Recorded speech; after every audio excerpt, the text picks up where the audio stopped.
Okay. Uh, you guys all ready? Yep. Indeed. So let's summarize the last event first. You guys ended up leaving Cernpedal and you headed to the planet of Dantooine. There on Dantooine, you guys were cautious. You've already been to ruins in the past, and well, let's just say they were not the best experiences because it certainly have left your characters with a great deal of trepidation when it comes to approaching anything that looks run down. But you guys did eventually enter the old Jedi Enclave ruins on Dantooine.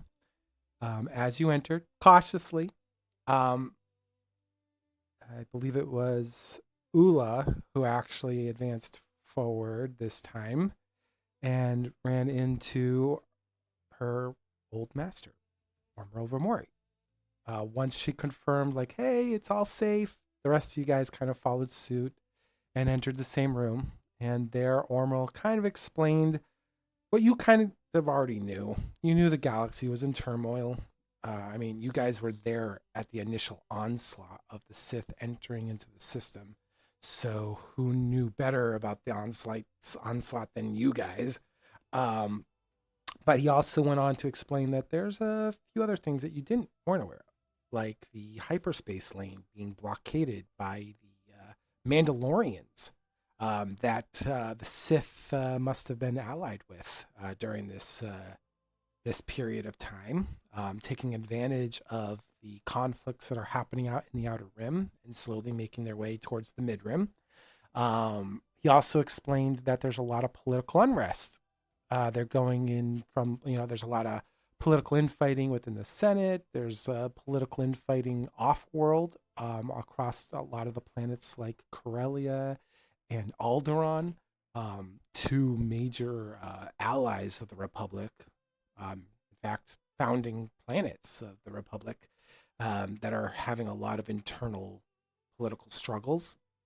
And he also explained that he wanted to meet you there because there's an important mission for you guys, and more details will be made aware for each of you when you get back to Coruscant and enter and head towards the Senate building, where you'll meet with a general and a representative of House Organa. He explained too that he would guide you guys past the blockade, utilizing well, unknown knowledge about a hyperspace lane that is not common knowledge amongst other spacefaring uh, planets or even the Republic itself. It seems to be like an old Jedi hyperspace lane that's not on the star charts. Um, he had a brief moment with Ni-Ella. Ni-Ella had a vision. Ni-Ella needed confirmation about that vision, and because she wasn't getting it from her allies. So there was a little frustration there. Not necessarily aimed at her allies, but I think it's because there's a lot of struggle there trying to interpret these things that this entity called the Force is imposing upon her. And she, when you're getting visions like that and no one's really responsive to it, it make you feel a little crazy. So probably hearing from this Jedi Master probably made her feel a little less crazy when he's like, oh, yes, if you're connected to the Force, you probably are getting such things. Um, Not every Jedi gets those either. So that's might be why she wasn't getting the same response that she would have expected, maybe from even Carek, when she was in the lounge with her and him and Suseel. Um, but after that conversation, and maybe a slight nudge to maybe investigate this force sensitivity that she has, to potentially go to the Jedi at sometime in the future if she so chooses to just kind of get evaluated. There was a subtle hint there. And then he kind of had a brief moment with Oola, acknowledged Carek, and kind of gave him the warning like, hey, you two, that things are just about to get harder. You're going to be challenged with a lot of things, but then also be mindful of your closeness because they really haven't been separated for too long. throughout their careers as Jedi. So there is that lingering threat that they could grow attachments. And we all know attachments for a Jedi is a very dangerous thing. So he wanted to warn them about that. Even if they're okay now, they may not be in the future when the fighting gets really tough. And that's kind of what he was alluding at, that there may be a hard moment in the future that one of them may have to contend with. But with all that said, he departed. He went to his little fighter that he had landed on Dantooine, and would say that he would wait for you guys above the planet to save just maybe a little bit of time tonight. We're gonna say that. Oh no, that's right. You guys did hyperspace, so good. So he hyperspaced out. You guys followed once he sent you the astrogation coordinates. We had a little bit of time afforded you all to see if there was any last comments. Not that I can recall, there wasn't anything at least pressing, and that's where we're starting tonight's event. But before we start, I did clear out the light side, dark side points. So if you guys want to roll that real quick, we'll get that pool set up. Yes, dark side. Thank you. No, light side. I'll take my 2 dark side. Thanks, guys. All right. So this is where we're starting. I'll break us into the intro, and we'll go from there. Before I do, though, kind of just tell me where you are on the ship, kind of as a reminder. Elizabeth front in the cockpit pilot seat. HX is in the co-pilot seat. He's on the nets trying to reach out. Ni-Ella's in her room. Suseel is also in her room. And is there anything special, Ni-Ella and Suseel, that you guys are doing in your rooms that you want to look into? And then HX, I do remember that we had that brief conversation about you trying to connect to some of the droids that you have kind of built into your growing network. Yep.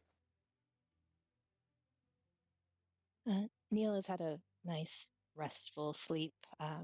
No strange dreams, nothing stressful about it. She wakes up feeling much refreshed and immediately goes to compose a message to her uncles because she knows they know where she was on Balkadan and would be very worried if they didn't hear from her. So she composes a very vague message, but just something to reassure them. Okay, great. If you want, not you don't have to do this now, but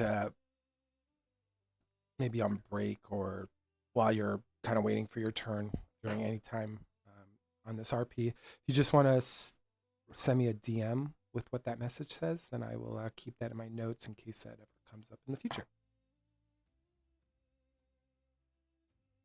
Yep, will do.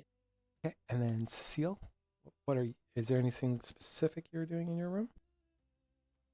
Suseel had been, she's looking at her data pad for a bit. She took a little bit of a rest, but she's kind of just been waiting on that to see if she gets any feedback from a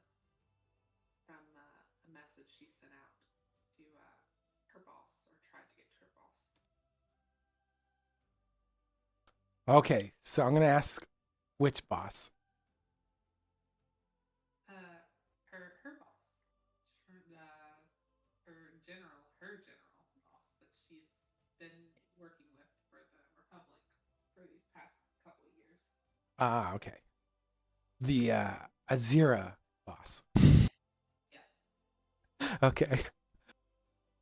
Is there anything specific you're saying in that message? Oh no, it was she forwarded a message she had got to her to General Azira. She'd forwarded that previously, just looking to see if she gets any response. Gotcha, from that previous general. Yeah. Okay. All right, I will keep that in mind too as you're approaching Coruscant. HX, is there anything specific that you're looking for on Coruscant? I know it's droids related, but is there like any one in particular? Any particular droid? No, just reaching out, touching base, and doing check-ins. Okay. Do you want to do just a computer check, one difficulty? It's very easy. I mean, these are people who aren't trying to hide from you.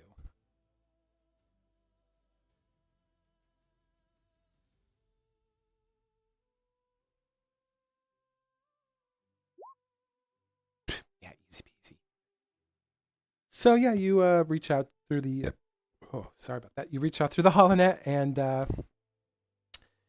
you connect to them through your own secure network because you obviously have a network for all these contacts that you've been building over the last 5 or so years. And you do reach out to a little droid. It's a little mouse droid puttering around in the senatorial building, cleaning floors.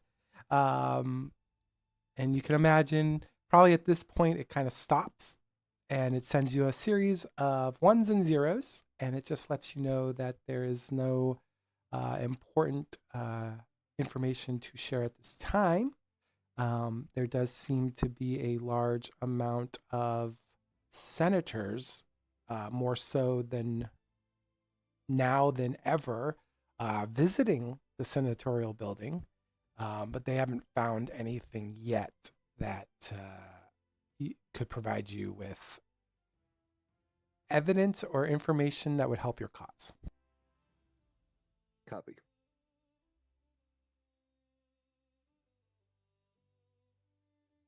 All right. Well, Oola, the stars kind of they stretch into streaks of light, and then they fade into like a out of that swirling blue tunnel, and it collapses kind of behind the ship, with like a silent flash. And kind of now before you and HX, because you guys are at the front of the ship, you see before you Coruscant, the beating heart of the Republic.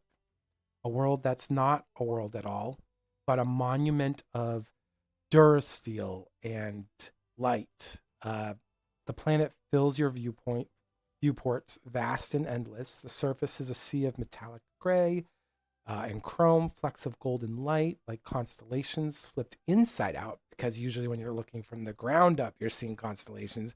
But when you're looking at this planet, it's like you're seeing the stars on this spherical globe. There's no oceans, at least no visible oceans. There's no forests, no deserts, only an endless sprawl of civilization. From orbit, you can trace the city's glowing arteries, billions of vehicles treading through airlines, massive skylanes. So from your perspective and way above the planet, it just looks like a bunch of small tiny flecks of light moving in like elongated lines sometimes, because that's how much traffic there is, at least on the side of the planet you guys currently are on. There is a traffic control beacon, quite a few of them actually, that are kind of like glimmering in orbit of this planet. You also see various starships, various sizes that can't go into the orbit of the planet because they are huge. A lot of them Republic. You see a few large capital ships outside too, Republic capital ships. And one of them stands out the most for you and HX because you guys can see the digital transponder codes. It's a Zira Barrigan's ship. It's so you know Azira Barrigan is at least within orbit of this planet. This is a general that you guys saw on the news, heard her broadcast. So for you, Oola, you might have personal feelings about her message. HX, you may not. But she is definitely a political force, one that is not shy of speaking her opinion. And as your ship kind of approaches the nearest beacon, you guys get a transmission over the line that says, unidentified vessel, you're entering Coruscant orbital space. Transmit clearance codes for descent and approach vector. It pauses. Maintain lane integrity, and welcome to the galactic capital. I'll transmit the codes. Oola's gonna take her feet off the console. She's gonna sit up and she's gonna pay attention. She notices HX is transmitting the codes. So she ready. She has furrowed brows at the moment, seeing that Berrigan is actually here. She's not sure what all this is going to take, but she's going to sit back and wait for transmission of permission or which way she's going to go, maintaining the heading that they're going right at the moment. So what is the name of your ship? I don't think we've ever determined that. What did you guys decide to name your ship? We did name it. The consensus, I think, is what we ended up with. I don't remember, honestly. Yep.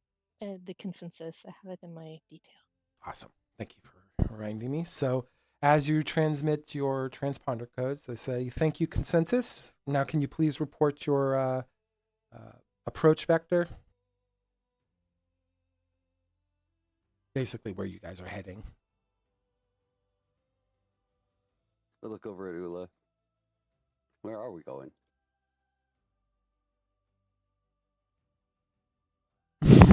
She looks back. I'm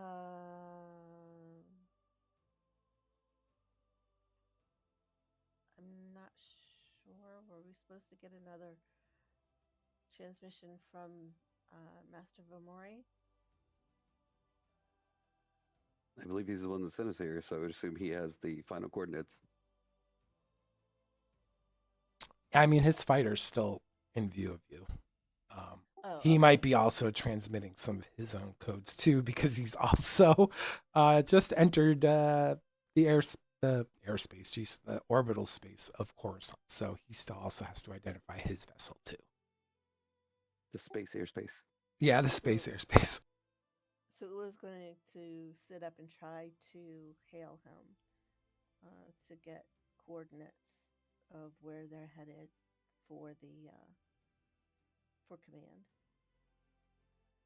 Okay. Oh yeah, sorry, Oola. I didn't mean to transmit that to you earlier before we broke hyperspace, but you guys will be heading towards the senatorial building. I will not be joining you. I have to head to the Jedi Temple. I have business that I must attend there. But once you're done at the senatorial building, feel free to join me if you'd like, and catch you guys up on anything you feel you need to be caught up on. Other than that, you can just proceed with whatever mission they end up giving you. So we're to receive a mission from the senatorial building. That's correct. Thank you, And Master. I'll plug the route in, and it'll pop up on the HUD in front of her. She can follow it, and I'll transmit that to control. Okay. Thank you, consensus. We appreciate that. And your approach vector will be heading to the senatorial building. Please proceed with care and caution. Traffic is heavy around the area. You may proceed. Roger. Thank you, Command. And she cuts off. Well, she hasn't cut it, but once the comms go silent, she directs the ship to where they indicated. Very as slow as she can without being a menace, but without overtaking everything else at the same time. Okay. There's probably going to be a few rolls here. So the first roll I'm going to have is our astrogation expert, HX. I'm going to have him roll just a simple difficulty, very easy, 1 purple die, astrogation, just to kind of verify like a safe revision of your path through the atmosphere of the planet and to the senatorial building. Because there's a lot of traffic, you have to kind of navigate a vector where you're going to go so you don't run into like speeders and stuff darting about. Indeed. I should have used my advantage from last time as well. You didn't even need to. Look at that. So, all right. So, Oola, HX has made it very easy for you, especially with all those successes. Jeez. You see that there's a very clear path that cuts through the upper atmosphere of the planet, and it seems to have a direct path to one of the platforms of the senatorial building.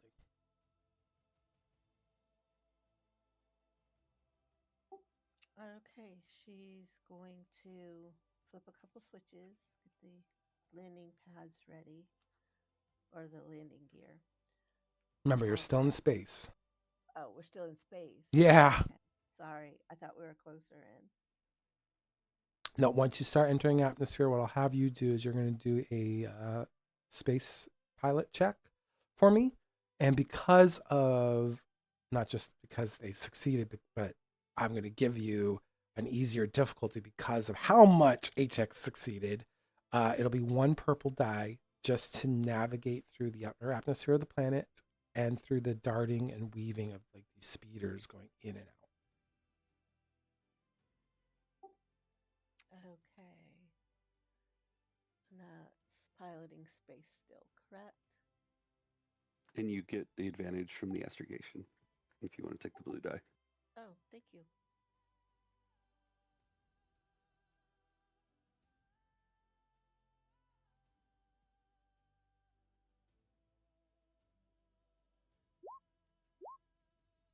Yeah, no problem. You start your descent through the atmosphere. Um, as we're doing this, before you guys descend, Ni-Ella and Suseel, are either of you looking outside your window? If not, it's okay. Ni-Ella definitely is. This is a place she hasn't been before, and she's very excited to see what what it looks like, what the planet looks like. What about you, I Suseel? was like, say Cecilia is as Okay, so you both are? Great. So what I'm going to have you both do is roll a, well, for you, Ni-Ella, I'm just going to have you roll just a regular average difficulty perception, 2 purple. For you, Suseel, I'm going to have you roll 3 purple, and that's because there's something that may be more important to you than Coruscant out there.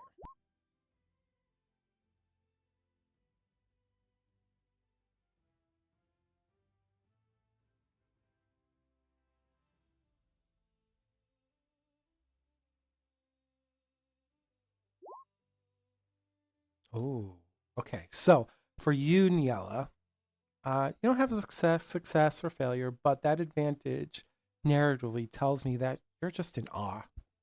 This planet is massive.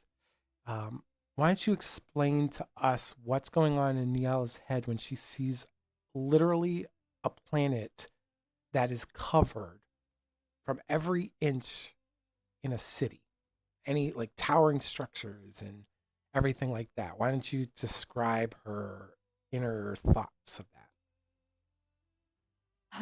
Ni-Ella is looking out the window in her cabin in the ship, and her first thought is just, wow, how is this possible? Because there's no they've covered the planet with buildings, and her planet that she came from, there's all these storms and everything that you have to be aware of, and it can be very destructive. And how can you have a planet that can sustain all these buildings with all this power and all these people, and it not be like ripped apart by anything, or even it doesn't even look like it has any concerns? And it's beautiful to her, like the lights, the buildings, they're everywhere. It's so beautiful, but it's also intimidating because she's never been around this much physical structure, and knowing how many people that would mean. It seems amazing and at the same time overwhelming. Nice. Yeah, you see even like strange alien vessels kind of like hovering outside your viewport that you've never seen in your life. Now, for Cecile, when she's looking at the spaceport, because she succeeded but with threat, the one vessel that she notices there is a house wrist insignia outside of, looks like a standard ambassador class ship, but it's got the house wrist uh, symbol on the outside of its hull. But just beyond that, because she also succeeded in her perception, because she's looking more towards the open space and the planet because of the way the ship is going down, she sees beyond that the same capital ship that Oola and HX saw, and she doesn't need the transponder codes to know that ship because that ship has a very specific uh, color difference than other capital ships. It's got a blue streak instead of the traditional Republic red, and she knows that as Azira Barrigan's capital ship. What's going on in your head seeing both House Rist and your employer are in orbit of this planet?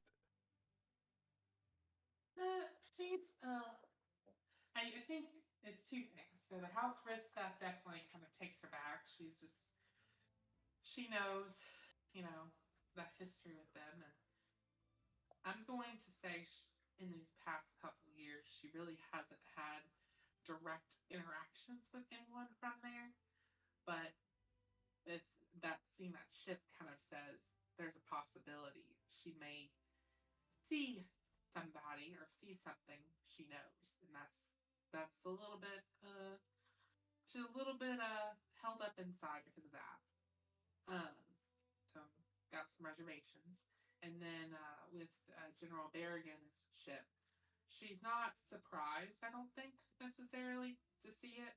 Um, I think she's more or less kind of a little bit expectant at this point because she sent a pretty significant message and she's just kind of waiting and she's just kind of in this place where, her boss basically, that's her boss's ship, and she's trying to think of, okay, you're here, you should know at this point, what I know, and she's not sure what she's going to encounter when they land. That's kind of what's in her head. She's not sure what kind of greeting they're going to get, and especially now seeing like these two opposing forces or what have been opposing forces both on the same planet. It's like, ugh, like this could be a little bit messier than she would have expected or hoped.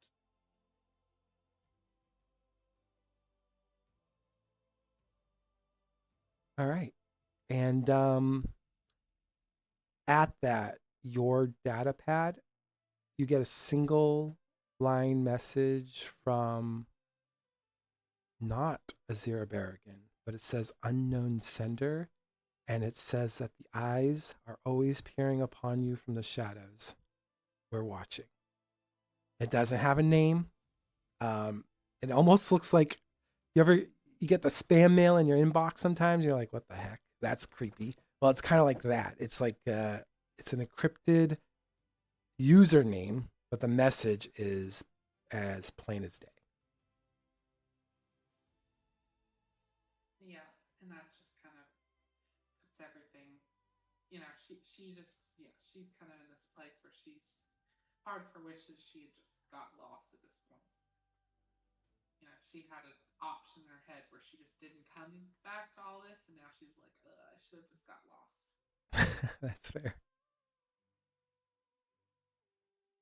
So, as the ship now is dipping lower, and the blackness of space gives way to the burnished glow of Coruscant's atmosphere, the hull trembles faintly as friction ignites along the edges of the ship's wings, and the clouds streak past its silver ribbons.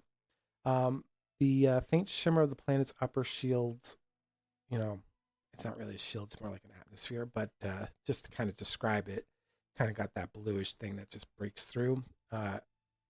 You kind of see the world kind of sharpen into more staggering details. And you guys can see this from your port windows too. As you break through the cloud layer, the city stretches beneath you in almost every direction.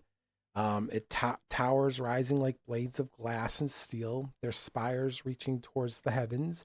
Entire cityscapes rest atop of others, layers upon layers, vanishing into the depths. Lights of trillions of beings flicker below. Skyways fill with endless streams of air speeders, glowing advertisement projection, holographic colors, into kind of like a blurry haze because your ship's kind of darting through. And the hum of life that never ceases. After all, Coruscant does not sleep. It thrums. And as you follow The prescribed descent corridor that HX laid out for you, Oola. The skyline begins to change. The towers grow sleeker, cleaner, more refined. Republic patrol craft glide beside you. Their markings of red and white glimmer in the sunlight. And ahead, the the Durasteel canyons give way to the senatorial district, an expanse of silver white architecture, broad landing platforms, and open plazas designed to impress and intimidate in equal measure. So they're kind of guiding you towards one of these platforms. Are you going to follow them, or are you going to break off from them? There's no need to break off, so she's going to go ahead and follow them, um, hoping that they have the same instructions that she was given, that she was to go to the Senate building to get their next um, direction. Okay. While you're descending, I'm going to have you roll a perception check for me. Easy. So 1 purple die. And high wraps. And I'm going to take one of my advantages Okay. that I got last roll. And what did you say, perception? Yep, just 1 purple die. As you're lowering with this patrol escort, it's in that moment your heart kind of feels that warmth embrace of something familiar, and you realize that you're home. Like, this is your home. Coruscant is where you spent a lot of your earlier youth as a youngling, and you know the Jedi Temple isn't too far away, and it kind of gives you that sense of calm that you haven't had in a bit because of everything so going all like crazy around you. This is the first time you felt like that nice warm presence of something familiar. She smiles and she embraces that warmth, welcoming it as she's piloting her way to towards the landing pad, the direction. Um, yeah. Also, an HX can help you with this with more of the astrogation checks. We'll have him roll. This will just be an average difficulty because you're trying to navigate a course that's laid in with these other 2 crafts beside you, HX, to kind of focus the path for Oola to the landing pad. Roger. Because you're also kind of calculating their flight and speed trajectory. So that's where the difficulty comes from. All right. So HX succeeds. So Oola, you're going to have to do a pilot space check for me. This will also be 2 difficulty for you. It was going to be 3 because you would have had to balance between 2 ships, but because of HX's success, it'll go down to 2. We're atmosphere bound, right? Yes. So it should be the other one. Should be planetary. No, planetary, it describes like ships, like speeders and stuff. You're in a spacecraft. Yeah. Okay. Well, I'm going to take my advantage again that I just had. Or mounts. It could also, for some reason, be like a varactyl and stuff. It's weird. I was under the impression you went space to planetary as you went towards the ground. When we started, I originally thought that too, but I guess it references like the vehicle type that you're working with. Could be an animal, which would be piloting land or whatever. Planetary, which is weird to me. Yeah. You fly that basket or Tusken Raider. Right? It's weird. Like, here, you can fly this bantha in planetary. It's like, why don't you just make a mount skill in this system? Wouldn't be that hard. As you land, as you're in the process of landing, because we're gonna do this in sections because you're kind of all spread out a little bit. Suseel, I'm going to actually have you do a comm check for me. um, to difficulty just to try to keep all these working cogs that you saw that are already at work before you even get to the planet that you have to contend with possibly. See if you kind of keep your cool. And you do. With maybe a little threat. So we'll say that you keep your calm, but the threat in the narration is that the lingering thought that the fact that House Rist is here along with General Berrigan, there's a lot of potential for encounters here. So that lingering threat will always kind of be in the back of your mind. Yeah, she's just trying to calculate in her head how she's gonna get through whatever she needs to get through to find a space where she feels safe. Ni-Ella, I'm actually going to have you do a discipline check for me too, because you're looking out this window. This is the first time you're on a planet this big. We're just going to kind of see if you're not getting any like anxiety in this moment, because it would be a lot. It's a sensory overload for someone who's coming from a planet that's not like this at all. You come from a back planet that's very hermit like compared to this. Yes, definitely. And it's 2 difficulty? Yes. Okay, neither failure or success. So we'll just say, even though you're inspired by the scenery, you're maintaining your composure.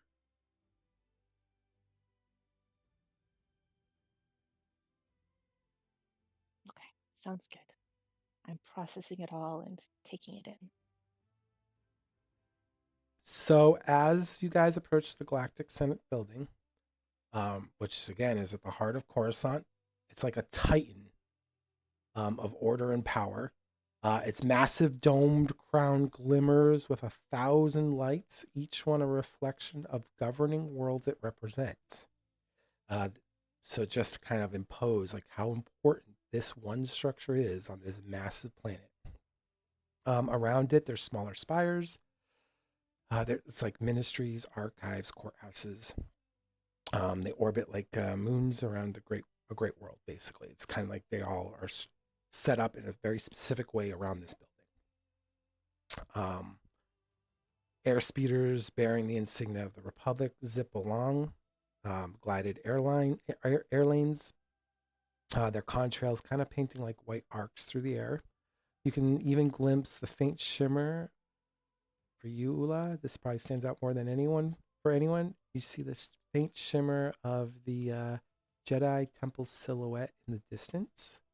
And now you kind of get the sense of why your heart is warming. Its ancient spires kind of rising beyond the horizon, half veiled by the city's haze. And so as your ship lowers towards the Senate's docking ring, the atmosphere hums with energy.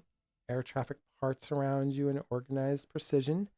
And then down below, you can see the plazas filled with diplomats, security officers, envoys, all moving with purpose beneath the towering statues of the ancient heroes and founders of the Republic. The So you guys are now landed.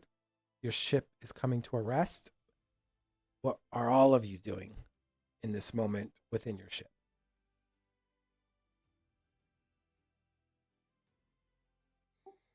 Oh, is putting down the ramp while she goes through and powers everything else down other than comms and um, ah, air. I forgot my words. While she's doing that, she's also trying to shrug um, her cloak on, knowing that they'll be departing.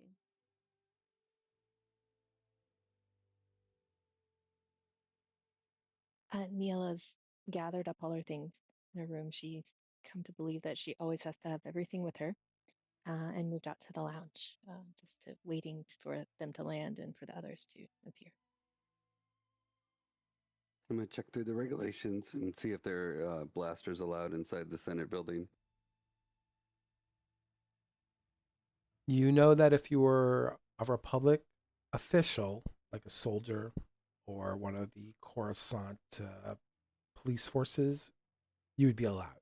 Um, Jedi too are allowed, but Jedi are also considered part of the Republic's defense, even though they're not part of the same structure. They've always been allowed that honor of having their weapons.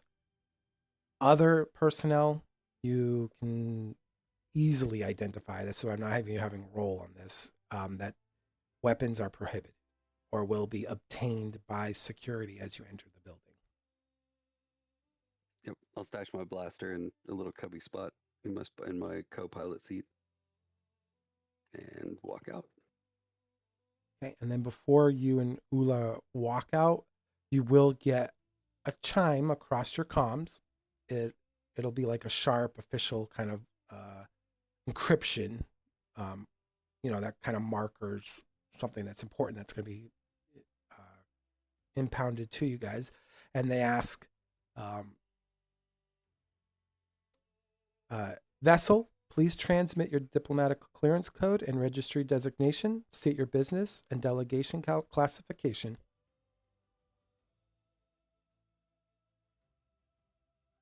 I'll send him the code and then look over to Oola to send the rest.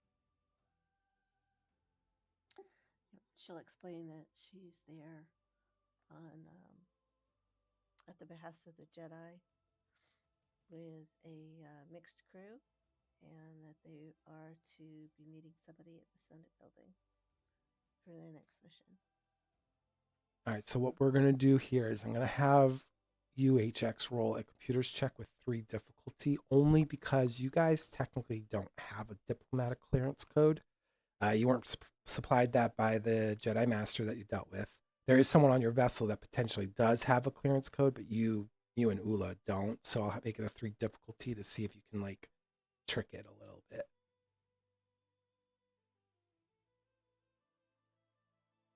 Okay, I think I'm going to use a light side as well to make sure it goes through. Okay, that's fair.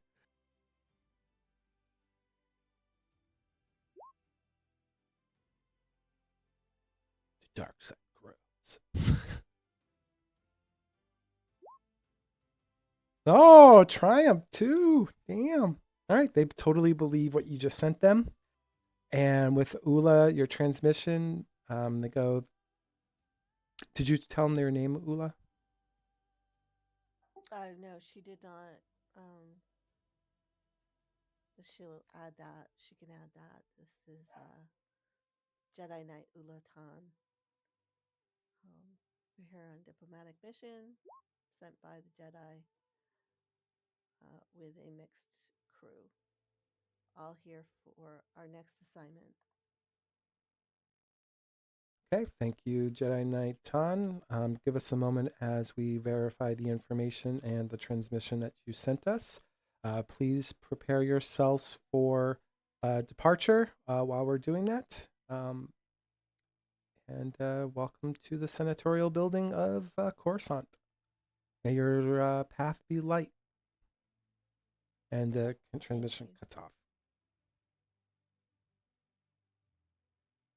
So her thanking them and mentioning that may the force be with them gets cut off. Yeah, until they return back, because they seem to be very busy. Obviously, they're at the heart of Coruscant, and they're probably dealing with 1,000 people going through this senatorial building, probably all at once. And it's probably every 15, 20 minutes they're going through this process, so which is understandable. This place represents thousands and thousands of planets. They go, okay, your acknowledged delegation. So clearance has been confirmed. Again, welcome to the Galactic Senate. Proceed to your hangar and exit out. Maintain your security identifiers on your person at all time. Weapons, please do not bring them on board. Jedi Knight Tann, you're welcome to, as you are a representative of the Jedi. And otherwise, you are authorized, and good luck. The comms would click off with a faint crackle. and then like these little floodlights around the pad that you're on turn on, kind of highlighting your ship, and then you hear the sound of clamps going onto your um, landing pads, but it's not security clamps to keep you locked in place. It's more to keep the vessel in place. In the event, some person decides to accidentally ram it, you don't want more damage to the senatorial building. So it's more for the senatorial building's protection than keeping you guys locked there. Okay. She then finally gets out. Thank you, and may the force be with you. She turns around and she'll stand up and finally put her robe on completely while she gathers her belongings, making final check that everything's shut down. Noting that one of the crew is actually staying behind with the ship, apparently. Is there someone staying behind? Would Carek not be staying behind with the ship? Oh, that's fair. Carek will explain to you guys that he isn't going to proceed with you. He'll meet with you up late. He'll meet with you guys later. He's going to head to the Jedi Temple as he has business that he needs to attend there. He doesn't go into a lot of detail, so if you pressed him on it, he wouldn't. He would just explain that it's something that he has to do, and he has to make sure that that's resolved. And for Carek, what I'm going to do for Carek is I'm going to try to get with Carek next week on Sunday, and I'll discuss with Carek what that business was. Was he slaughtering the younglings? Yeah, he wasn't pulling an Anakin. That's what it sounds like. Unfinished business. I got business to attend to. Let me go slaughter the young. He just posted Jedi business. Move along. Yeah, pretty much. Okay, so she retracts the fact that one of them would be staying behind on the ship. So she shuts everything down except for the security measures and prepares to disembark the ship, letting everybody else go first. Oh, would Ni-Ella have heard the transmissions between Oola and the people giving the rules? I mean, the cockpit at the front you guys don't typically close that door unless you're like in a firefight. It probably closes automatically, but most times it's open. Unless you guys specifically say you close it, it's open. So you probably heard the murmurings of the communication going on in there. Why don't you roll a perception with 2 difficulty to see how well you heard it? Oh yeah, you heard it just fine. It sounded really official, so we'll say that maybe that's the threat, that like you realize that you are now in a place that professionalism, courtesies, noble eloquences are going to be probably a very commonplace here, and security is really tight, and you're no longer in Kansas, i.e. Serpida, where it's the Wild West. No, you are at the heart of civilization. And that's where your threat's coming from, is that you're probably going to have to be a lot more mindful of the actions you make moving forward. Okay, good. I'm glad she heard that. So Ni-Ella will return to her cabin and remove both her blaster pistols and stow them away reluctantly, because this is the first time she's been in a place where that would be required. I think that's fair. I mean, you guys have been through hell, literally hell. Every time you go to a place, you're under some sort of firefight. So to not have those for your first time is like leaving your security blanket at home. Yep, definitely. She briefly thinks about keeping the holdout blaster, but she realizes she can't. Puts it away.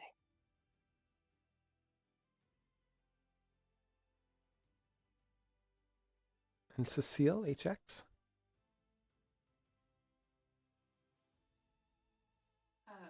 Seal is in her all this time since they've kind of landed, she's just been getting her things together, and she's been wrapping herself in everything she can. She looks like she's taken like her robes and like wrapped them around her like head, and her like she's all covered up, like she's trying to hide herself a little bit.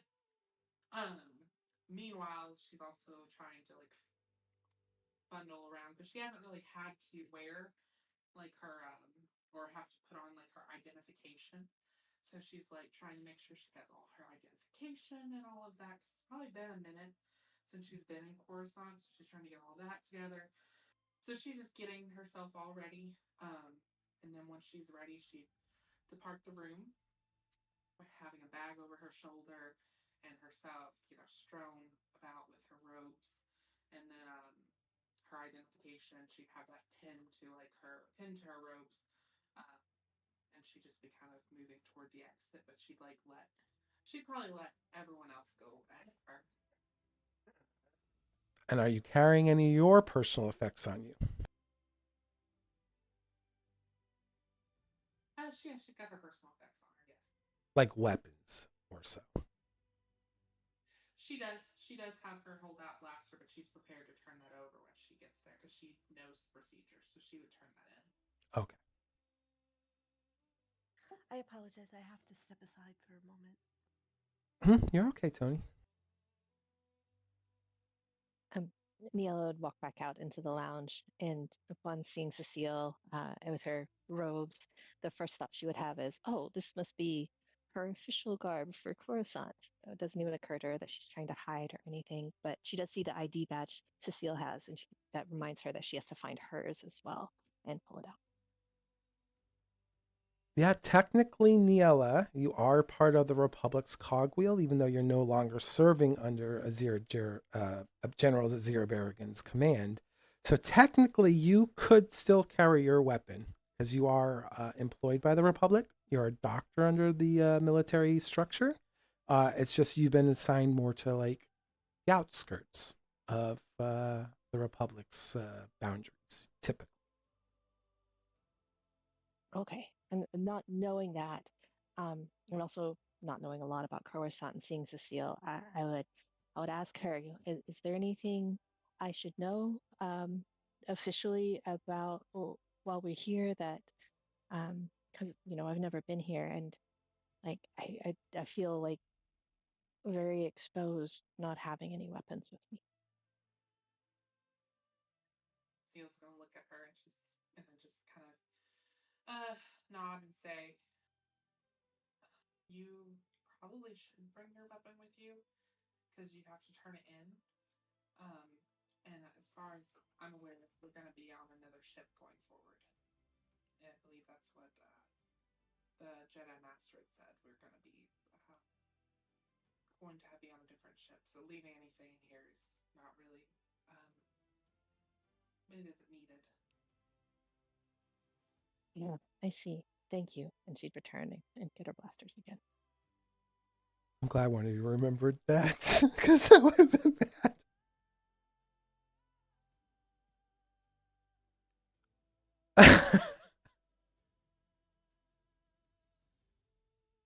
HX, is there anything you want to do, especially after hearing Suseel's explanation?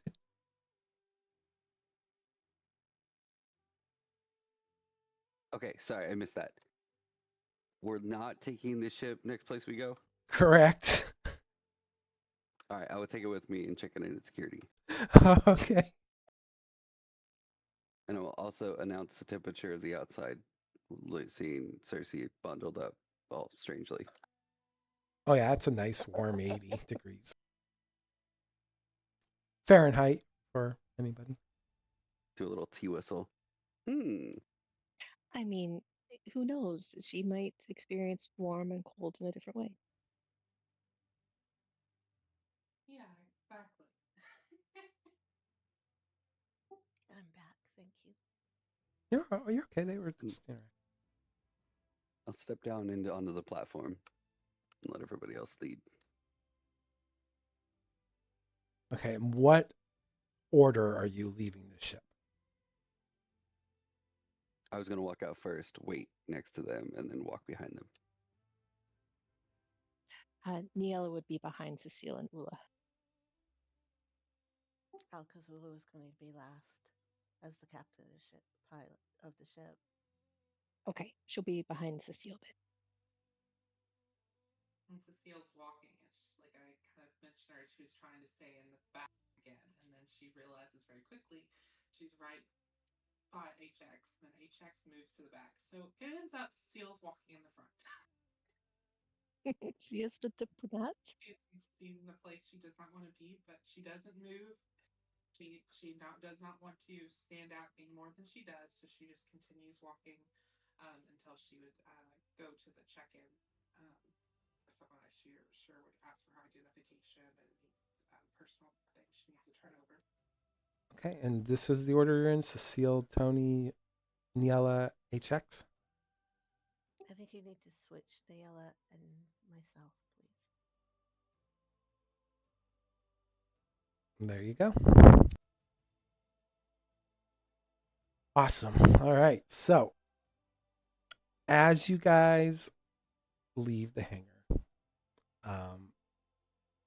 you watch as a Republic security supervisor comes up to you, kind of gives you guys like a half bow, and he puts his right arm across his chest as he does so, and he says, "Oh, delegation of Kesvir, you are confirmed entry. We'll have escort droid T3L4. They'll accompany you," and he indicates this kind of like regal looking droid. It's got like this gold kind of chassis, kind of almost looks like 3PO, except a little bit of maybe an older model that predates the creation of 3PO. Kind of got a little bit more like narrower head structure. And the supervisor says, they'll accompany you to the reception corridor. Please remain within its proximity. Unauthorized deviation will result in rerouting protocols, and we appreciate your cooperation in this matter. Cecile nods to the person. She just says, "Thank you." And the droid looks to each of you. Its head kind of swivels, so it doesn't actually like turn to face you. It just swivels on its bald bearing underneath its neck, and then it turns in a very robotic way, very rigid, stiff, and starts making its way across the small. It's like a bridge that connects to the circular platform you're on, very much like how you saw in the movies. And he starts making his way towards the circular door at the end that has the Republic symbol on it. He starts walking that way. Whether you follow or not is entirely up to you guys, but he is making his way. Cecile's gonna follow. Ni-Ella is looking to Suseel as to what to do, so she will follow as well. So, Oola, does she's looking around a lot more than usual just to see what's going on. Continue forward. HX, the security guy, is going to take your aft position because they're kind of like the droid's leading, but then the security supervisor is just kind of making sure that everything's going smoothly. Just, again, standard protocol for this kind of area. And as you guys approach the door, it opens up. There's a lot of hissing to the servos as it kind of rolls into like the building, into like a side compartment out of view. And you kind of enter your first kind of like airlock type situation. On the left hand side, there's a counter and there's a glass. A drawer opens up, and you guys watch as green, like triangular beams crisscross each of you, most likely trying to detect weapons. And the door to the airlock behind you shuts, The security officer is still in the same airlock with you, but he kind of steps to the side, just acknowledging each of you and waiting. I'm declaring my weapon. Okay. Yeah, the drawer is open, so it's like they're asking you to put your weapons in there. Okay, that trap. I'll put it in and take whatever digital ticket I need.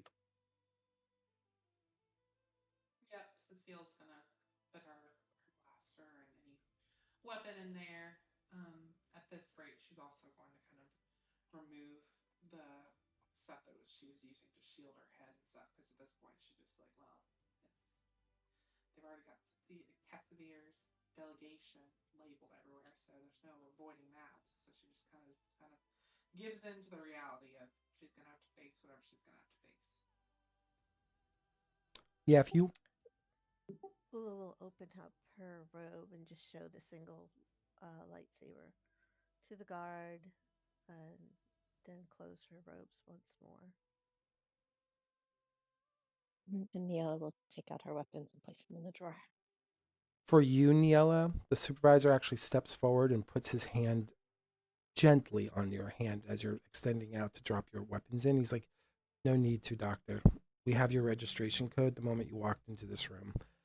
You're good. You're part of the Republic. You're allowed to be armed.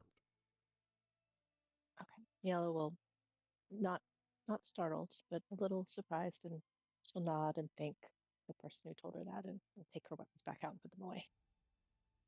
Now remember, you're a captain, so you have a higher rank than this guy does.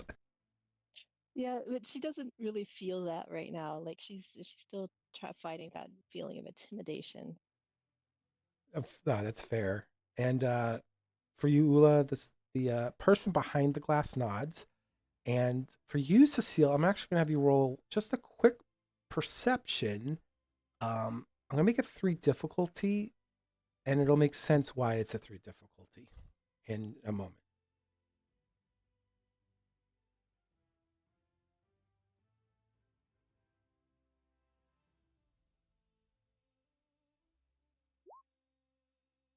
Ooh, okay. Since you didn't get failure or success, I think I'm going to give you this information because of the threat that's associated with that.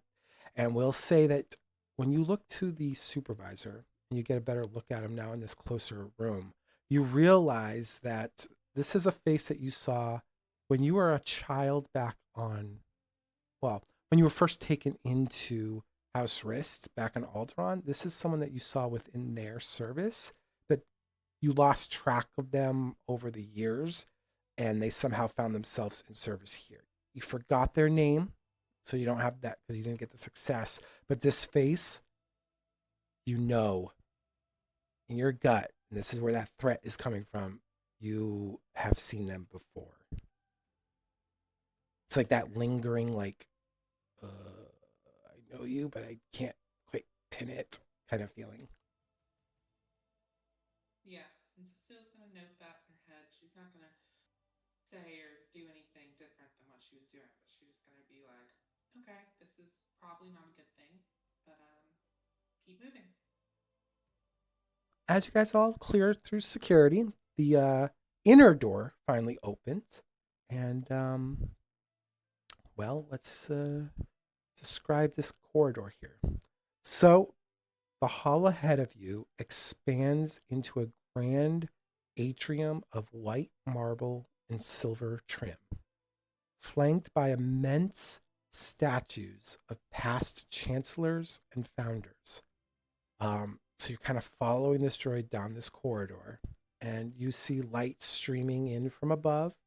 It's not natural sunlight, but it's simulated radiance from photoluminescent panels that are embedded in transparent roof far ahead, like overhead.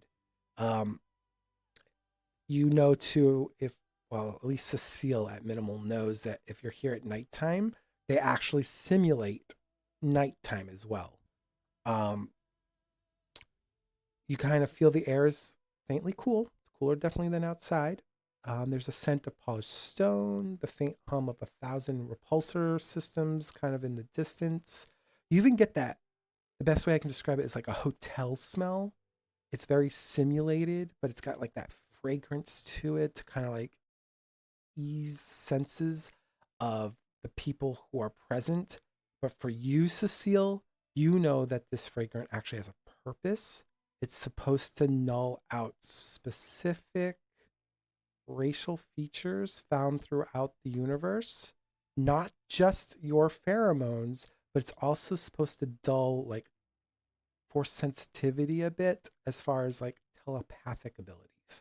It's like a built-in subtle defense that you picked up when you were younger. When you first visited here, you had probably attempted to use your pheromones and you realized that they weren't as potent as they were in your office in the Senate building. It seems to be like very potent here in like the main halls, and but your personal space, that scent was not present. So you probably had a lot of your meetings in your office intentionally in the past. Gotcha. Yeah. Seal notes that, but she doesn't really say anything because it's more or less it's not new to her. It's just the same thing she's experienced before, and so she knows her limitations. Perfect. And you guys also notice like massive columns carved along them is the symbol of the Old Republic. You know, the Republic's iconographic image. Um, they rise to a vaulted ceiling that gleams like a nebula. You see hollow banners shimmering gently, displaying rotating crests of active senators from various worlds. So you can see like Corellia's symbol. You sometimes see like uh, Terrace, even though Terrace is more of a colony or just being discovered again. Like, but that symbol looks like it's like a little bit faded. So there might be like something important going on with Terrace because Terrace doesn't really have a representative, but the fact that their symbols on a banner signifies something important might be going on behind the scenes. But you also see things like Chendralia and Alderaan. Things you just see these like flashing in and out, but they kind of on a slow rotation so people can appreciate the imagery. Um, Across the expanse, you do see like diplomats and regal attire. They kind of move in quiet, hushed conversations. The murmur of politics definitely fills the air. You even can kind of hear while you're in this long corridor snippets of like trade debates, border disputes, kind of muted rhetoric of like senators cloaked in civility. But for Suseel, out of all of you, she knows there's that sharpened edge of power that's kind of being displayed here for the trained, eared. For those who aren't trained to this, it might just seem like people have that customer service voice with each other, and it might just be trying to keep up some sense of civility. Um, as you pass, notably, you see a cluster of Mon Calamari envoys exchanging data chips with an aid of a Shindrali. You see a Nautolan senator entourage kind of whispering near the base of a hollow map of the Midrim. And perched along the upper mezzanine, you see Republic guards with ceremonial viper spears, silent, motionless, eyes hidden behind a mirrored visor. It's a long corridor. The supervisor actually has veered off now that you're under the watchful eye of probably 1,000 different monitors and cameras. Is there anything you'd like to do, say, or anything your character's thinking as you're moving down this like really elaborate, really regal hallway?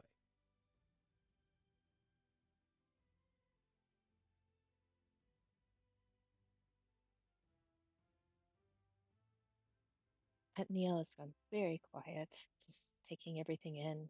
When she sees the banners, though, she does try to uh, pay attention to them enough and see if she can see her moon represented. Sure. Go ahead, roll a perception. This will also be 3 difficulty, not because you don't know what your symbol looks like, but there is a lot of holograms up there.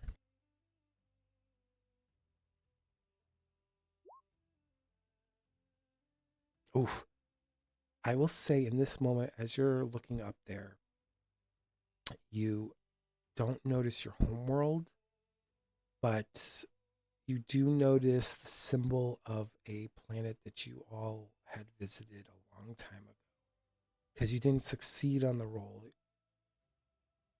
you forgot the name of the planet because it was such a while ago, or maybe your sensories are just overwhelmed by everything that you're experiencing on this very day. But it's that planet where you saw some of your own people being experimented on. You just can't get that name out. It's like that earlier thing that with Suseel with the supervisor. She's like, I know this person, but I can't quite know why or who it is, but I know where I saw him. I just can't get that name. Yeah, like it's an image of those those corridors and that facility where they were so limited in what they could see, and what they could see just didn't make any sense. And that the those beings being experimented on, and the thought that it could be others of her race and other people, that just that kind of flashes through her mind at that point, but it seems so far away.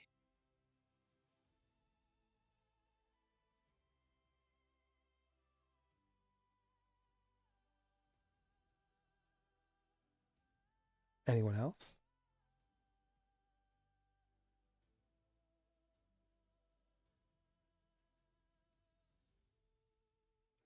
Ula's more used to. She's still feeling the warmth from being closer to the temple, but I don't know that she's really ever been in this building.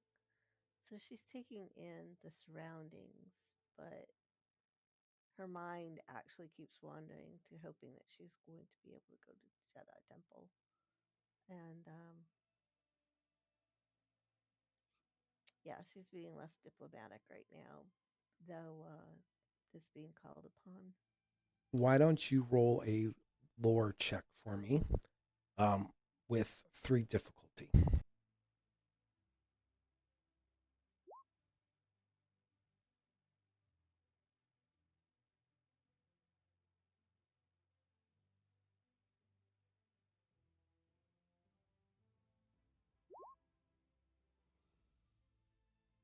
Okay, so with that success and threat, I will say you remember your master telling you when you were probably his Padawan for maybe a month.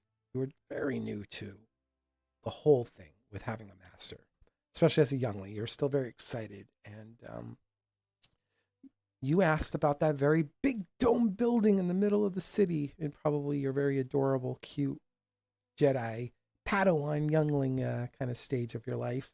And he explained to you that that dome building is both the most important building of the Republic and of the galaxy, but it's also the most dangerous building of the Galactic Republic. There's a lot of things he told you, and one thing that stood out to you is that when you're there, try to discern who is being honest and who is not. Because the people who are being honest or you feel are being honest are probably not being honest with you, and the people who seem to be lying to you might actually be telling you the truth. That was very confusing to you as a kid. And now that you're here, that threat, and this is playing into your dice, that threat of that knowledge is coming to your forefront, and you realize just listening to the snippets of conversation going around you, he was absolutely right. Because that customer service voices that you heard earlier probably were people maneuvering game pieces on a board that you couldn't see. And that's exactly what you're feeling and seeing and recalling from your past in this very moment. Hmm. So inwardly, she's going to recoil slightly but outwardly it's not going to show. She's going to try to remain passive, taking in, remembering these snippets from her former master, and move along with the others as they go. I'm just gonna say Cecile's walking, and she just kind of she's looking around a little bit, but she's mostly looking for what's different because she knows like a lot of this blends into a memory of things she's seen before. So it's not like she knows like the politics at play, but what she's looking for is because she's seen House Risk ship and all of that out there. She's like, what's changed? Because she's like that ship bearing House Risk sigil being here seems very out of place. So she's seeing what else looks out of place. Yeah, go ahead and roll a vigilance check for me with 2 difficulty because you've been here, but we're going to throw in 1 black die because there is a lot of nuances here that don't make sense. Okay, I'm gonna use a light side. Okay. Might as well. It's there for.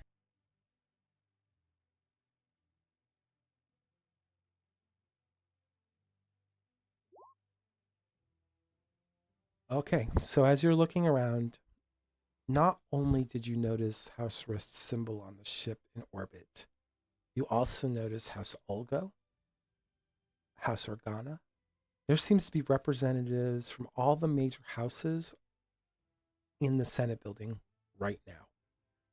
And you also see the Royals insignia of Pantier also on rotation. In fact, as you guys are walking down this corridor, you see on the very opposite side of now what you're entering, like a bridge structure in the Senate. On the opposite side of this bridge structure, along the wall, you see 2 Pantier guards standing outside of the door.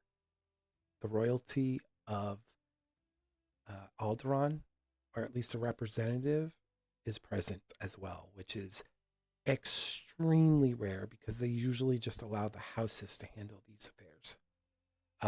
You also notice as well, your friends might not because this is, again, probably their first time here, but for you, you notice there's a lot more Republic soldiers moving around this space than normal. Typically, they only have senatorial guardsmen that are specifically assigned to defending the senatorial building.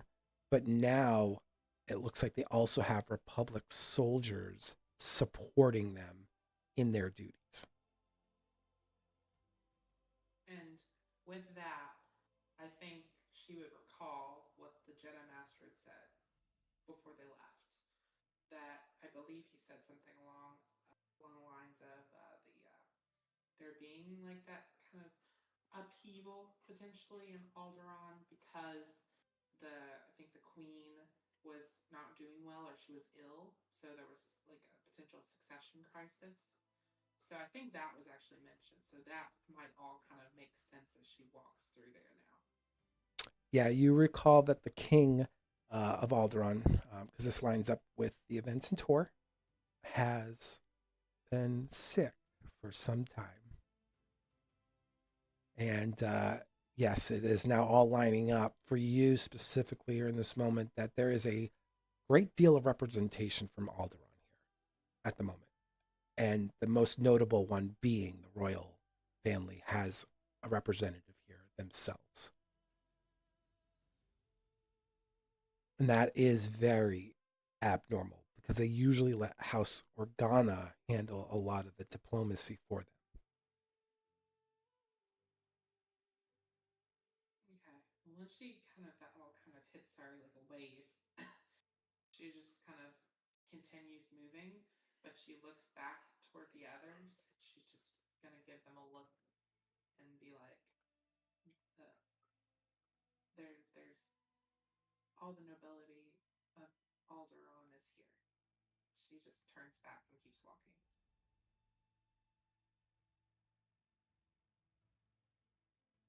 Yeah, and the droid hears you said that out loud, right? Suseel? I want to make sure I'm not Yeah, Step.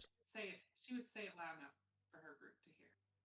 Okay. And the droid actually responds because droids aren't, they're not without their own personalities. And this droid goes, "Oh, yes, it's been a pleasure meeting all the Alderaan delegates.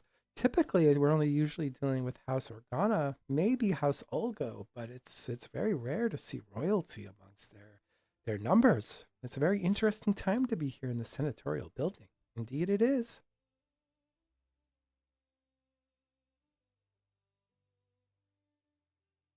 Ni-Ella doesn't react, but she takes in what Suseel's saying and just replays that vision she had of that planet with the green and the mountains that they've identified as most likely Alderaan. And takes a deep breath.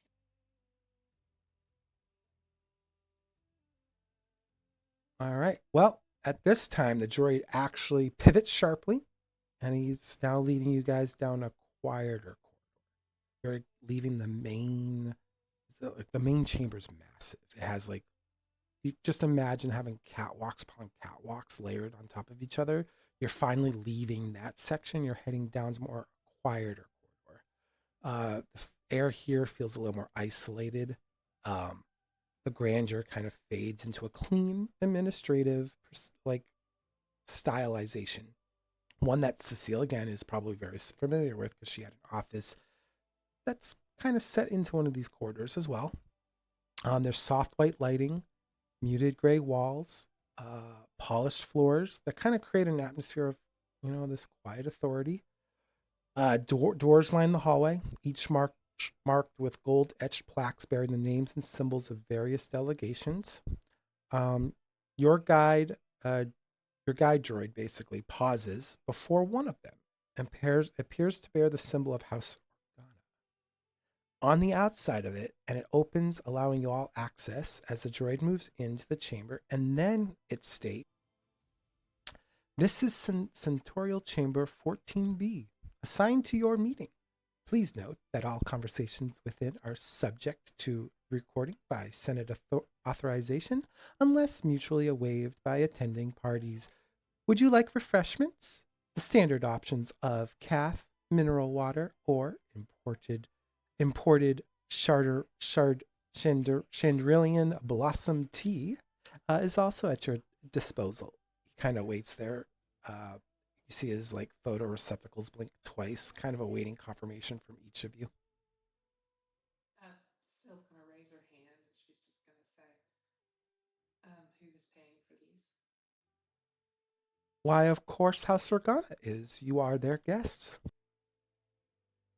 And she nods and says, "Okay." And then she's like, "I will have nothing, but the others may." Ni-Ella just gently shakes her head. No, doesn't want anything. Well, let's go ahead and order the tea.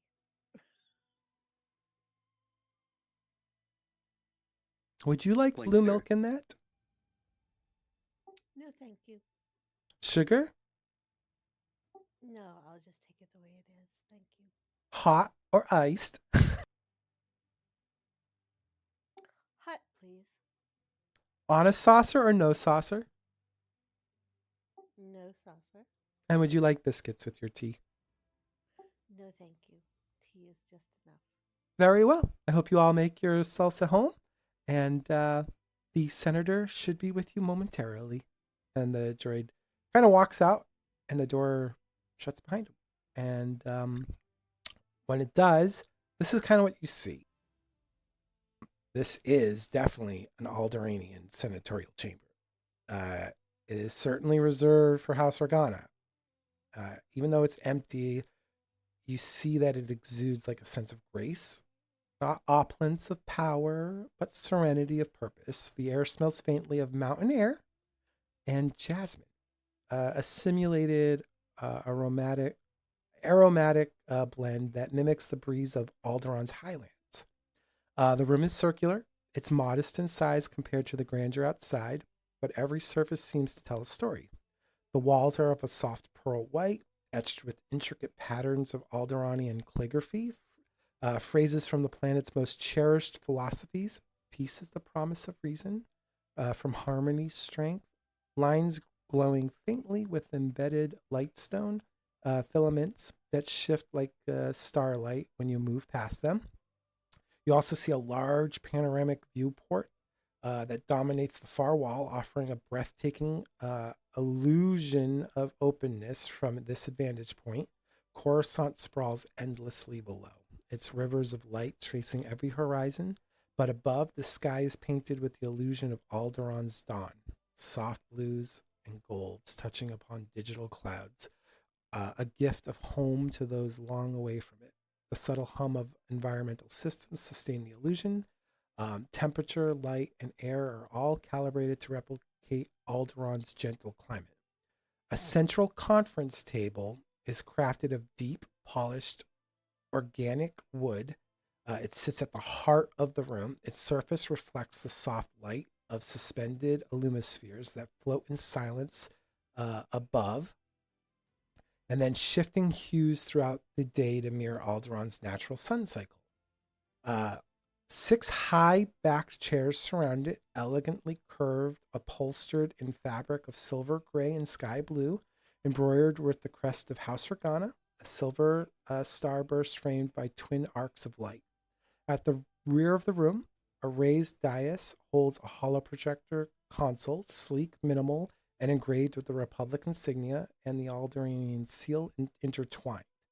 When activated, it projects a blue-white hologram that shimmers with the ghostly image of like counselors. Each turn in the exact pitch of the Senate's network's transmission field, the surface around it bears a faint scarring from years of diplomatic debates, small scratches, the subtle patina of history. And then just a little bit more information for you guys. Set up into the alcoves along the curve of the walls are 3 art panels, softly lit behind transparent crystalline glass. The first depicts snow-capped peaks of the Jurin Mountains, captured in luminescent mosaic tiles. The second, the Aldera Palace, its golden towers framed by waterfalls. And the third, a more abstract image, portrays a single flame within a crystal, the eternal symbol of Alderaan's pacifist resolve. A discreet sideboard sits near the entrance, stocked with crystalline carafes of clear water, imported Alderaan wines, and delicate ceramic cups embossed with mountain motifs. Every detail feels intentional, restrained elegance over indulgent. And then near the door, a small brass plate is inserted into the wall, engraved in the Alderaanian tongue, and translated beneath it says, "To speak for Alderaan is to bear the weight of peace upon the heart." So now that you're standing here, pretty much still at the entrance, what would you guys like to do in this space, uninterrupted by anybody Seal's gonna enter and she's gonna look to the other. She's not gonna say anything, but she's just gonna put kind of her hand to her mouth and just shake her head, and then go through, and she's gonna look around the room, but she's gonna, for the most part, she's not looking for anything in particular. She's gonna probably just stand and wait for what's next, because she knows there's not much purpose to do anything else in there. Ni-Ella nods at Cecile's gesture and recalls that the conversations are recorded here and moves towards the images and starts studying those on the wall. Oola's going to lace her fingers behind her back, still as she's waiting for the tea. She's going to go over to um, the supposed window, and she's going to look at the images that appear there, and just take in the vastness while she um, remains silent, feeling feeling the aura of the room. Um, would she feel any possibility that she'd feel anything of the force in there? I shouldn't say anything, but additional. I mean, you could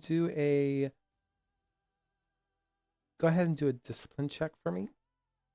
1 difficulty.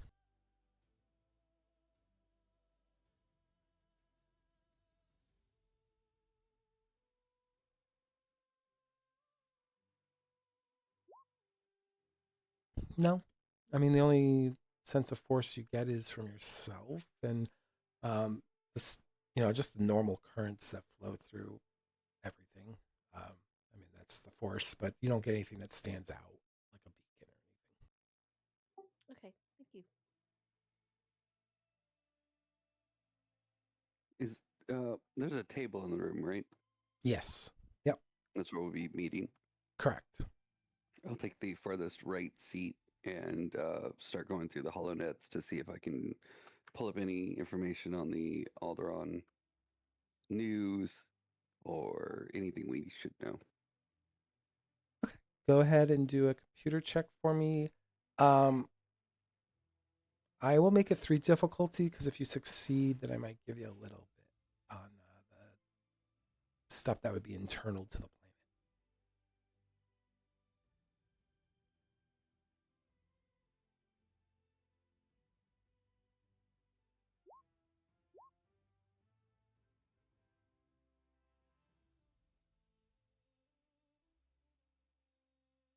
Hold, that was upgraded. Sorry. Oh, that's okay.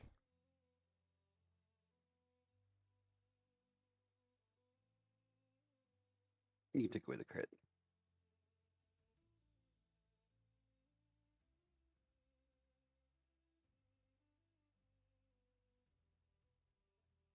All right. So what you can identify about Alderaan, you do get a little bit of history about Alderaan. It's not like it's not like a secret. Alderaan is literally one of the pride planets of the Republic. And what you learn is that it was among the founding worlds of the Galactic Republic. Its noble houses lend not only wealth but wisdom to the great experiment that was the galactic unity. The Alderaanian houses, they're ancient even by that time. So even by early Republic time, they were already considered ancient. So the Alderaanian houses are old. Um, they were the custodians of philosophy, diplomacy, and arts. Of them, House Organa, House Antilles, and House Pantier stood foremost. They guide the planet's policies and representing Alderaan in the Galactic Senate. So while you're going through this, before I continue, are you relaying this to everyone or are you just kind of keeping it to yourself? No, I'm displaying it on the, if we have the ability to display in the room. If it's just a, not sure how smart the room is. It's smart. So you kind of have this global sphere of Alderaan up there, and then there's like branching like text in Arabish kind of extending from it. So anyone that wants to can see this. Um, if, for example, like Suseel looked up and she saw a glimpse of it, she probably would realize why House Wrist is the way it is and why they're, and for like Ni-Ella, her vision and seeing some of this imagery around her might associate with her own vision now can kind of get the sense of why some of the tensions are growing because there's 3 houses on this ancient world that have a lot of the power. And that you also can identify that Alderaan had an early identity that was steeped in the creeds of peace, and it was through knowledge, a philosophy rooted in the old scholars of the University of Aldera. It was believed that power, untempered by reason, was corruption made manifest, a tenet that shaped Alderaan's lasting aversion to warfare and weaponry. Its people prized discourse rather above domination, art above armor. Yet paradoxically, Alderaan's defense forces, though small, were among the most disciplined in the core, guided by the principles that I just stated rather than conquest. And now, the important part for you, um, with the emergence of the Sith Empire into the unknown regions, um, you're getting little snippets of like political news broadcasts that's happening on that planet that seemed very familiar to you from your time on Belkadan. It feels like the words that you read from some of these broadcasts do not feel like they would come from the representative of a few of these houses, but from the mouths of something or someone puppeteering in the background.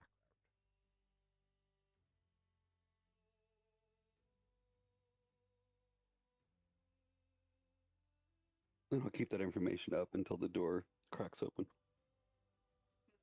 She knows a lot of You have disappeared, Cersei. Oh, do you not see me? No, yeah, here. You faded away very much. Okay, do you hear me now? Yes. Okay. Um, I was just gonna say that she's gonna go and look at she's gonna look at it. I think specifically center in on like the news forecasts, the news, and kind of what is being said is happening there now, because that's more important for her at this moment than the history stuff.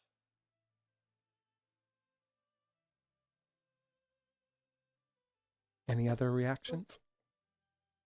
Oola's going to turn to listen also to the news broadcasts, um, taking in what's going on and pondering why they're here and what their mission's going to be.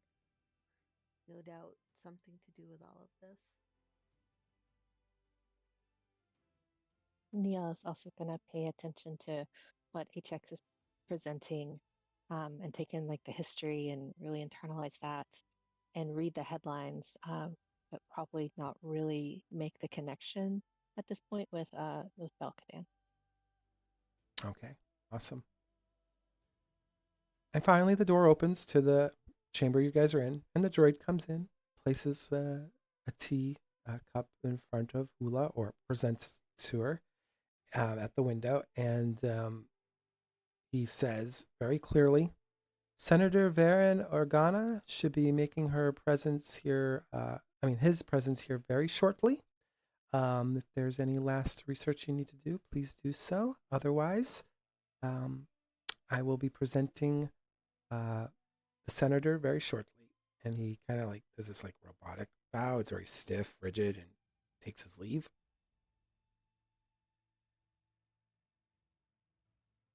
Oola, holding the cup in one hand, cradled with the other, will sip at the tea while she continues watching the news broadcasts.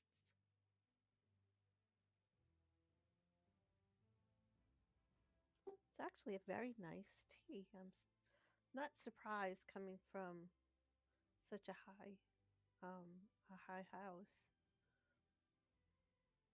You guys don't know what you're missing here.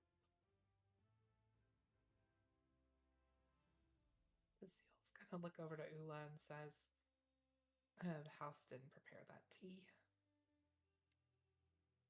Nia just kind of nods and smiles at Oola, and internally she's thinking that Oola's very brave for drinking tea.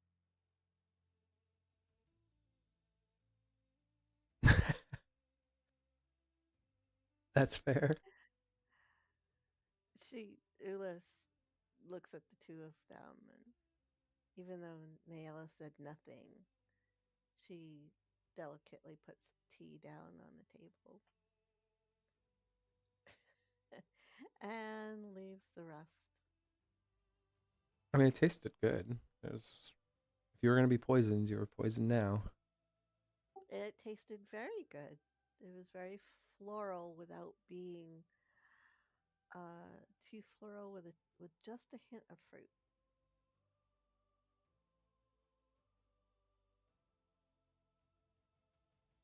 Okay, and before we move on, I'm just going to have Suseel. You all can roll this, but Suseel specifically will only have a 2 difficulty with this roll. It's a lore check. Let me see which lore though. One moment here. There's a couple lores that you guys can roll, but I'm gonna have you roll a very specific one. I'm gonna have you roll the core worlds lore for me, Suseel. It's 2 difficulty. if anyone else would like to. Unfortunately, because of your character's backstories and because of the information you were able to pull up, it'll be a 4 difficulty for the rest of you if you decide you want to roll in on this. But this pertains to the senator themselves. That's going to be presenting themselves. Can I ask a question really quick? Yes. Because it's been a while. When she first, because I think the senator that came into her office way, way back at the beginning, was that the same senator they're going to meet? No, that was a very interesting individual that you may Okay. see in the future. Okay. Just wasn't sure. Just wanted to verify. Okay, I'll roll.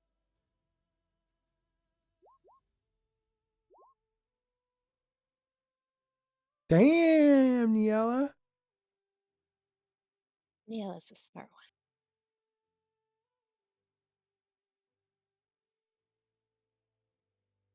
Yeah, Just you got me beat.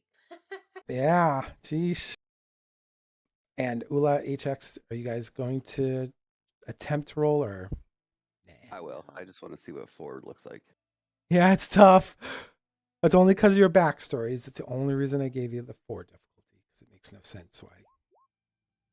But I have to make it make sense for you, HX. Jeez, it's Indeed. amazing. Yeah, Ula has no connections in any way at this point to any of this, so she's just going to defer to the others. All right, so we will say this. For you, Suseel, why you can't recall it right now is because everything that's going on in your head and trying to keep the details of the current state of Alderaan in mind, your diplomatic training has you hyper focused on those small details. And because of the looming threat that House Rist is here, on top of your air quotes boss, uh, there's a lot of pressure for you right now, especially being thrusted back into this political arena that you have navigated most, if not in your entire life. You're just coming back into it from a very arduous journey. So maybe you couldn't recall it right away, or maybe it's just not that important right now for you. For the others, Ula's like just goes right over her head. She doesn't. She's just so focused on everything else and being in the senator building for the first time. Maybe that's why she's kind of like, eh. But for Ni-Ella and HX, and I'm kind of interesting that the dice work this way. So for you and Ni-Ella and HX, we will say back on your time at Caravel, when you guys were assigned initially there, you actually had the opportunity to meet Senator Varen Organa. He's actually the reason why you ended up at that outpost. By his request, the military went along with it. And from your understanding of Senator, he must be in his early 40s by now. He had this refined bearing when you first met him. He was very soft spoken, but he always had a level of authority to him.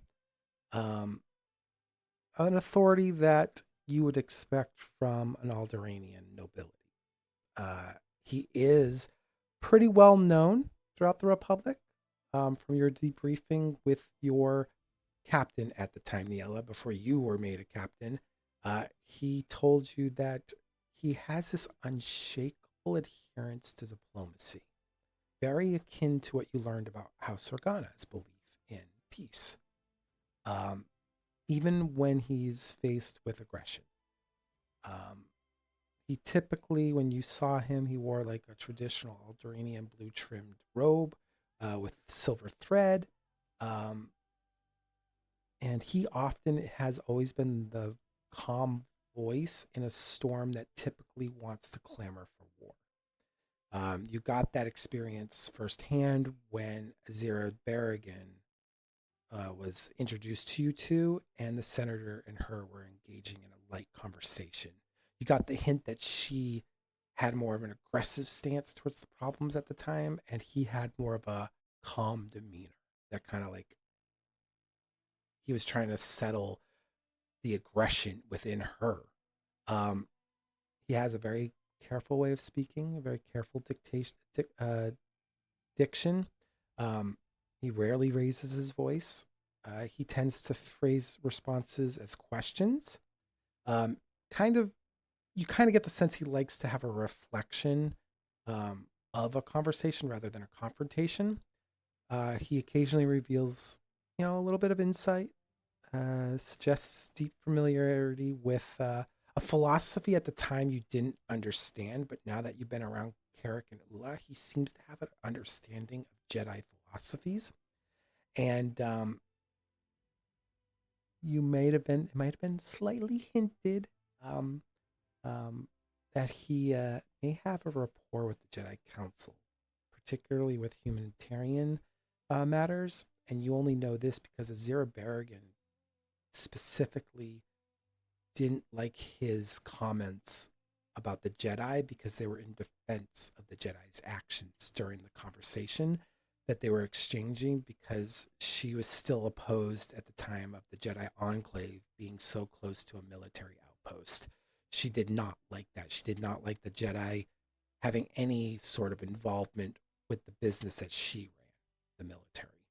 Um, One other little detail that you might also understand is um, she is the ally of Supreme Chancellor Suresh, but um, that may change in the future. Um, and yeah, that's pretty much all you guys got from that encounter. It was a long encounter. It was about an hour long encounter that you had.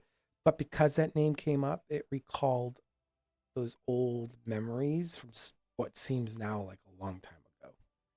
Um, but yeah, that's what you guys have. You can share if you'd like. You don't have to share. You can keep that internal. It's entirely up to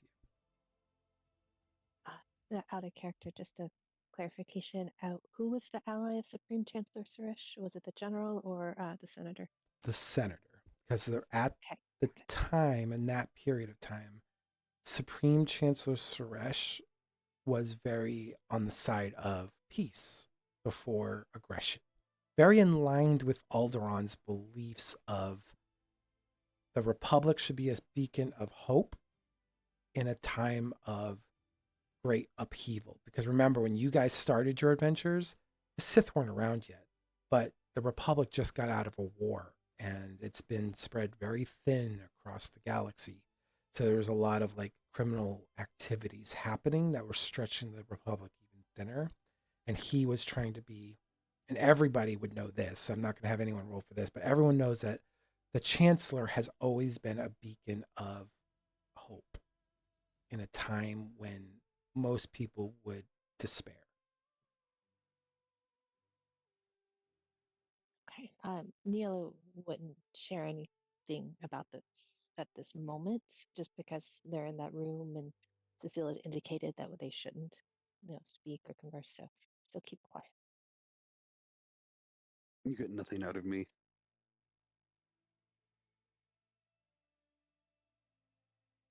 Well, now through the faint hum of the chamber's air circulators, the only sound that you guys hear breaking the quiet that you all sit in is the sound of a door sliding open once more. And through them steps the ambassador, Varen Organa. You watch that their motions that they're taking seem very deliberate, measured. It's like a man that has been long practiced in diplomacy, where every single misplaced word could like war. His steps seem to have that same reverence of like focus. His robes shimmer with that pale blue Alderanian skies. They're again edged with that silver thread that catches the chamber's soft luminescence. He stops just inside the doorway, and he offers a warm, respectful bow to each of you. And he says, "Honored guests, welcome. It's a pleasure to finally meet those spoken of with such respect within the upper chambers." And here he would glance at each of you, his eyes kind of settling a moment on Suseel, with a faint smile, tinged with something heavier that she might be able to pick up. and perhaps maybe a little regret. But then he does step in further, his hands folded beside him, and he kind of gives you a moment to introduce yourselves if you wish.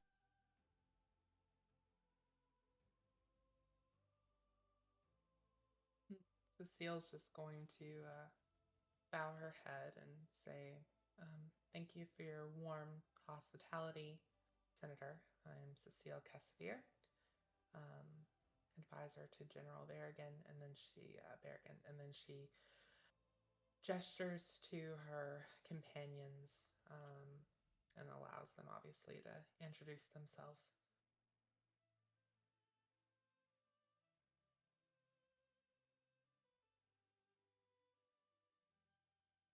Ni-Ella would step forward and feeling, seeing the senator again, she feels reassured. Like the first thing that seemed familiar on this world for her, and she would introduce herself. Senator, it's good to see you again. I don't know if you remember, we met briefly on Caravel. It has to have been at least 5 years ago. I'm Ni-Ella Naam. I am the physician. It's a pleasure to see you again, Ni-Ella. And you too, HX. Wow, you still both are together. That's reassuring. Hope things are going well for your practices. Well, as well as could be expected in these times. That's understandable. And HX, never knew quite about you, but having introduced you both to Caravel, I quite could never get you out of my head, HX. I hope things are going well for you too. Well as can be. Then he shifts his eyes towards Oola, waiting. She looks him in the eyes. She doesn't bow her head or anything. She just greetings. I'm Jedi Knight Oola Tann, directed here to be of service to you by the Jedi Council.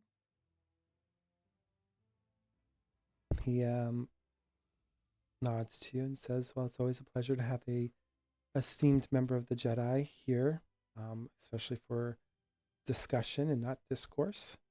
And then he kind of looks to you all and says, well, you've all traveled far. Please have a seat, make yourselves comfortable. I know the air may be Coruscant here, but I assure you, as you probably have seen, the spirit of Alderaan breathes in this room still. And he gives you a smile, and he goes to the far end where he would pull out his own seat, and then he would sit down.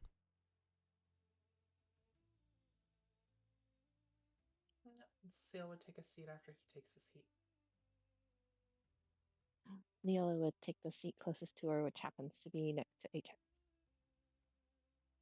And Oola would select one of the other open seats that were close enough to hear, but not to actually be sitting in everyone else's lap.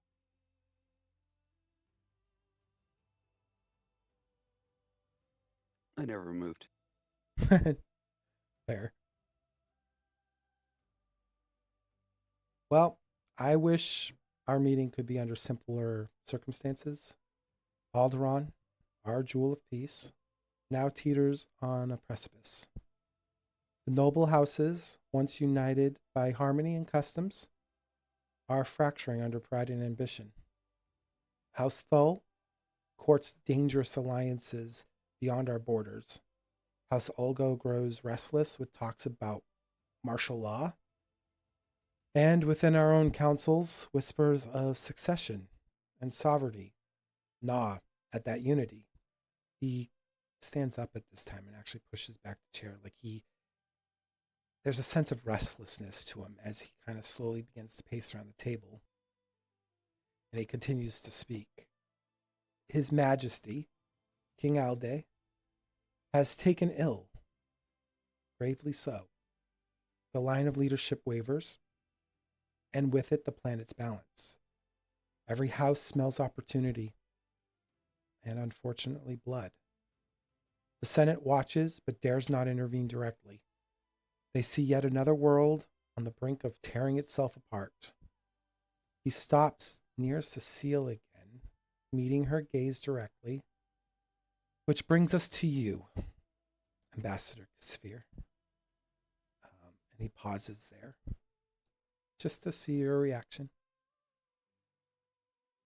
Suseel just looks at him. She's not gonna, she's just staring at him. She's expectant of something that she doesn't want to hear, but she's gonna sit there and listen. Well, your prior affiliations with House Rist, though unconventional, grant you access few others could ever dream of. You understand their methods, their motivations, and their mercilessness, a sense of, well, let's say, contract. House Rist has become far more than a family of assassins. They have turned into brokers of leverage. The Republic cannot negotiate with daggers drawn from the shadows, but perhaps you can. He inclines his head slightly in respect. His tone is still gentle yet unwielding. We're asking you to act as a bridge, Ambassador Kesvir, not for any single house, but for Alderaan itself. You can speak in places our voices cannot reach. And he stops speaking at that point. Again, gauging you, looking for a reaction, or perhaps a response.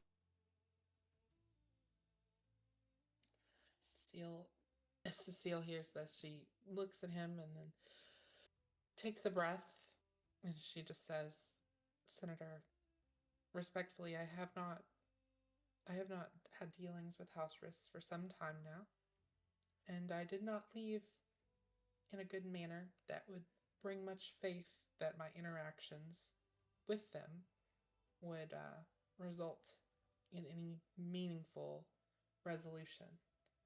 Uh, as far as I'm aware, uh, if I were to enter a controlled space with them, I would surely be killed, maimed, or destroyed. But with all that being said, my service here is to the Republic, and I will do what must be done." I understand, Ambassador. Um, but you do have insight that the other houses do not have, including myself, about the operations of House Rist. The Republic has faith in you. And, well, he looks at Oola, who's in the room, and he goes, "General, you can enter." And he speaks with a loud voice as you guys never notice the door shut. And you see a man walking into this space. And he literally just breaks into a conversation, a very loud, boisterous tone. It's like, "I'm General Tenzin Kesvir, Republic Special Forces." He gives you all a salute and then goes to ease. "The ambassador is speaking true. The tensions you've heard described are not the whole story. Our intelligence divisions has uncovered signs of deeper corruption, something older.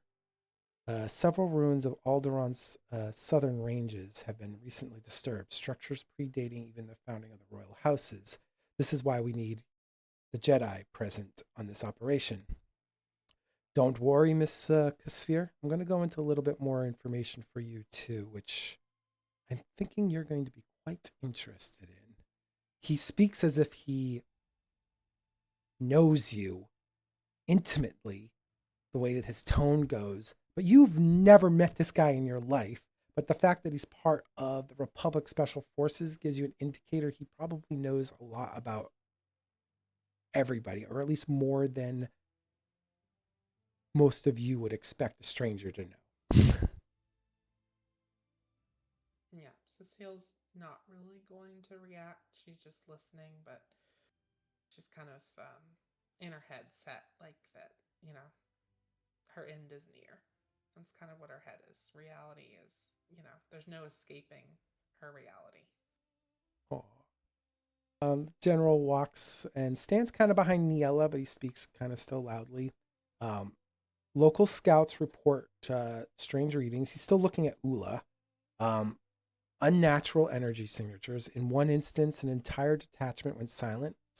And we believe the Sith may have established a hidden foothold, working in flame to inflame the noble conflict from beneath their feet. This is why we needed your presence here, Jedi Knight Tann. I understand that another Jedi Knight should be accompanying you. One Carek Mase is, from my understanding, with the Jedi Council. We need you to investigate these ruins, and you're not going on the mission to serve as an escort for Miss Kesvir this time. Do you have any questions, Miss Tann? She looks up and bows her head,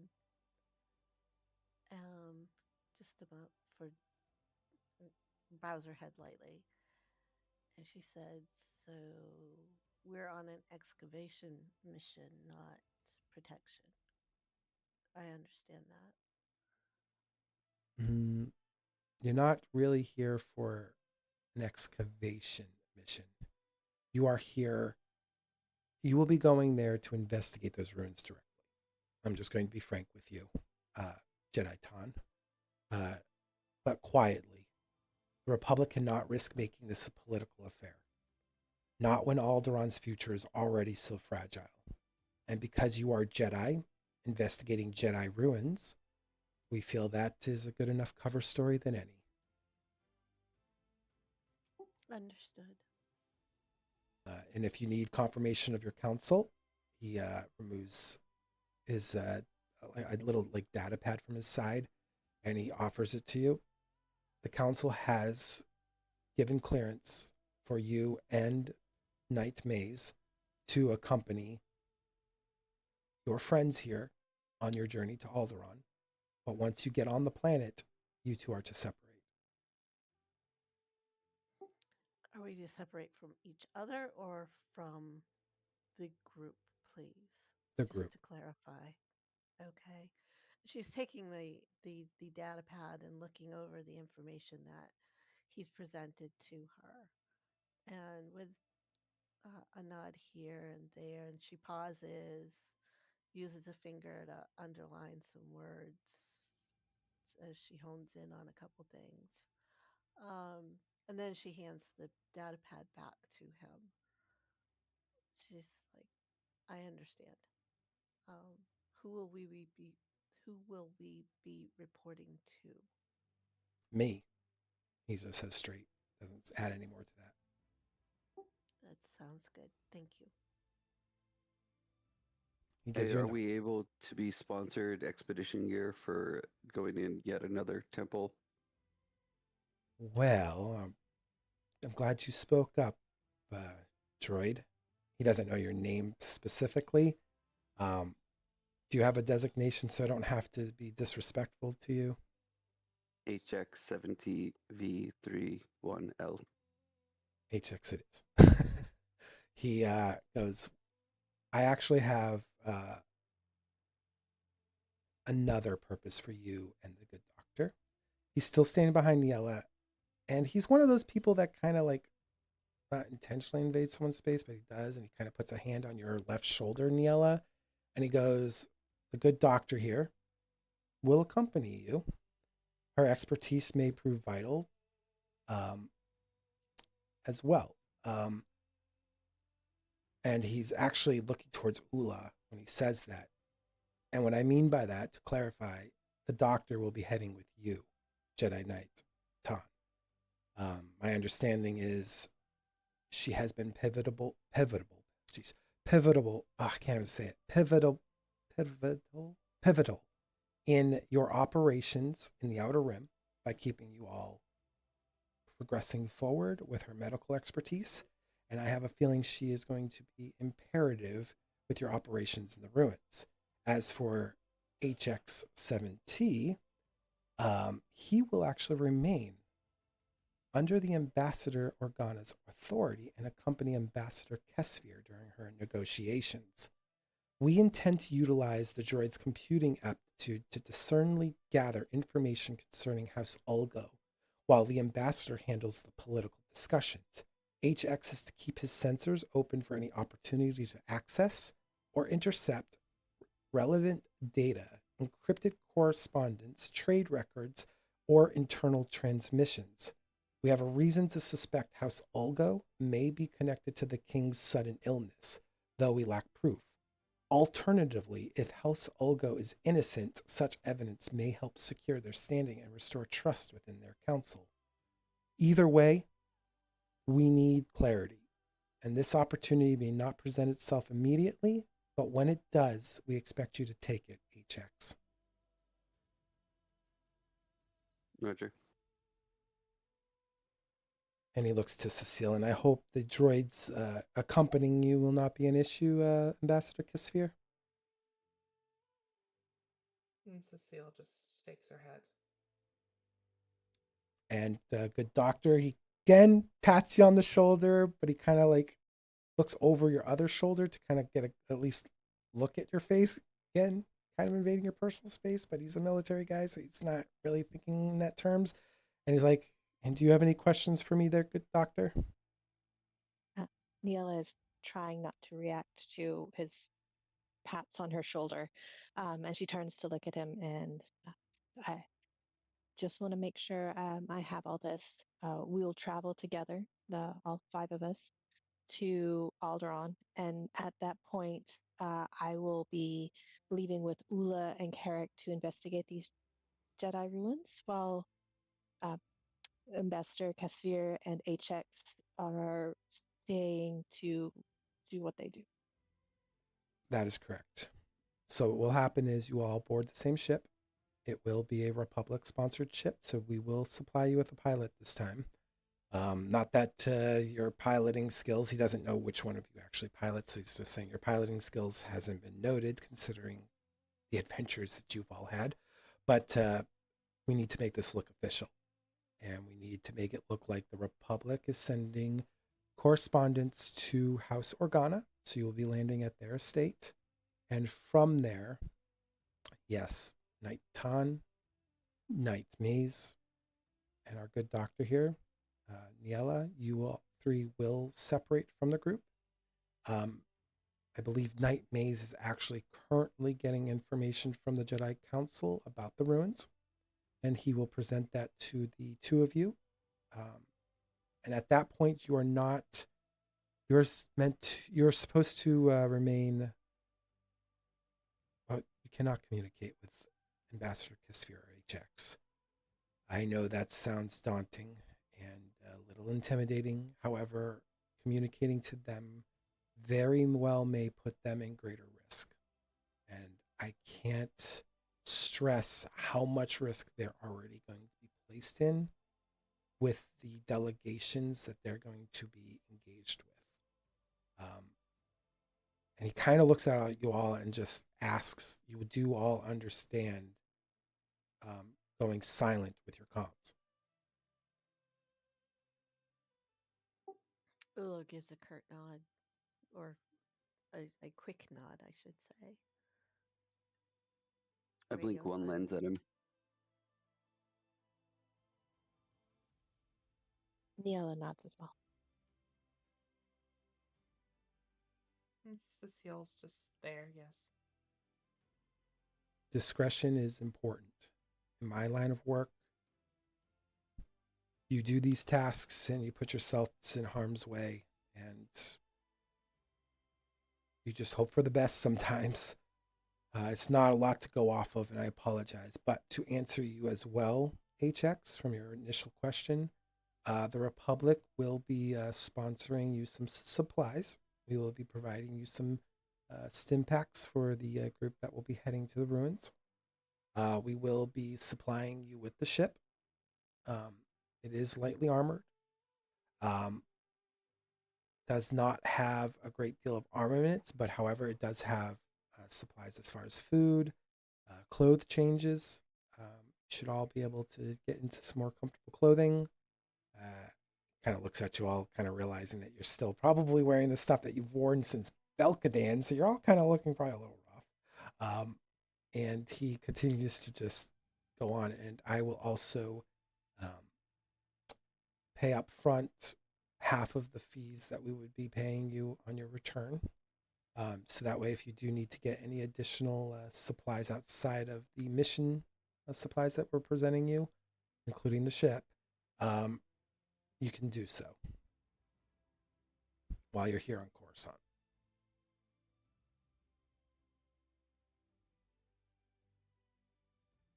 And how much is that fee?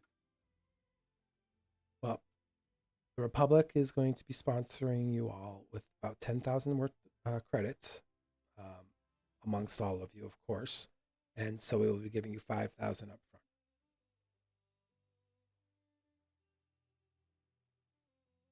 Which is a lot, by the way. I know it doesn't sound like a lot, but in Star Wars credits, that's a lot.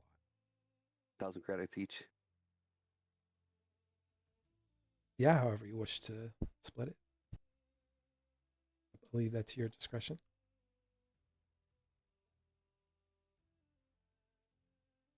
He kind of folds his arms now here, and his voice is dropping lower, kind of like that confidential, almost conspiratorial way. And he goes, "And now, this remains between us. No words of this investigation is to reach Azira Barrigan. She has eyes everywhere, in the Senate, on Alderaan, and perhaps even with the Wrist Network itself. If she learns of our intent, she will move to undermine it before we can act." He looks to all of you, but specifically to Suseel. Um, and he goes on to say, "Ambassador Kesvir, I'm aware of your situation. The chains that still hold you are not visible to us, but they're visible to you. You are standing between two powers. Wrist's control your past and the Republic's demands. But Ambassador Organa may have a path forward for you, one that frees you from the yoke once and for all." He gives you a moment, looks to Varen. Varen looks back at you now, Suseel, and they're kind of giving you just a momentary silence to prepare for what they might be presenting you here.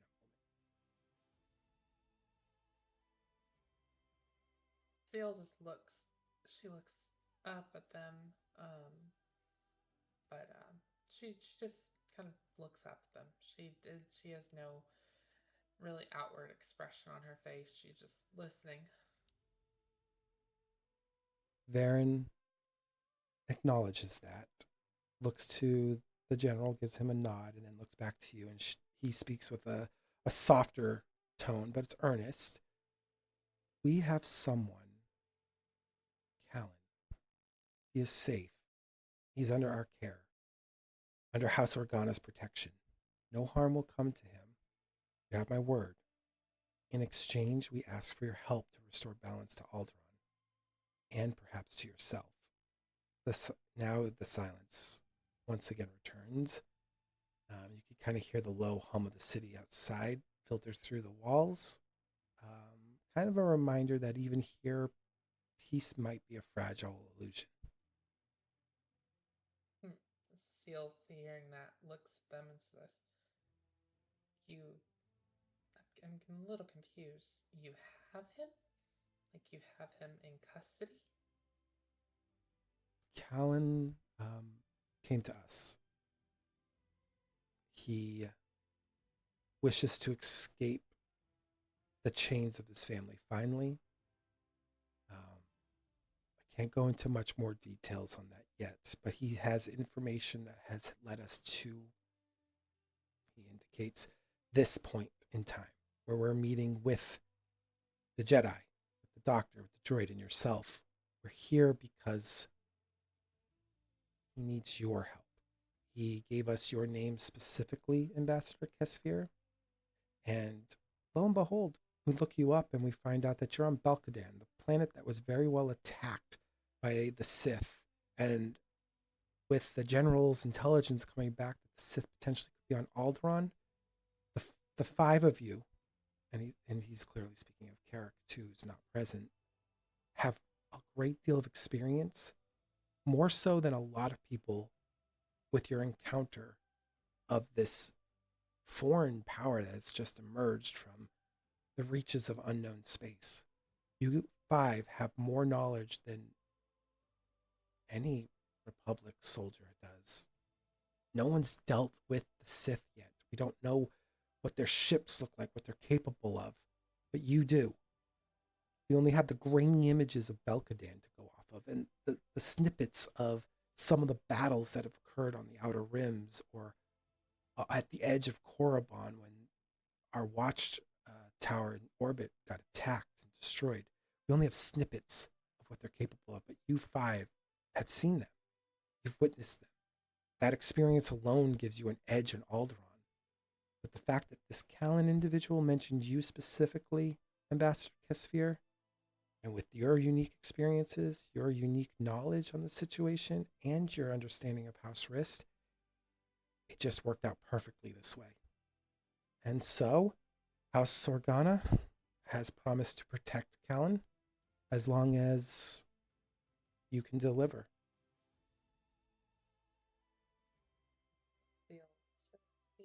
She was listening, and then as long as you all, as you basically the tagline at the end kind of catches her, and she just kind of stops. But she nods, and she looks to the general in there, and the special operations, and she takes her data pad out, because I assume she'd have her data pad still. Yes. And so she takes that out, and then she pulls out, I guess like a memory thing with it. I don't know, some kind of memory, almost kind of, you have a drive. She pulls the drive out, and she gives it, slides it over the table, like toward the general, and she's like, "This is me being transparent about the communications that I've sent to my superior, and so you can use that as you will." And that's all she says. The general takes it, and then he looks at the ambassador, and he says, no, he'll be safe regardless of whether they succeed or not. And then he looks back to you, Suseel. He's like, I don't operate like politicians, and I certainly do not operate like Berrigan. Whether you succeed or not, the effort that you're going to be putting forth into the issues of Alderaan is enough for me. We will honor the life of Callan and the risk that he placed on himself to get us to this point. And the ambassador says, I apologize, General. And the general looks sharply at the ambassador and looks back to you. I am not like the others you've dealt with. I'm more direct. I'm more prudent. I will not tolerate coercion like this. I'm going to ask you once, Suseel, and he puts the data pad, he puts the memory chip back in front of you. And it's significant in this moment. And he steps back. I'm asking you, will you help us? Will you and your friends or colleagues help us? Still, she looks at the others, and she just says, "I cannot speak for them. They all have their own paths to walk. But as long as Callan can be protected, I will do what I must to ensure he's protected from house risks and all who would see harm to him."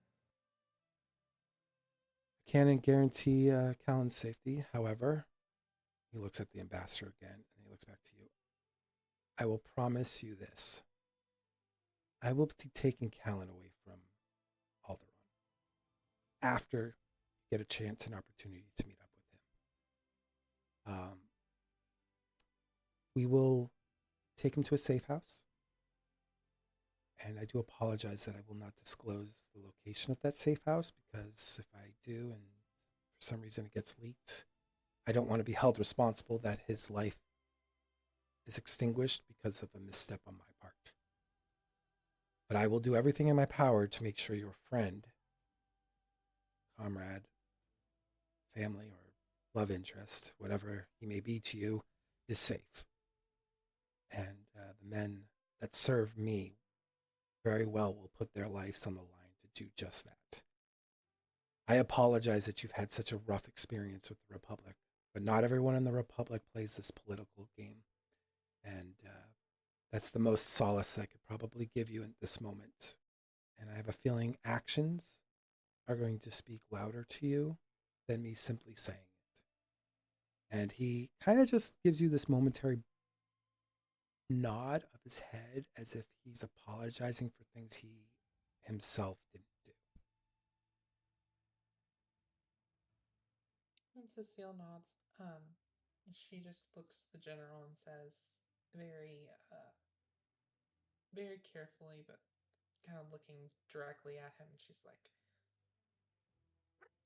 "You must take care, General, for I fear your life may be in danger." And that's kind of all she says. She kind of looks down to the data pad there, or what? Not the data pad, but the drive she put there. She's like, just be mindful for your own safety. He laughs and goes, "Oh man, my life has been on the line for more times than I can count. And I've made a lot of enemies in my life, being honest and true to who I am. Candidly so. But I appreciate the warning. And he does take the drive, and I appreciate this. I hope you return safely." And then he looks to Oola. Knowing Oola and Ni-Ella really can't deny his request because of their services, but he does say thank you. Um, I know you have obligations and oaths that you two must follow, but I appreciate nonetheless your willingness to go along with this. And then he looks to the droid and he kind of smiles because he has this internal thought about droids too, but he's like, and I even appreciate the droid stepping up and providing you all assistance as well. So, with this momentary pause, please speak freely. Because once we depart, once we all leave this room, secrecy is going to be our greatest shield. Ni-Ella nods. I understand the importance of discretion and what we will be doing on Alderaan. Is it known, or is it okay if it is known that we are going to Alderaan, or should that also be kept secret? It will be known already that there is going to be a delegation led by Ambassador Kesvir to the planet of Alderaan. What is not going to be disclosed is the presence of the Jedi and yourself, Ni-Ella. We are simply stating that the extra passengers on the ship are Republic personnel. And he kind of gives a smile to Oola there because it seems like he has something else he's going to be adding to that. And the droid. The droid will, at least on the surface, be portrayed as a service droid to Ambassador Kesvir. Obviously, that isn't the case, but that is how we are going to present it on the book. As far as the Jedi, we're going to provide them disguises. They are going to be dressing up as Republic soldiers. And we will be presenting you Ni-Ella, a more official Republic attire for a doctor. But once you get on the planet, inside the ship that we're supplying you, we will be providing you clothes that will be more suitable for undercover. I believe they're like cloaks and robes of some nature that can conceal your forms as you're traversing uh, the grassy fields of Alderaan to these mountainous ruins of the Understood. Thank you for the clarification. Jedi. You're welcome. Any other questions?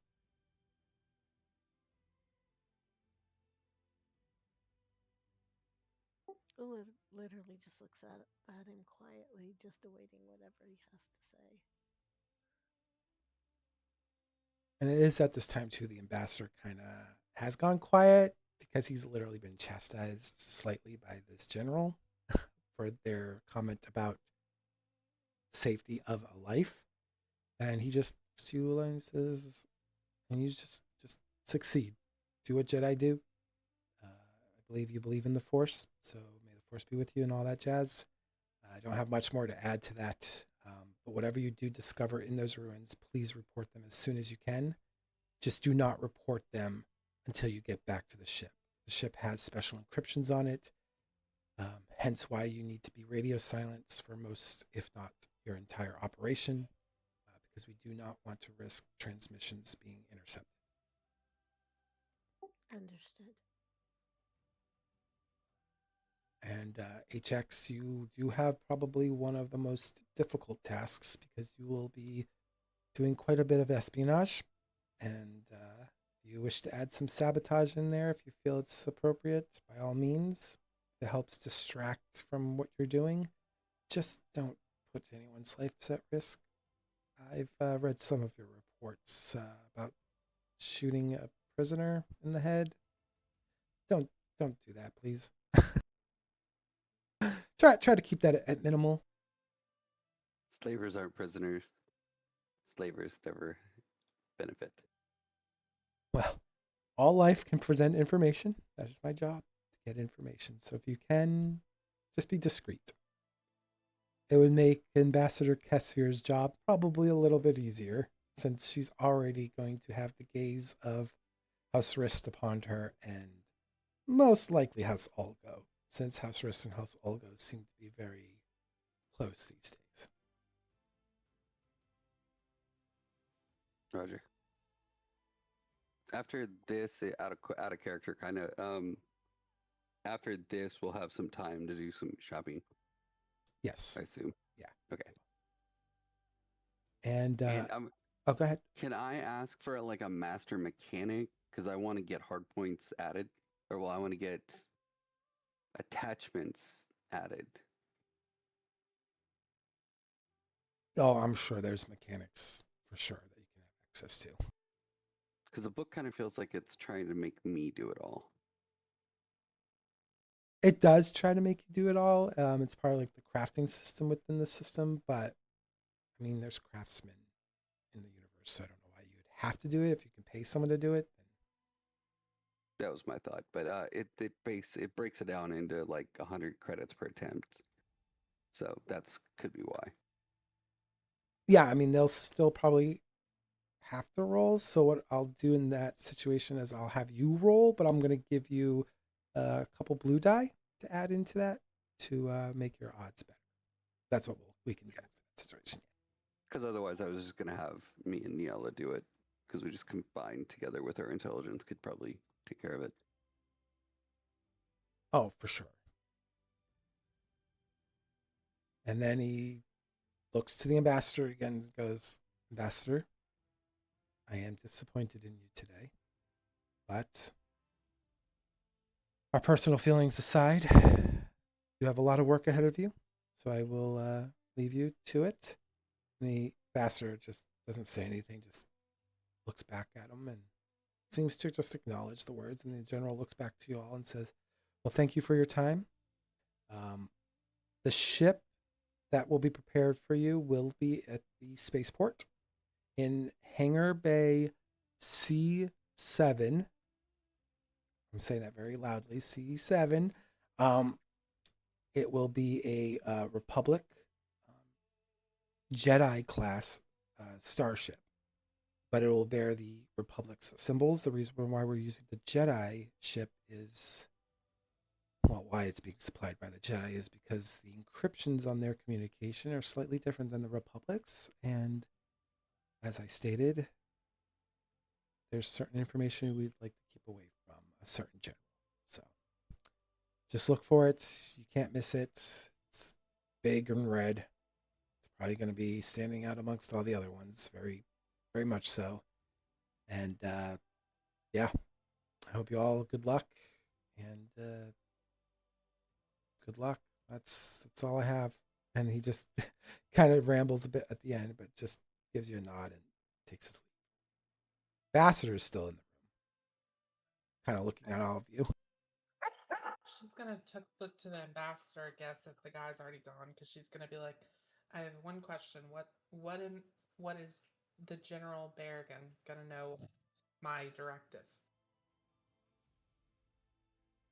General Azira Berrigan is just going to know that you are heading to Alderaan, and we are putting it as personal leave approved by General Calsby to visit family on Alderaan, which isn't technically a lie because you will be visiting Callan.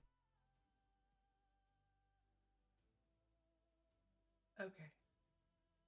And if she presses the issue, well, Special Forces has ways of diverting and creating masks that information will wear to hide your intent. Obviously, whatever actions you all take on the planet could subvert those actions, so be mindful of that. Be careful of that. Your actions on that planet are going to have a gravity to them that I cannot stress any greater. I mean, if things happen at those ruins, they could reverberate back to House Organa, and, well, we may have to feint that we don't know why, who you are.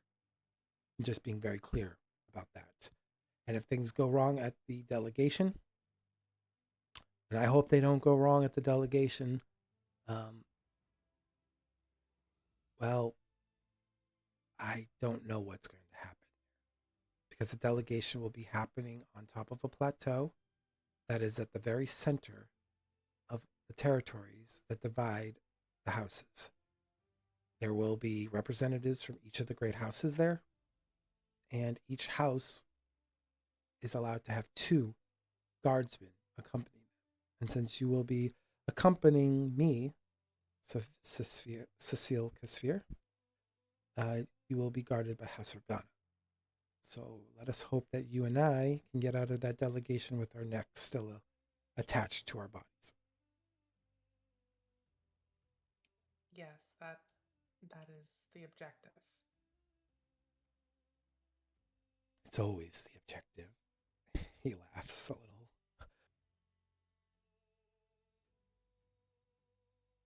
But, yeah. And I am sorry for my misspoken words. There's a lot going on at home, and there's family that I'm concerned for. Because if things go south, well, the jewel of our lives could be cracked and shattered in ways that I just can't picture. Indeed, there's much to consider and much to be mindful of going forward for everyone. He still kind of was standing, but he kind of slowly goes towards the door, opens it, and looks at the 4 of you and goes, "Well, I don't have anything else unless any of you have any other questions. At least let me see you out."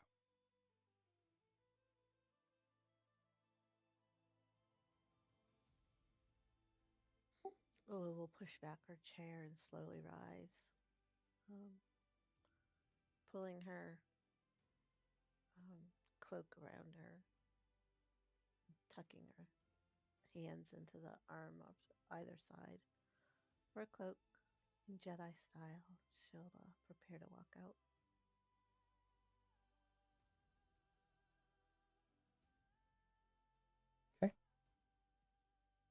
Ni-Ella gets up as well and moves towards the door. I'll stand up and stop by the ambassador and ask him about the master mechanic of his house. Oh, of my house? That they're back on Alderaan. However, I could call ahead a taxi for you all if you do need to do shopping before your trip. Just That will be advised. sure. Oh, and here, he just offers you at HX because you're the one that's asking about it, but he gives you the 5,000 uh, credit chip. So it's like a chip that has the value of 5,000 credits. I'm rich. Bye. It's expended wisely. But I will call a taxi ahead. Just let them know what you're looking for, and the taxi will get you to where you need to. He looks to Oola, and he's like, and Oola, Jedi Master Omril Vamori did say that if you and Ni-Ella, he seems a little shocked, wants to go visit the temple grounds, you're more than welcome to. He looks to you, Ni-Ella. He's like, he seems to be under the impression that you may have interests in the Jedi temple grounds.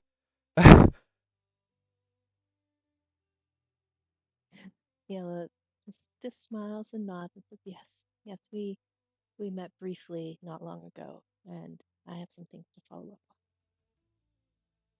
Ula smiles, and though inwardly she wants to put an arm around Ni-Ella and say, "Come on, let's go." She composes herself, and she said, "That would be correct. We will head that direction." And then he does one final look to Suseel. Oh, go ahead, Neil. I saw you light up. Yeah, just one question, Ambassador. The ship that we're being provided with, what sort of medical capacity does it have? Well, I've only been on one of those ships once. And once you get into the center of the ship, it has a lounge. Off of the lounge, it has a medical bay. It's got 2 medical beds. It's well stocked. Doesn't have necessarily all the stims that you need, but it's got like bandages and stuff. So if you need to do any like uh, surgery or anything, it does have that type of supplies available to you. There is sleeping quarters towards the rear aft. The engine bay is actually down a ramp towards the rear as well.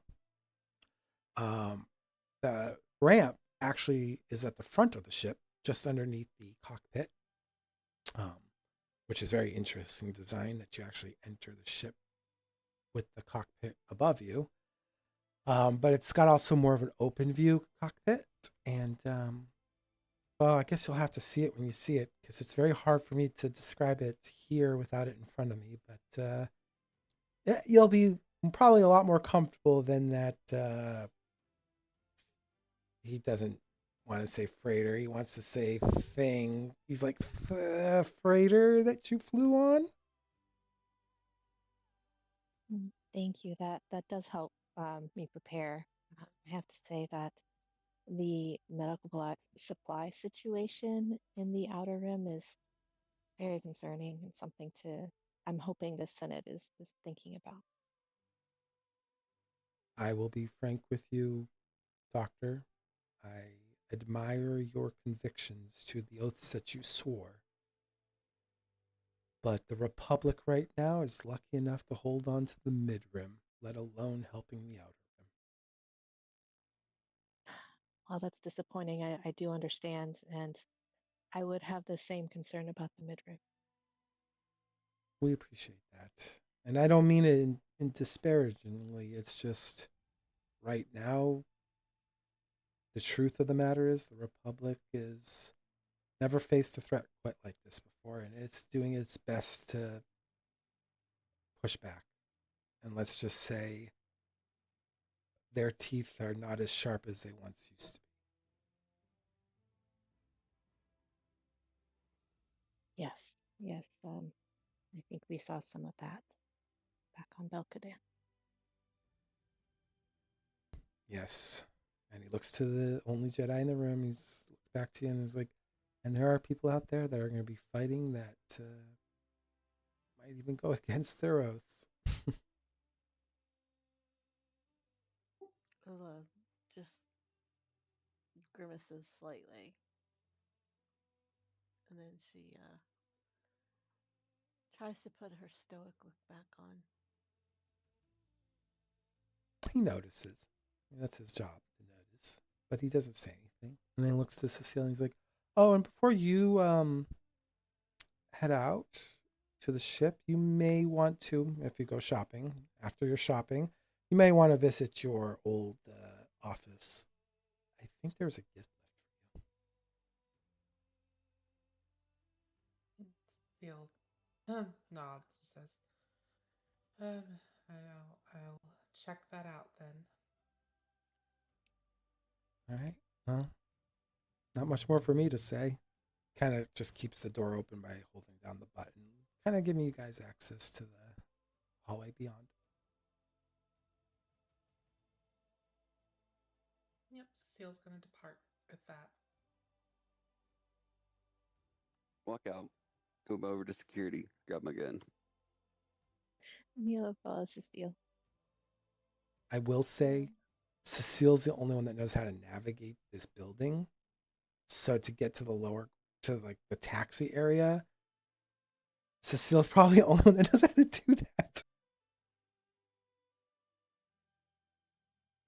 Right, so Oola will follow along as well, making note of the ways that they go. Are the Jedi taking a fifth of this money, or are we sticking to their poor? Ula's gonna have to take hers because she's got to refill her stems at very least. Oh yeah, now that they're knights, they don't get they get stipends no longer. They earn their credits just like everyone else. Um, Obviously, like technically, Ni-Ella and Oola should be getting like paid, but since it's a role play game and they rarely go back to their home office to get paid, they're earning their credits just like you guys are right now. I don't know where Ni-Ella's home office is at this point. It's probably somewhere here on Coruscant, but they probably also you probably have a backlog of mail back at your place of residence, which currently has been laid to siege on Belkadan. So there's probably some documentation that they owe you some back pay.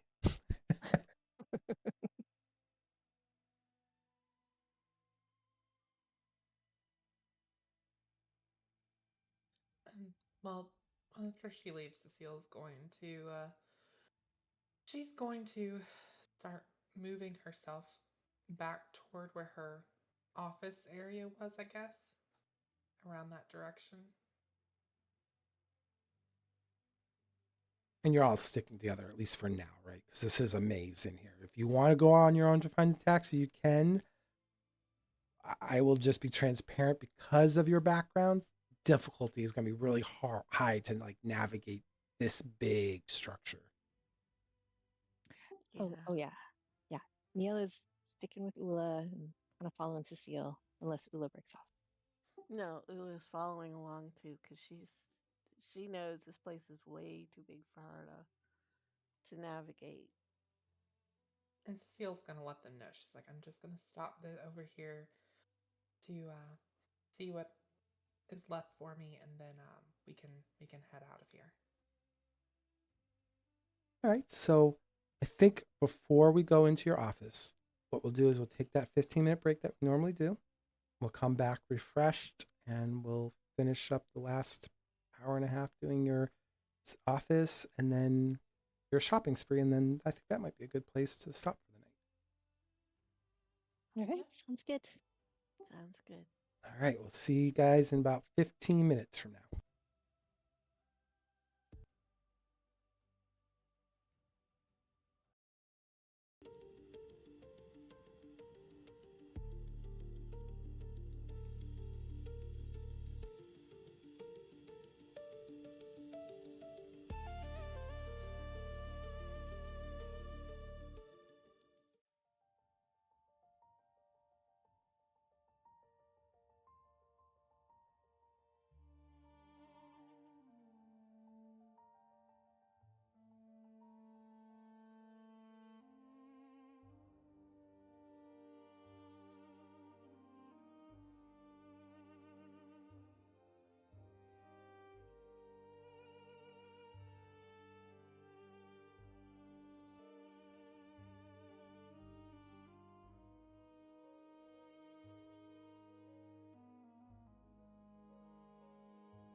document, but we can still put things there too. So I'm sure Nahili will weave all that out because he's. What did you say earlier, Nahili? You're like, I'm bored. I need to write books. I do tend to write books, that's for sure. And we're back. Let me check. Yeah, no rush. No rush.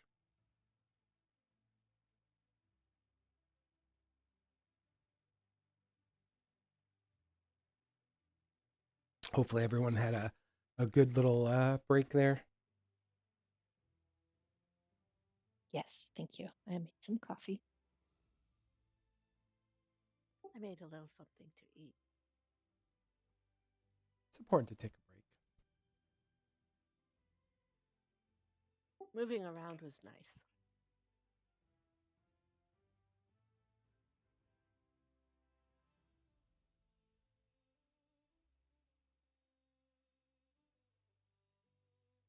Okay, and I will say,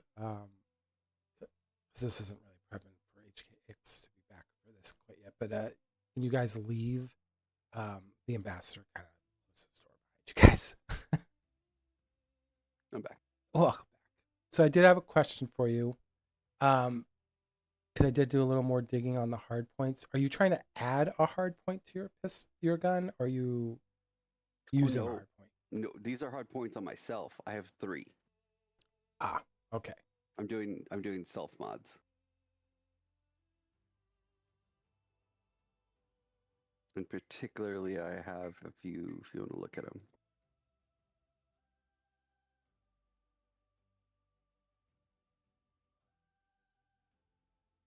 Nope, it's good to know.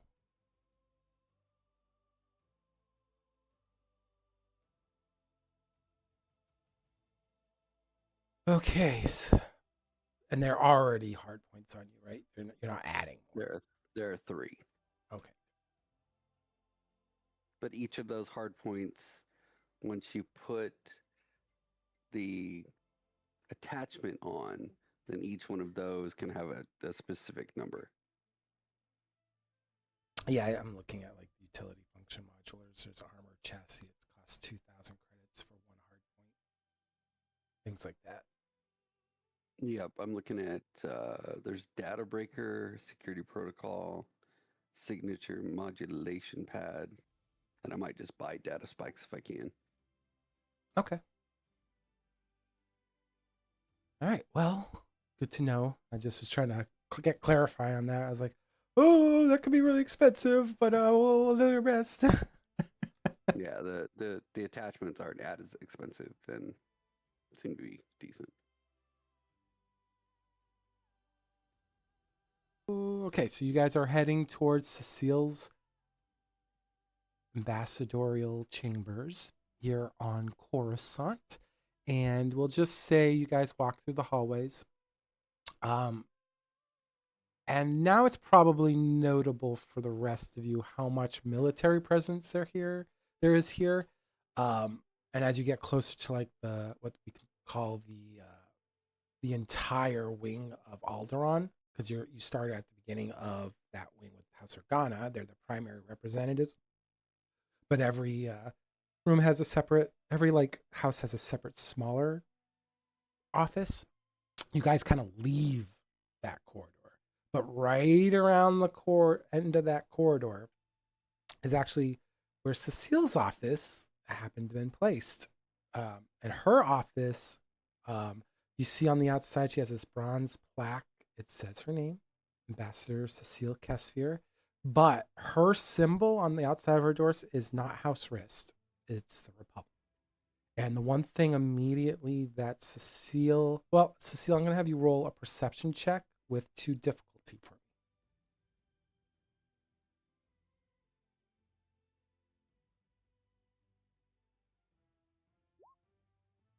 me. Ooh, okay. I'll say you don't immediately notice it. But when you open the door to your office has been turned upside down. There's tables, there's chairs scattered about. Your desk looks like a hurricane just went through it. You have drawers that are open. even the window that faces out towards the skyline of Coruscant, there looks like there's a little circular cut that has been made from there. So you guys can all feel that warm air kind of coming into this office space. Can you describe kind of like the description of what your office looks like typically amongst this mess? Like, what do you have that would be like identifiable that sets your office apart from like the last office you were Yeah, I think it has been a little bit since she's probably been back here because she was on Belkadan for a while. Um, but her office, she likes to keep things pretty clean and minimal. Um, and so, walking into this, whether it's like all a mess and things are turned over and maybe even papers everywhere, like it's definitely out of character. Um, she even had like a little spot for her little pet where her pet like would rest and stuff that, was all, who knows if that's destroyed or whatever. Um, but yeah, it's very much like you'd enter into an office of somebody that's like well manicured and everything has its place and nothing's really out of place, and it's like exact opposite walking in here. It's everything is out of place. There's nothing that looks like anything is where it needs to be. And it's when she walks in and sees that, she stops and she kind of like stops so much where it's like she doesn't let anyone else kind of go past her because she just kind of looking around to see, okay, whoever disturbed this, like they're no longer in here, right? She's kind of looking at. Yeah, that's definitely fair because it's like when your house gets robbed or something, you walk in and you're like, I hope they're not here still. It's kind of, yeah, so that makes complete sense. Um, I'll have you roll now another perception check. This is for you being inside the room. This one, it's a little heftier. This will be a 3 difficulty, and that's obvious because of the mess and disarray. It's going to be hard to like identify uh, anything of import, I guess, amongst all this Okay, stuff. use my advantage from the last roll. Okay. Oh, great. So you're looking, and this is just who knows what you're feeling at this moment, but it's a lot. Visually, it's a lot. And when you're looking and you see where the table's kind of been put onto one of its sides, you see underneath what looks to be uh, paper, you see a little tag that's sticking out that has like ribbon attached to it. And it used to be attached to something. Um, if you got closer to it, you would notice that it would say to um, my friend, and then underneath it would say Callan.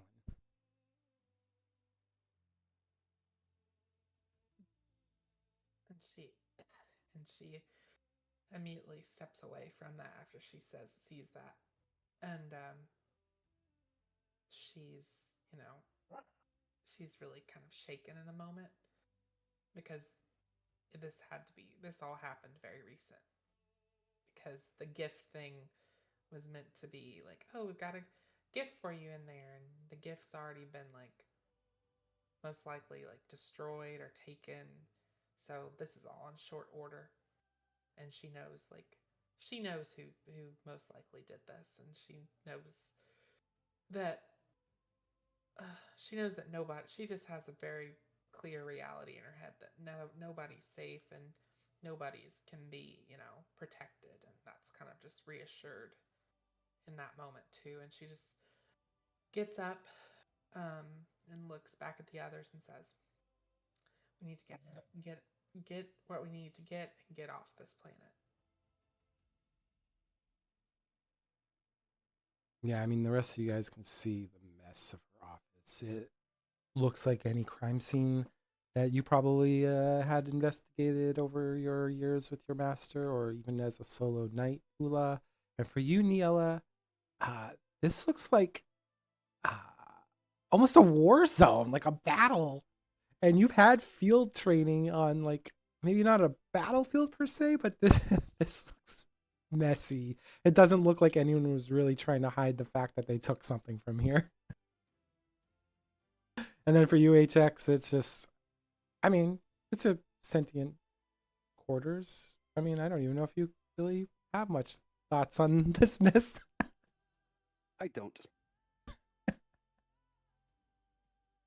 One thing I would say is Cecile's going to try to make sure it's communicated to somebody that her office had been raided, um, and make sure that gets communicated down the pipeline to Ev- who uh, needs to see it to. yeah, every chamber in the senatorial building actually does have a panel next to the door that is specifically meant to call security. Yeah, and she's going to activate that. Okay. It does give you an estimated time that it's going to be about 20 minutes, but they do advise that you can leave a message if you'd like, especially for ambassadors. They assume your time is precious. So that's why it's set up that way, because they might not be able to get there immediately due to the size of this building. But they also understand like an ambassador can't sit there necessarily for 20 minutes because they might have really important delegations.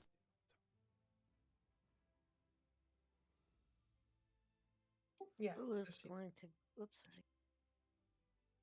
No, you're fine. I was just going to say then she'd send her message about her office being raided, um, and that, yeah, and it had to happen probably within the last couple of hours. Yeah, I will say you understand that the security is usually handled by droids in here because they don't want political differences scarring crime scenes, and droids tend to be very bipartisan when it comes to politics. So these security droids are literally most likely going to just scrub it for factual information, not input their own opinions because they're not programmed to do And I guess with that in mind, she would also make sure any mention of Callan is taken out of that room as well. that. Okay, that's smart. Oola's going to go to the opening in the window, and she's going to look around, see if there's anything that she can see, whether it be, probes or what that might have caused this opening. How big is the opening again?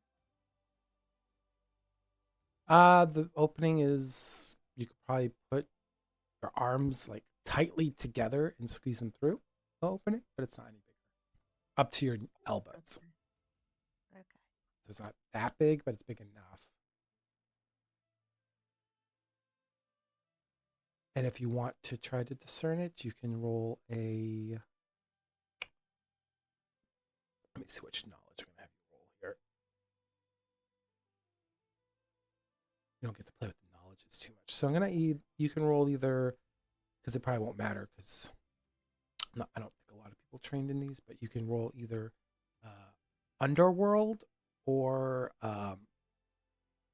education. Okay. 2 difficulty. With your background, I will say it's going to probably be more a 3. Okay. Fix that.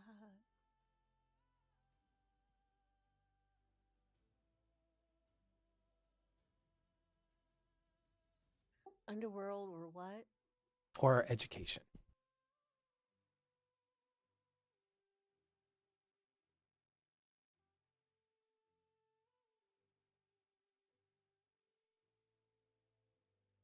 Doesn't matter, so I'll go with Underworld. Oof. Uh, you have no idea. Um, the only advantage, I'll say narratively, the advantage though, you might not have any idea, but at least you're confident that whatever caused it is long gone. Belatedly, Ni-Ella, who's been by the door, just kind of watching Cecile and Oola will make her way over to Oola and ask what she's looking at. Oh, let's step aside and let you see the hole in the window. And she says, I was just trying to see if perpetrator or whomever made this hole was still around, or if we could get any indicator of what made this hole. Seal's Ni-Ella, gonna look over to them and she's like, I know exactly who made that hole.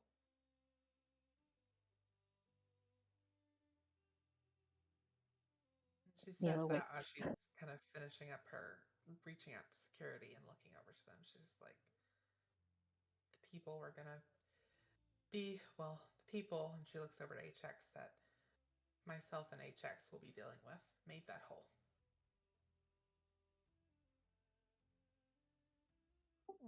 Ula doesn't pursue that line anymore, knowing that that was out of her purview at this point with this mission. So she just simply bowed her head and did her best to cover up the hole in the window until security took care of it. Ni-Ella also doesn't say anything else, realizing that they're still in a place where she doesn't know who's listening. Like everything feels unsafe again in this place. Probably more so here visually. I will say though, while you're standing there, there's like this holographic like police tape that automatically like flashes in front of your door. Even though you're standing there, while you're standing there, kind of like intersects with you, Suseel. So it's like a red. It's red while you're standing in the holographic like tape. And Cecile's gonna move out of the room then and just kind of move out there and just kind of look around the surroundings. But yeah, she's just waiting for the others now because she's like, well, we need to get out of here and start picking up what we need before departing. And we have to go. She looks over to Oola and Ni-Ella, and you both have. You all both are going to the temple, I suppose. Yeah. Yes. Yes. Well, as Cecile exits the room, Ni-Ella will carefully move to the exit as well, trying not to disturb anything. Exactly. We'll do the same now that she hopefully had patched up that hole in the window so that nobody else would be able to go in or out. Oh, you Animals, patched it? birds, peoples. She didn't touch it. She was trying to patch up, Ha- like put paper or plastic over it. okay, good to know. She was trying to be helpful. I know. It's good to know though. Oola disturbed the crime She scene. did. Good to know though, Oola. But if we're gonna leave, she didn't want to leave it open further, until security had gotten there. And it seemed like we were all gonna be taking off. No, it's okay. You do you. I did do me You just did. now. I did her. I will say, I Phrasing.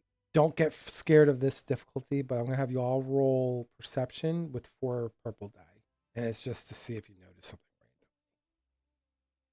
random in the big chamber. Because when you leave her office, you're back in that huge like multi-tiered catwalk type situation again. Gotta be completely random if any of you notice it. Yeah, that's a hard one. None of you notice it. That's okay. Um, and where would you guys like to go?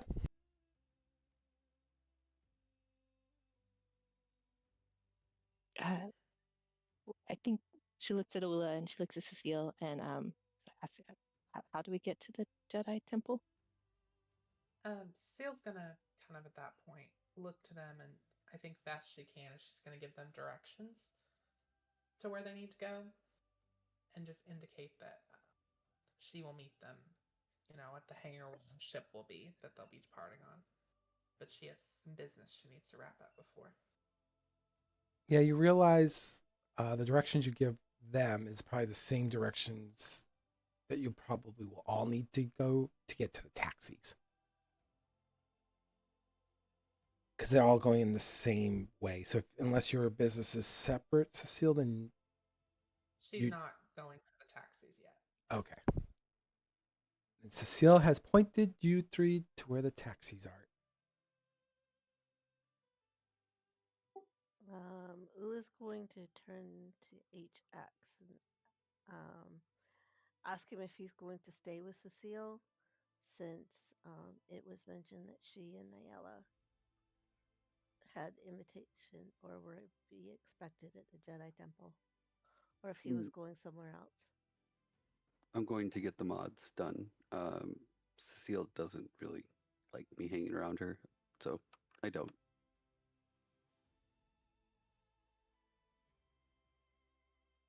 Okay. So I guess the three of them head to the taxis. Right, so while you're walking towards the taxis, where are you walking to, Suseel?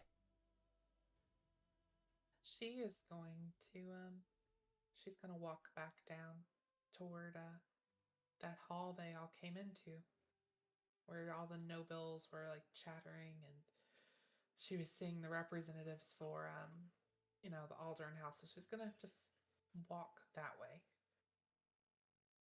Okay. So I'll say the three of you guys get to your taxi. Okay. Where would each of you like to go? And then we'll get that going for you three. Going to the recommended mechanic shop. Okay. Ni-Ella is going with Oola. Yeah, we're heading to the Jedi Temple. All right.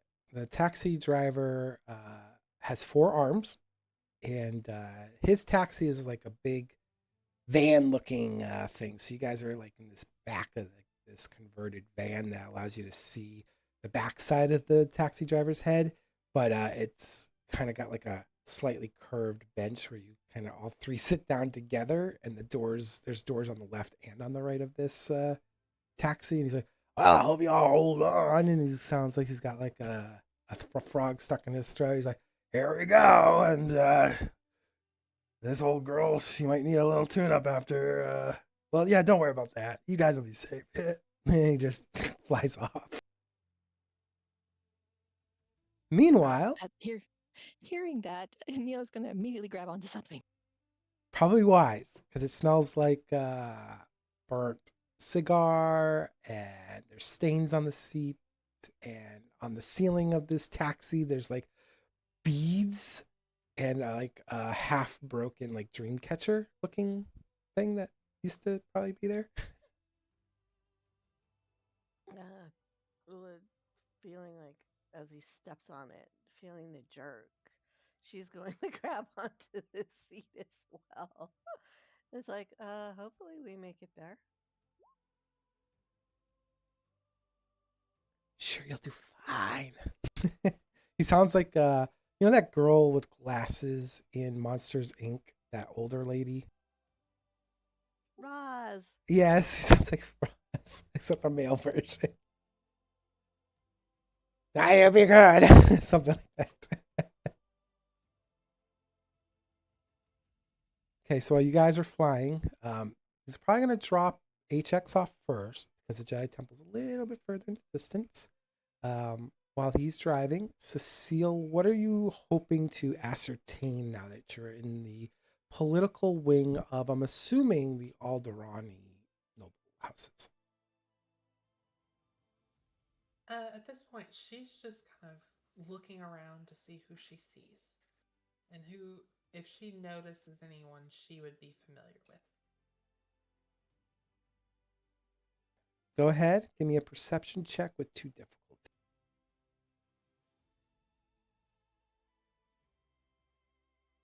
Okay, I'm going to use one of the advantages for my last.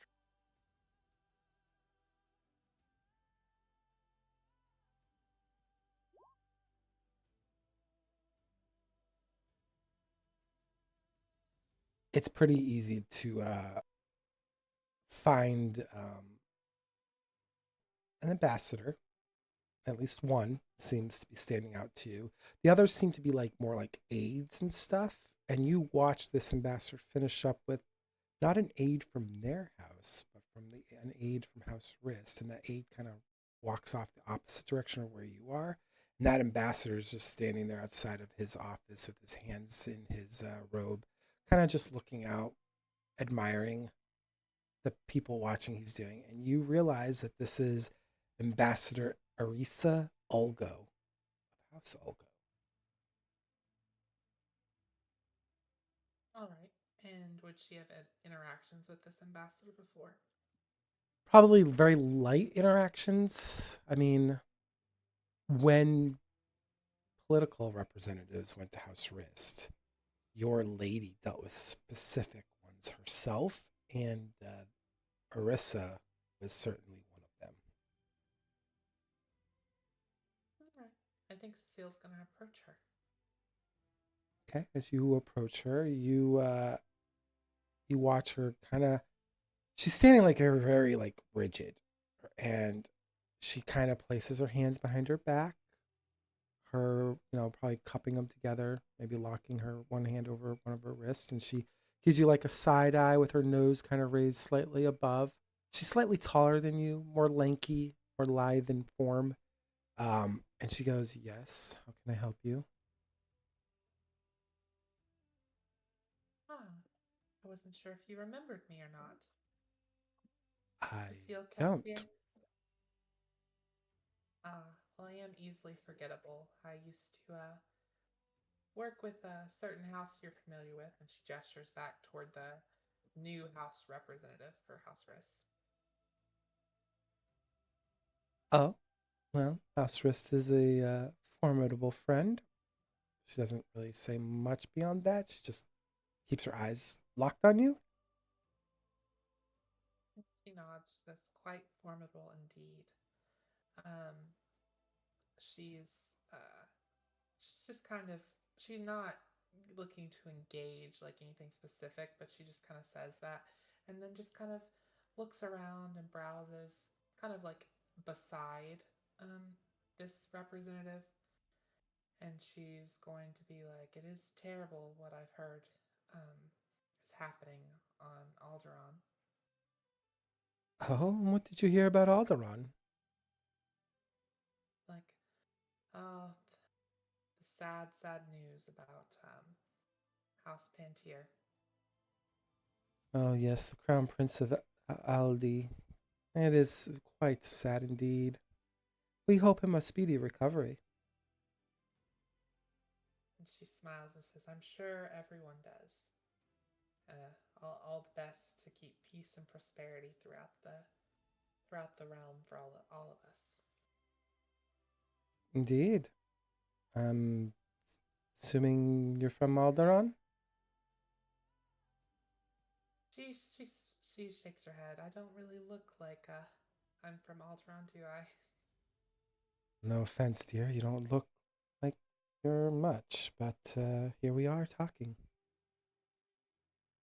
Yes, here we are. Well, I won't bother you further, but I was just intrigued to see you here. It's especially when Lady Errand isn't present. And how do you know that name? She kind of looks away as if she's acting like disinterested. Well, Lady Errand and I go very, very far back. Is that so? Would you like me to leave her a message? She smiles and says, "Yes, actually, if you'd like, you can tell her her old friend Suseel Kesvir just want to send her regards to her and let her know that I am eager to see her again very soon." Oh, well, as far as I know, she never leaves her estate these days. You may have to visit her in person. I mean, you could always talk to the ambassador from House Wrist. I'm sure he would more than happy to talk to you on her behalf. And she's gonna look over toward where that guy was, and I'm going to see if she would recognize him because I think she would. Yeah, go ahead and roll another perception.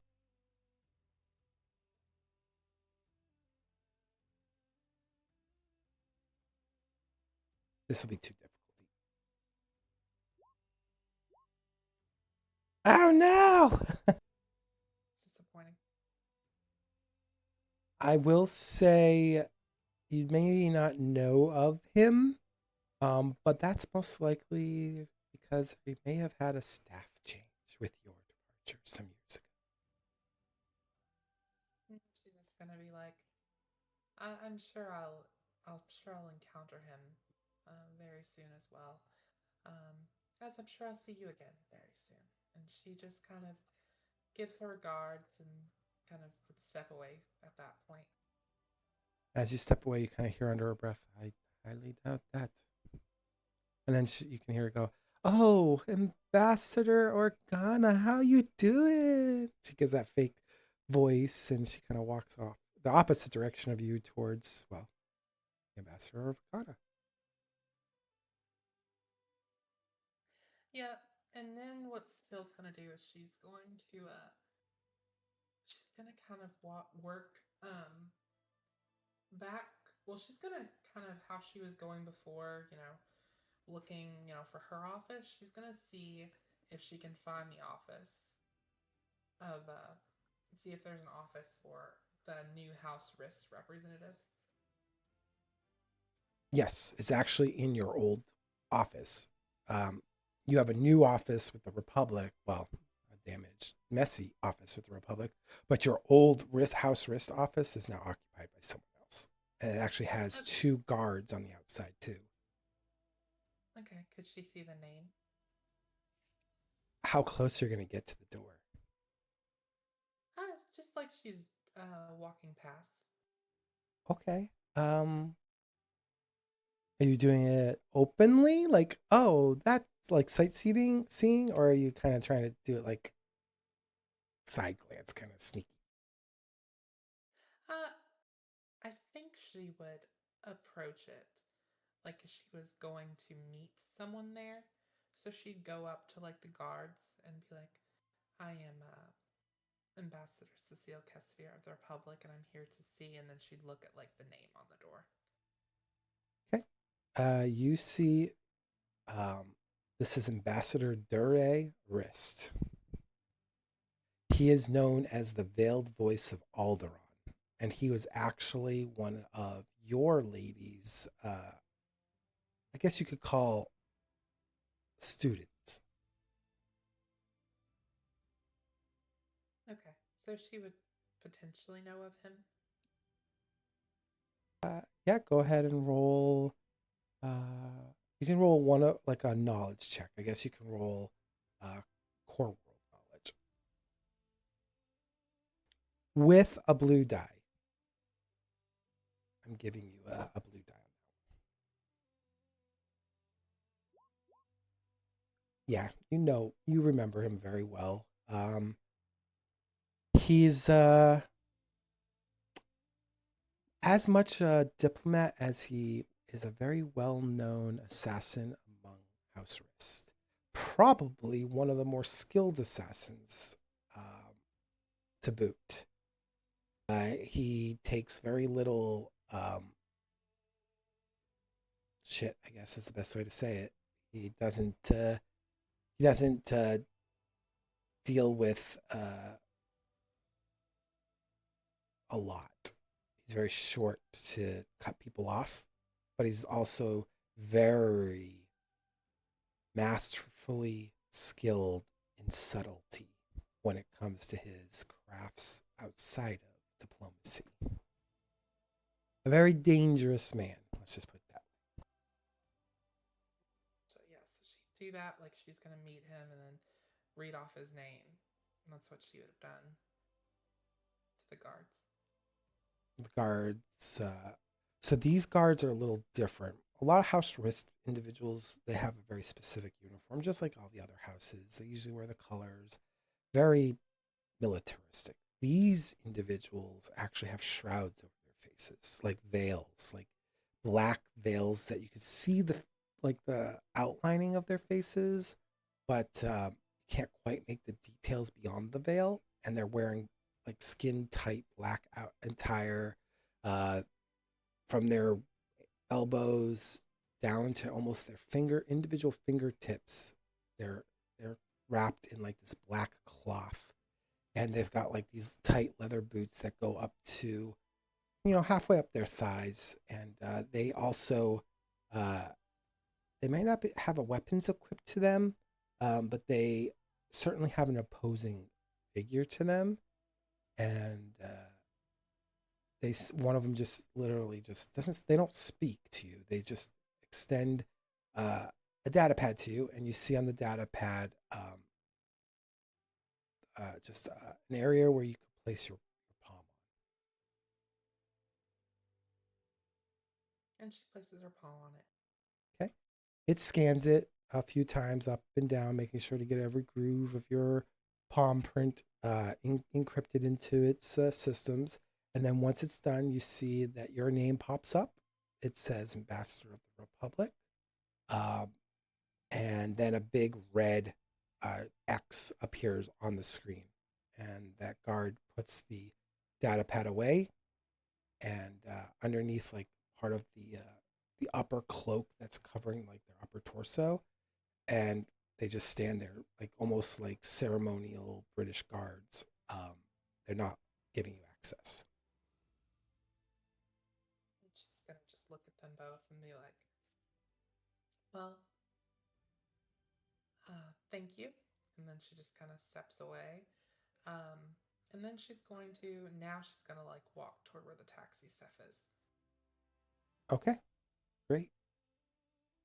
So as you're walking towards the taxi, go ahead and give me another perception, again with 4 difficulty.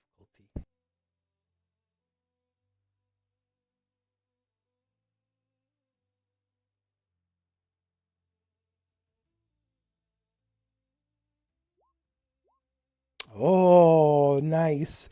So as you're walking, um, and man, this chamber's huge, but you happen to look up. For some reason, your eyes were just, I don't know, fixated towards the holographic banners up above again. Maybe you were drawn to just seeing once more symbol of house wrist.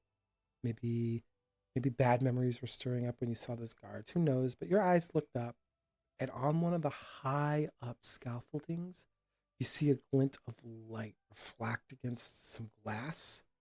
Then you see a silhouette of a very tiny figure from your perspective, and it seems to dart off as if it thinks perhaps you've noticed it, and it disappears out of sight. Okay. So there's Republic officers in there, right? Oh yeah, there's soldiers all around you. She's going to move up to one, and she's going to point toward the ceiling and be like, there was a figure reflected in the glass up there. Just want to make it known with the current high value subjects in this area that there may be some unauthorized access. And she flashes her badge ID and says, my office was recently um, rummaged through as well. I'm concerned for the safety of some of the ambassadors and representatives here from Alderaan. Soldier looks at your badge and goes, Ambassador Kesvir, thank you for reporting that. So I'll send a squad to investigate. Did you catch anything that warranted this concern before we proceed? And she just gestures to the ceiling. She's like, I just saw a figure in the glass and above. I'm concerned with that and the high value. She just kind of repeats herself again. And she's like, use that information with, use what you will with that information. But it should be noted that I did report this. Okay. Yeah, that glint came off of glass. So I should clarify for myself there for you. It looks like it was someone might have been utilizing some sort of scope or binos, or which are binoculars, or some sort of like glass observational tool to potentially observe. And that's kind of what you saw. It wasn't like a glass facing or anything. So I'll just say you repeat that to them, which is fine. Yeah, that's what she's trying to say. Yeah. Okay. Yeah, sorry about that. I should have clarified a little bit better. So the soldier goes, very well. And you see him presses his index finger and his middle finger together, pushes it against his helmet, and you can hear like murmurings under his helmet as he's giving orders. And then he looks to you and goes, we'll look into it. She just nods and then keeps on walking. Great. All right. So as you're going to the taxi, where are you going to go with your taxi? She's gonna take a joyride. Just going to fly around? She's actually just gonna probably head somewhere to get cleaned up a little bit, because she's gonna be doing this. She's just gonna go somewhere she ain't cleaned up, basically, because she's gonna have to go back into her kind of diplomatic form. So she's going to go somewhere where she can get cleaned up, and then probably head to the hangar where the ship is. Which is a good point, because you guys probably don't look spotless right now. I'm sure you got some dirt and yeah, there's probably a bit there. Yeah, so she's gonna do that. Maybe get a new set of diplomatic clothes, but other than that, I think that's mostly what she's gonna do, and then head back to head to the new ship. All right, great. So then we'll actually go to HX first, because I think his scene will actually be a little bit shorter than the temple scene. So HX, when the taxi drops you off first, it drops you at a level just below the surface of Coruscant, and brings you in front of like a shop. And at the shop's counter, you see a very large droid, and it's got like 6 arms, and each arm is like working on different mechanical components on 3 different mechanical chassis of what used to be droids, and its head is like pivoting like in almost a clockwork way, like hands moving very slowly on a clock, but it's more fast paced. It's kind of like jittering, and it's kind of like keeping track of everything it's doing. And its counter has like a little data pad where you can insert your like orders and requests. Roger, I will engage with the kiosk and put in for 2 different attachments. So the first one will be data breaker attachment. It's 1,000 credits. And I'm going for 1 mod, add boost die to computers. Okay. So that's what that does, is it adds 1 blue die. Yeah, it just add boost die. It's a blue die. Okay.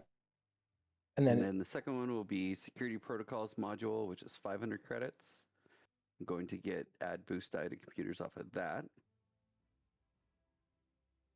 And then each mod attempt is 100 credits, and the first... Sorry, I have to scroll up, is a hard check, depending on things that the mechanic has as well. And then I will pick up 2 droid repair kits. I believe they work for me. And request a free oil bath. okay. The droid's arms all stop for a moment. Its head like jerks in your direction. And then on the kiosk, because the droid isn't built to actually speak, you see on the kiosk, it confirms that you want those 2 mods. It'll cost you 1,500 credits total. And for the oil bath, he will include it. And then you wanted repair kits, right? Yeah, I saw the Chat GPT or whatever gave me buy 2 kits for 200 credits, 100 credit each. I thought mine were only 25. Wonder if these are better. Which kits are you looking for? I'll look in the book real quick. They're called droid repair kit. I don't know what book it pulled it from. Hopefully the main one.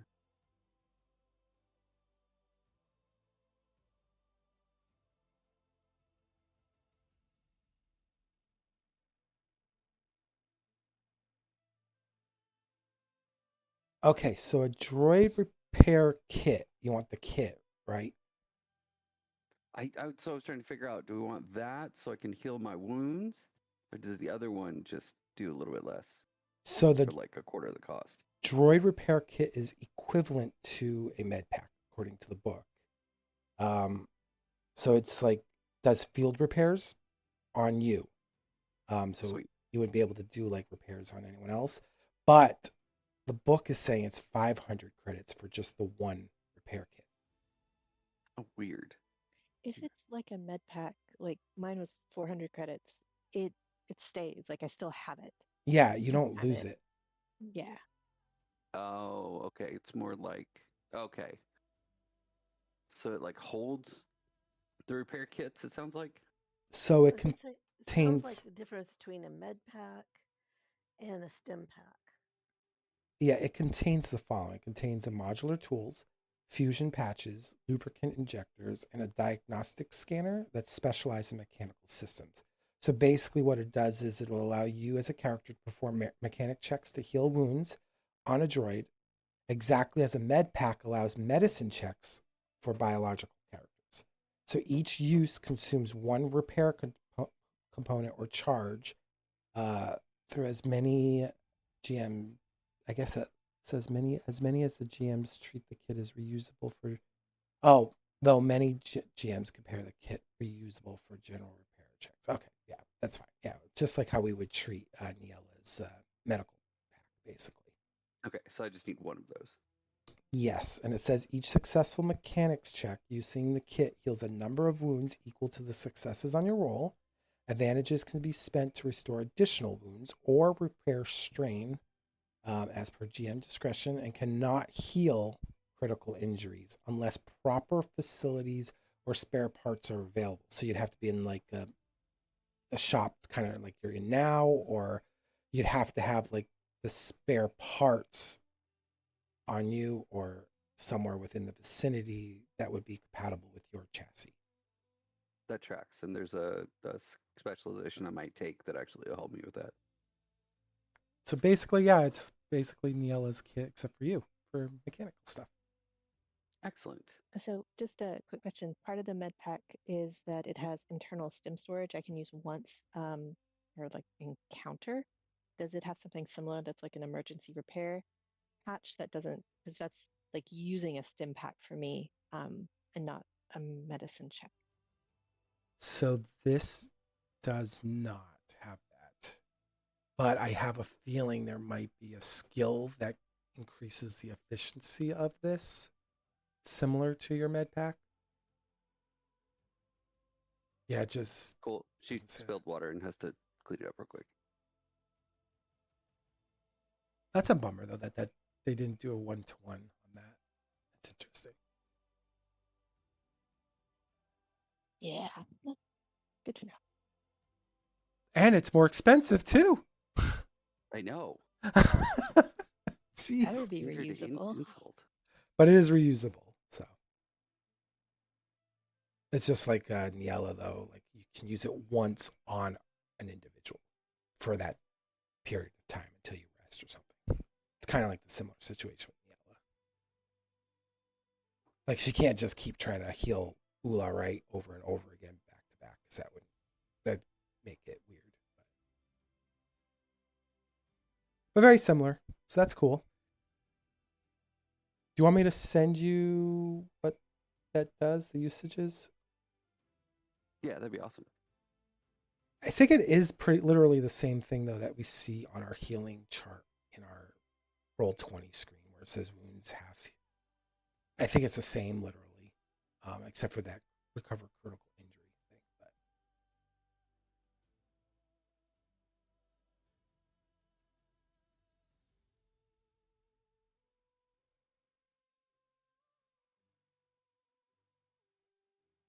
But thank you, Neil. I just noticed you sent me that letter.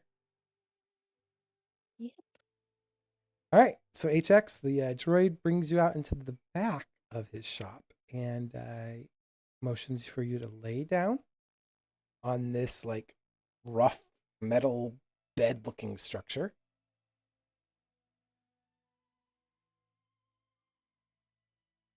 And once you do, he starts the procedures of adding these attachments, which would total cost is 1,500, right? No, it's 2,000 because of the. Oh, is it 2K? Yeah, 2K. Sorry, because you have the above what I've the 500 made it go over, I think. Oh, do you not want to spend that then? Let's do the one at least and put on the other module and just not run a mod attempt. So, can you clarify that for me? Yes, we're going to put on both of the attachments, but we're not going to do a second mod attempt. So it'll only be I'll only get one blue die this time, and then later when I can add more, I will. Okay.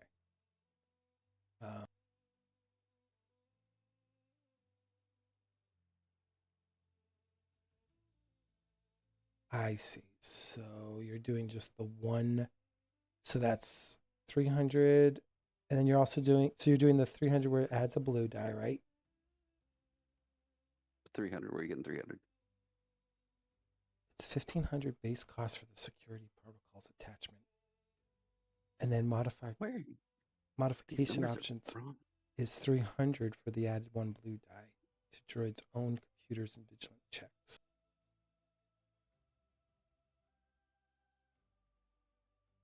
Source.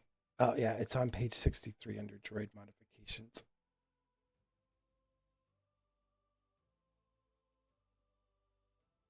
I don't know if you have that book open or not. I do, the actual 63.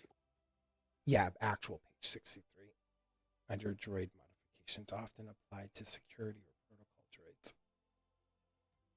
Oh, weird. I've got 63 as colonist specializations. It's under, well, it's under the book special modifications. That's why.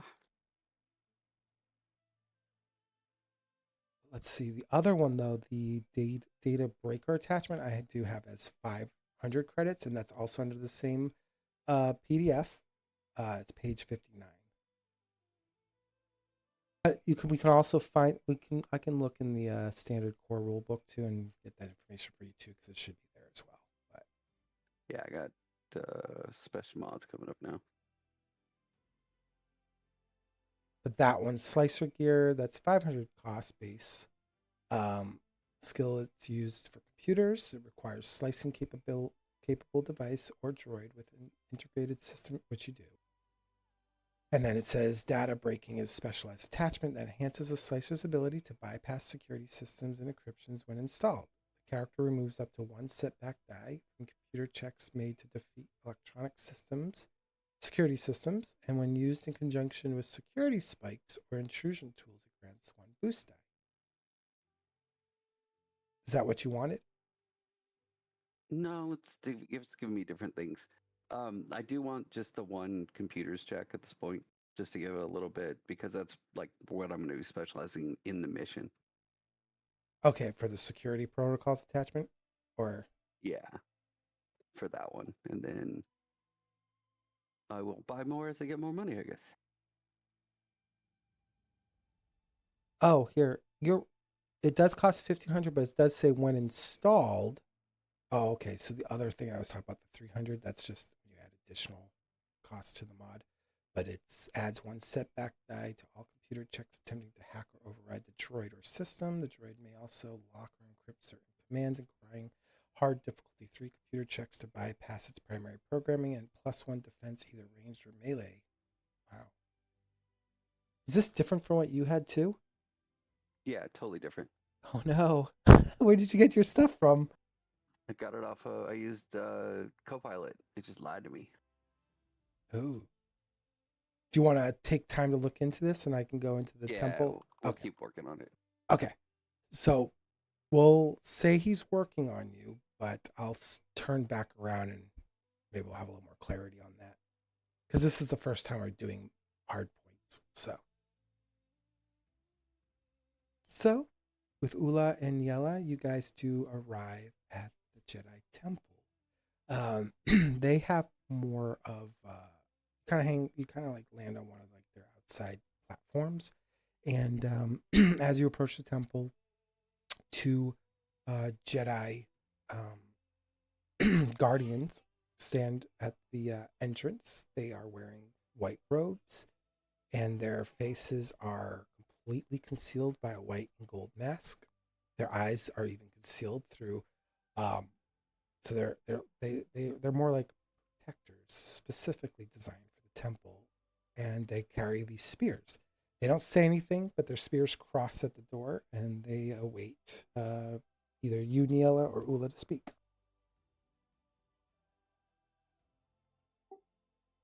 Oola will look to Ni-Ella and then she'll smile. Yes. Knight Oola Tann, accompanied by Dr. Ni-Ella Naam, to at the behest of Master Omril Vamori. Okay, the sabers uncross, and the doors open.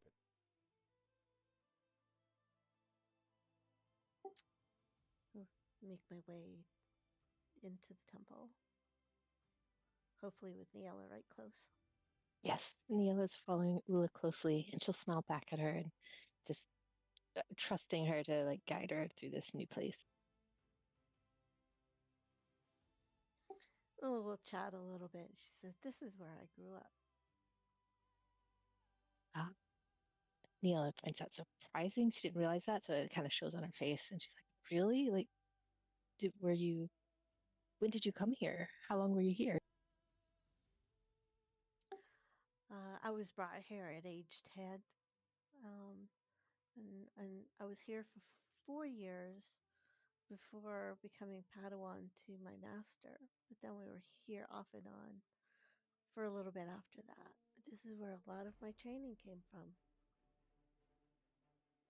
How that's so interesting. I can't imagine like growing up in a planet like this.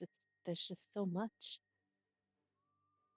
I wasn't aware of how much it was either, spending most of my time in the temple and on their grounds until the first time we went away from it. It was just so overwhelming. Very different from Ryloth. Yeah, this is nothing like what I grew up with. Just I'm amazed at how big this planet is. It is daunting. And as they keep walking, if Ula sees somebody she knows, she'll bow her head, but she doesn't stop because her intent is to get to Master Vamori.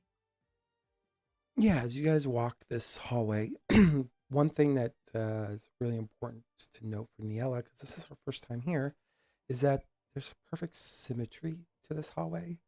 There's polished floors that reflect the pale glow of the overhead lights that seem suspended in midair. There's smooth, white stone walls rose effortlessly in vaulted ceilings, punctuated by slender vertical recesses that cast subtle shadows, lending the corridors a sense of depth far greater than its width. Along the walls, faint engravings trace the stones of Jedi past, tales of valor, sacrifice, and wisdom. So delicate they were almost imperceivable, requiring a quiet, respectful gaze to fully appreciate. Soft ambient hums echo from hidden conduits, a barely audible pulse that resonates with the force, giving the space a living, breathing quality despite its rigid geometry. At intervals, recessed alcoves housed statues of notable Jedi, each frozen mid motion, Hands extended in gesture of grasping lightsabers, the faint scent of polished stone mixed with subtle warmth of sunlight streaming through high translucent windows, casting elongated prisms of color across the floor. The hallway was silent, except for the occasional whisper of robes against the stone and the soft footfalls of Padawans and masters moving between chambers. Every surface, every line seemed designed to focus the mind, to remind those who walked its length of the discipline, serenity, and vigilance of the order. The space felt both immense and intimate, a corridor that contained generations of thought, memory, and quiet weight of the force itself. You see even like stone benches. Like there's a marriage between stone and metal here, and grandeur and simplicity. And you're just in one of the many hallways of this large temple. And as you both round the corner, as you're talking, um, you're entering a circular room, and off of that room, uh, there's just two hallways. Oola's taking the right hallway, and you're passing a large statue of a very alien looking creature that doesn't necessarily look like a Jedi standing there. And there's a plaque, but the words on the plaque have all but weathered away. And you just continue your path.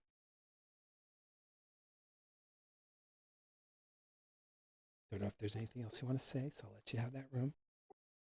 Ula actually takes a moment to appreciate what she'd been away from for so long, seeing the statue and remembering how she always wondered exactly what it was or who it was, but never having taken the time to ask.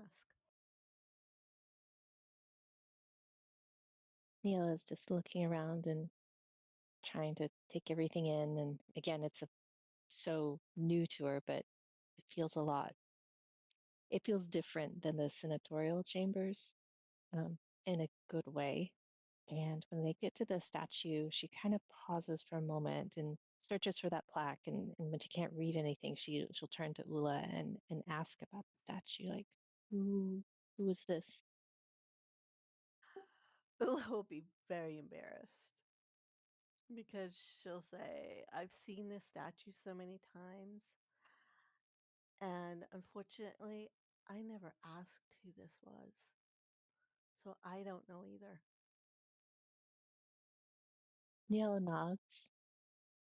Well, I mean, I suppose there's a reason that the plaque wasn't restored. So maybe there's something that's unknown. I'll try to remember to ask Master Vamori when we see him. Mm, That sounds like a good idea. I I was very impressed by your master. I'm glad we met with him. I'm glad you got to meet him too. He's a very good master, different from many of the others in some of his thinking, but I feel that he actually helped round both myself and Carek with our trainings because of his difference. He seems like a very good teacher. Well, maybe you'll get to find out. Though maybe not as a Padawan, but he seemed to be very keen on helping you through something. Yes, yeah, I suppose the visions my people have, they've always been of interest to the Jedi, and being away from my home for so long, I find myself wanting to learn more about them too. Ooh, that sounds so interesting. Um, Maybe I can learn along with you if permitted by either you or Master Vomore or both. If it's up to me, I have no objections. I look forward to it. They keep wandering towards Master Vomore to find Master Vomore.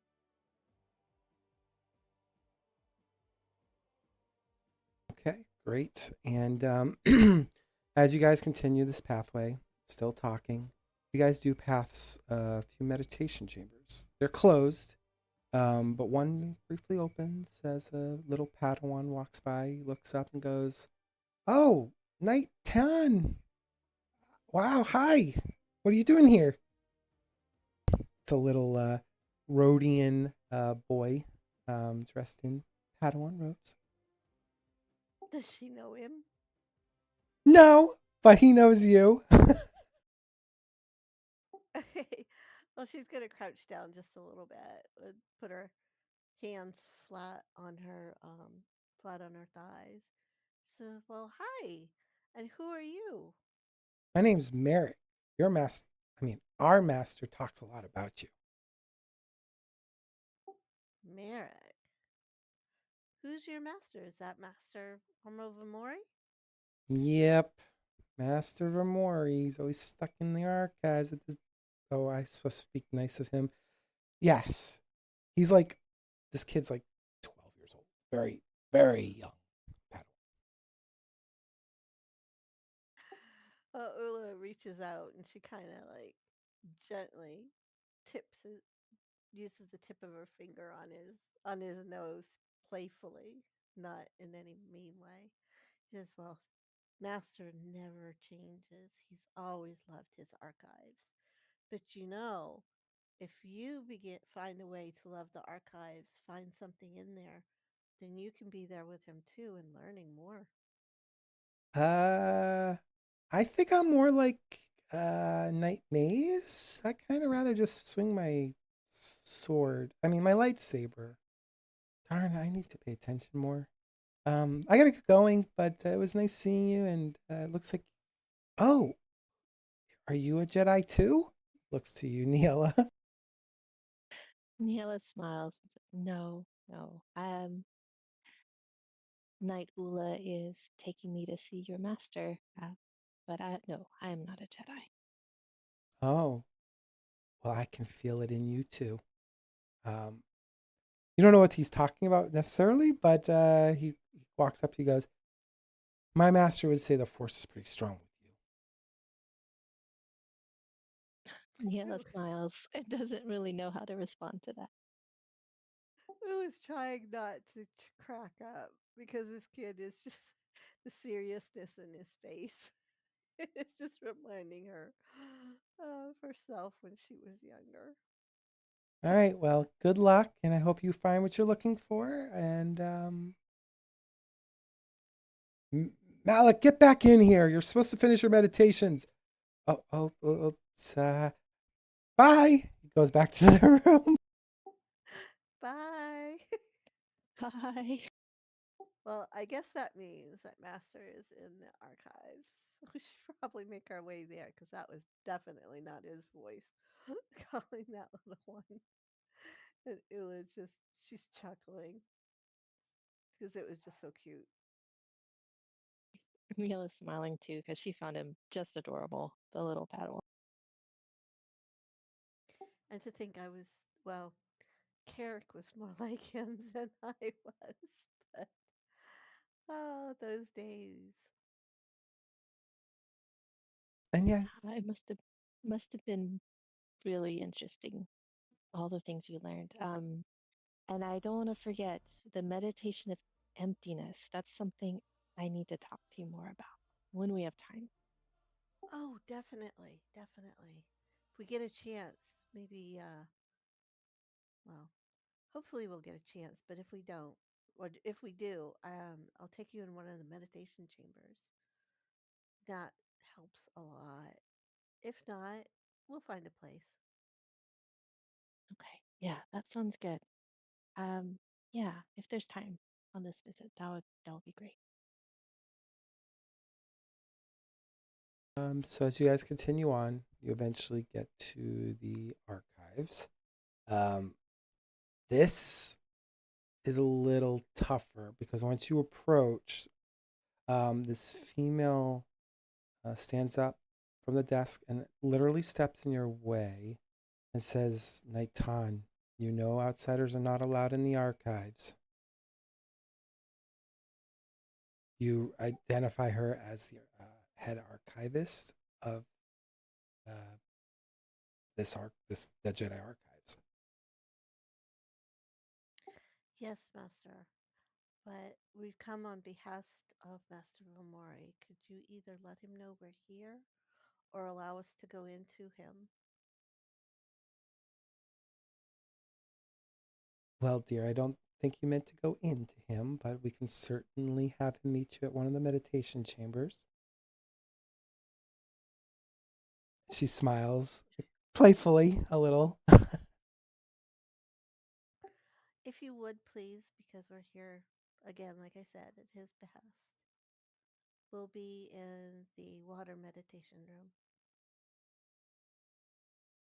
Oh, you're going to go to the gardens? That's quite a walk. Why don't you just use C1? It's just down the hallway. You probably passed it on your way here. And it's empty currently, from my understanding of the schedule. Okay, C1. Thank you. You're welcome. And she nods to you and says, I do apologize, but these archives are well guarded. I hope you don't take offense. Ni-Ella, not, of course not. I apologize for not knowing these rules. Thank you. Yeah, I mean, even standing there, you can see, like, there's just servers upon servers of these blue illuminated, like, book-sized, like, lights coming off the surface of um, these towering structures, and there's multiple levels of this. And at the center, you see like tables of Jedi just sitting there studying. You even see, even from your faraway vantage point, you see like the illumination of like a holographic world, and some others you see like species running around. Like it's a treasure trove of knowledge, and you're slowly being ushered away by the archivist. A little, uh, well, more than a little part of Ni-Ella is sad that she does not have access to these archives, and another part of her is wishing that these places had instruction manuals before she blunders in and makes mistakes. That's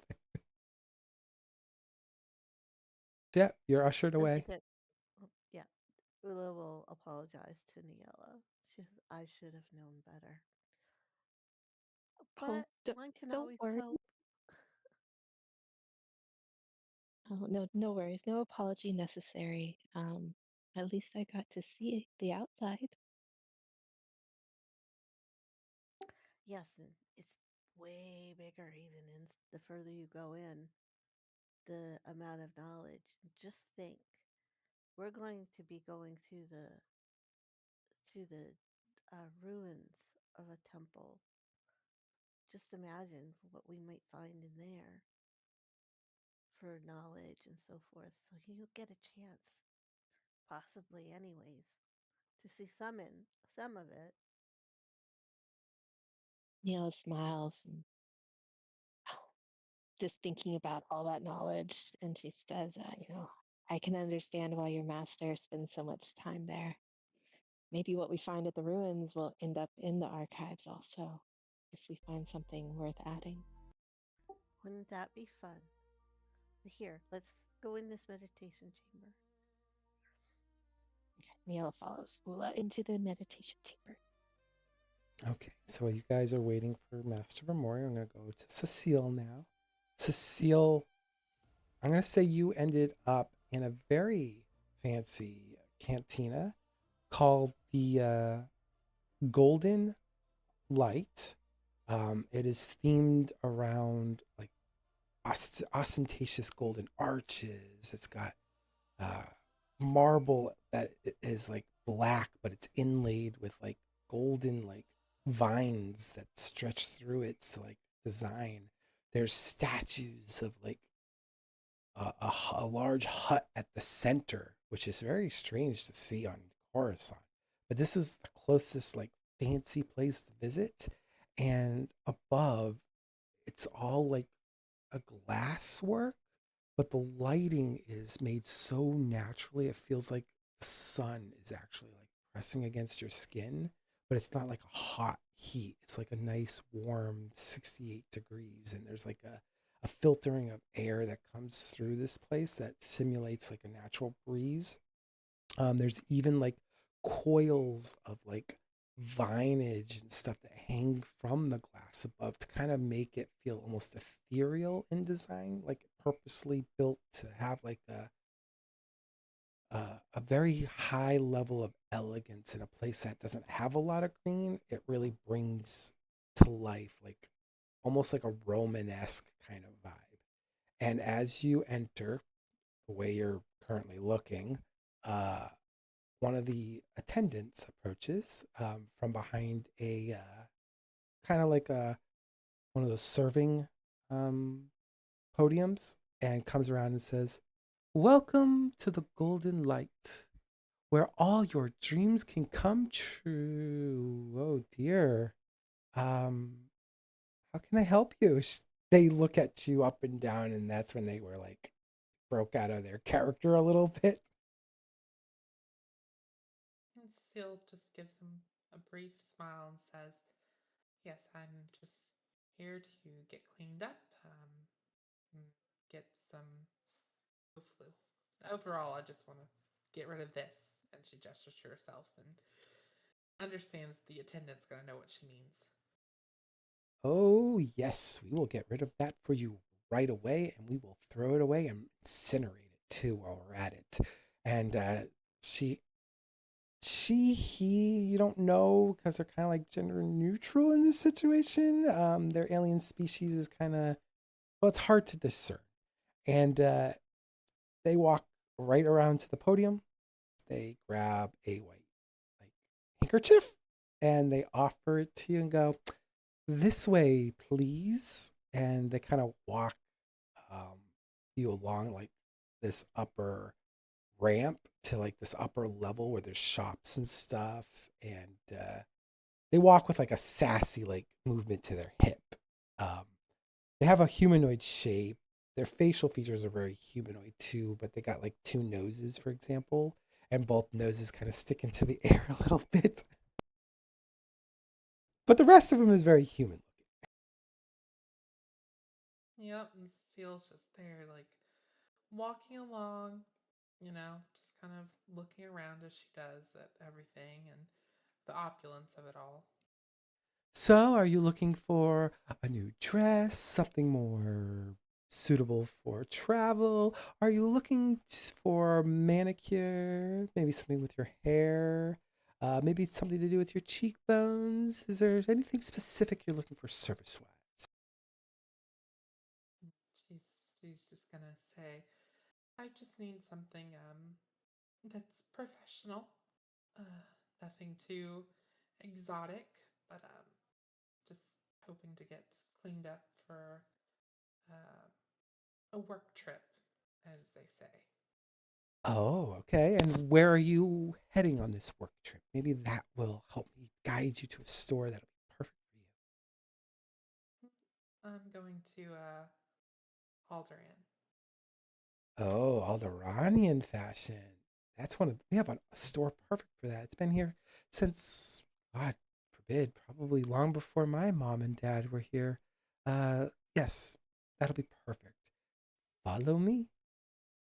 And she kind of like, well, they kind of just kind of like shimmy their hips a little bit. They're walking around. Even their like right hand is up in the air, but it's like slightly bent at the wrist, kind of like it's just trying to meet the best description I give you. It's kind of up in the air above their shoulder, and they kind of have like this poised kind of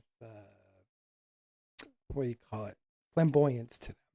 And as they approach the shop, you see um, it literally has like the outside of it blends in with like that gold marble like walls, and it molds into like Alderanian like stonework like for the entrance. It's like this nice pillared archway.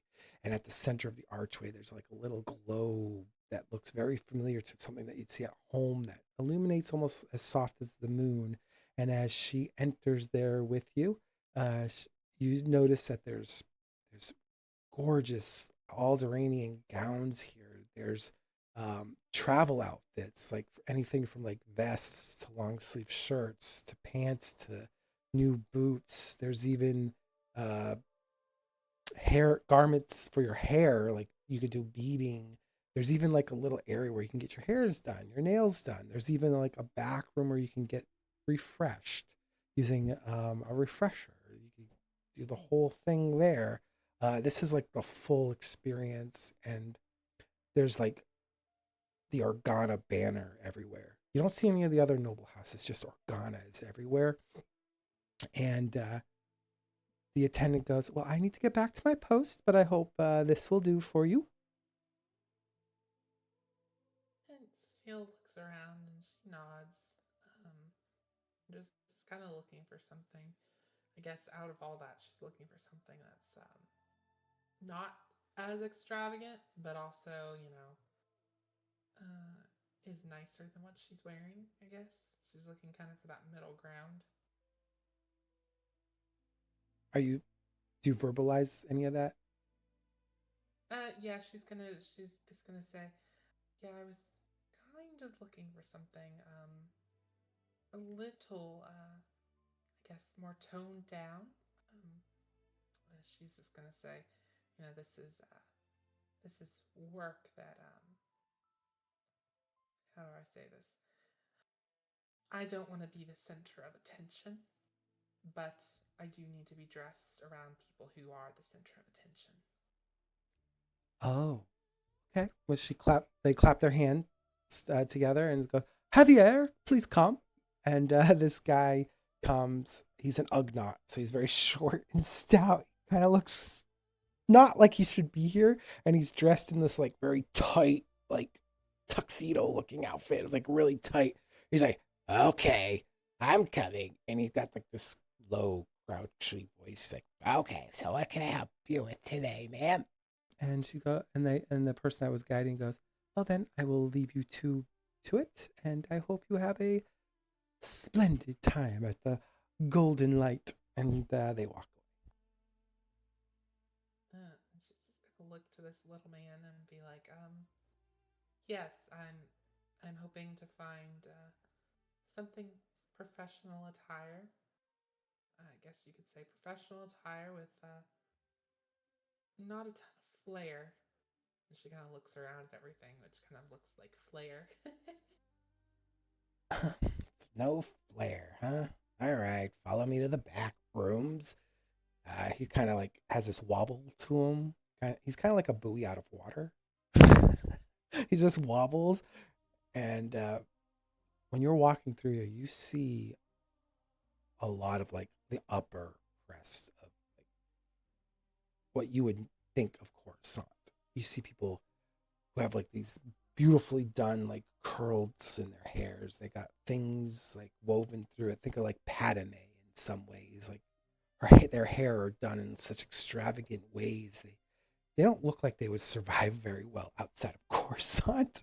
That's how prim and proper a lot of these people are. You even see the guys kind of checking themselves out in the mirror. It's very cliche, kind of like angling their faces back and forth, looking at their garments. But this short Ugnaught definitely does not fit in here. And he stops at the back room, opens it up.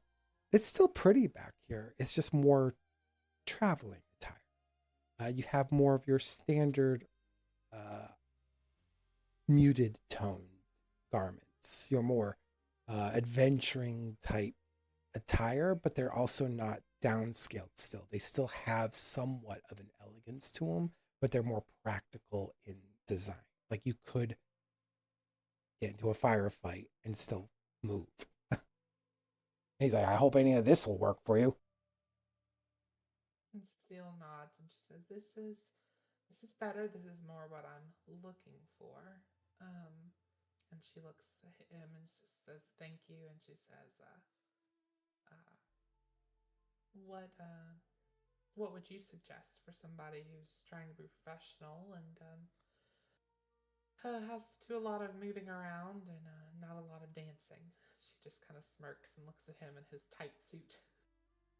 Well, I'm not one to speak, but I mean, look at me. his belly's kind of like jetting out, and you can almost see his belly button. Like, they kind of stuck me in this monkey suit. I've been cranky every day I work here. But that's none of my problems. Uh, what's your profession? I'm an envoy, an ambassador to the Republic. Oh, and you don't want fancy? All right. Well, I'll give you a good middle ground. He kind of And wobbles. he just kind of, when he says he doesn't want fancy, he's just kind of like, oh, I'm not one of the fancy ambassadors. He just kind of snickers. Oh, well, I appreciated the smudge on your face. I hope someone told you about that. I think it looks great, though. Just character. I appreciate it. You're welcome. He brings you to a mirror. He's like, all right, well, why don't you stand here? I'll go grab you something. He comes back.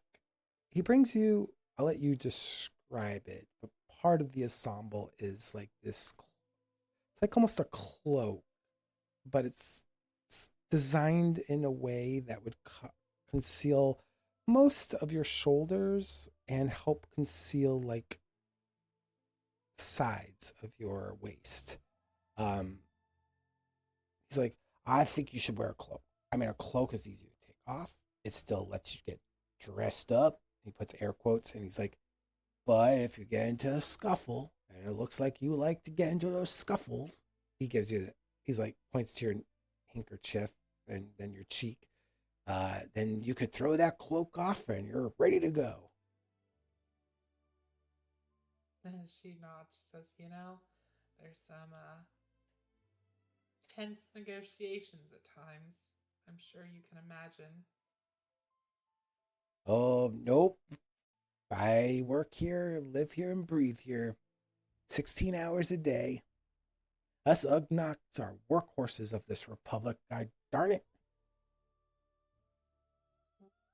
Whatever makes the wheels turn, am I right? You're damn right, sister. Damn right. Seal's just smiling. She actually is enjoying this. She's like, I think I'll definitely take the cloak. That sounds like a very, you made a good argument on that. Yeah, we get you the hood attachment too if you'd like. I don't know I why definitely you. need a hood. Oh, you want a She hood? just points to her face and she's like, I've definitely got to hide this a few times. I don't know. I think you look just fine, ma'am. I'll be right back with that hood. You want the same cloak, though? Yeah, I trust your style advice. He has this proud stance to him as he tries to stand very formally, even though his gut is kind of like bulging out. I'm glad someone in this city appreciates my sense of style. And he walks off and he comes back with a new cloak with a hood. Why don't you try that on and take a look? Yep, so Cecile's going to try her cloak on. She's going to put the hood on and take the hood off and do a little twirl and everything. Just make sure it fits right. He claps. He's like, oh, see, you do move like an ambassador. That's wonderful. Yes, I think, yes, this should do nicely. And why don't you try those undergarments on that I gave you? The shirt, the boots, the whole ensemble. I will. Thank you. I think I can try those on. They look fine. I think I will. I don't want to dirty anything. As you can see, I'm a little bit of a mess. Uh, is there a place I could refresh myself? Yes, would you like the basic package, the premium package, or the golden light package? What's the cost for those packages? Basic will run you about 10 credits. Premium will cost you about 50. And then the golden light special will cost you about 150 credits. But you'll never feel the same afterwards.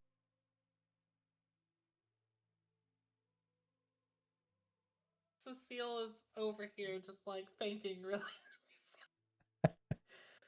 She's like, well, did get paid, so maybe. And she's also thinking about how long it's been since she's had like a proper like cleaning, and she's like, yeah, I'll do the golden light. Oh, that's fantastic. Come this way. He kind of wobbles again. Boop, boop, boop, boop. Brings you to a room. He's like, I'm glad you didn't choose the basic option. It's literally just a refresher. And then he pulls the curtain out and he guides you past the curtain and he goes into a side room. I'm assuming you're following. Yeah, she's following. Okay. When you get into this room, it's a full salon. Not only that, you get a private shower. Uh, there's a nail station ready for you. There's a place to get your hair done. All of this is included in the package. Like, so you can get your hair done, your nails done. You can shower up. You can change into your new clothes. And on top of that, they'll even give you a free facial and a full foot rub too. She's just like kind of like in awe at that moment. She's like, yes, I don't think I'll ever feel the same after this. I mean, between you and me, I think you look fine.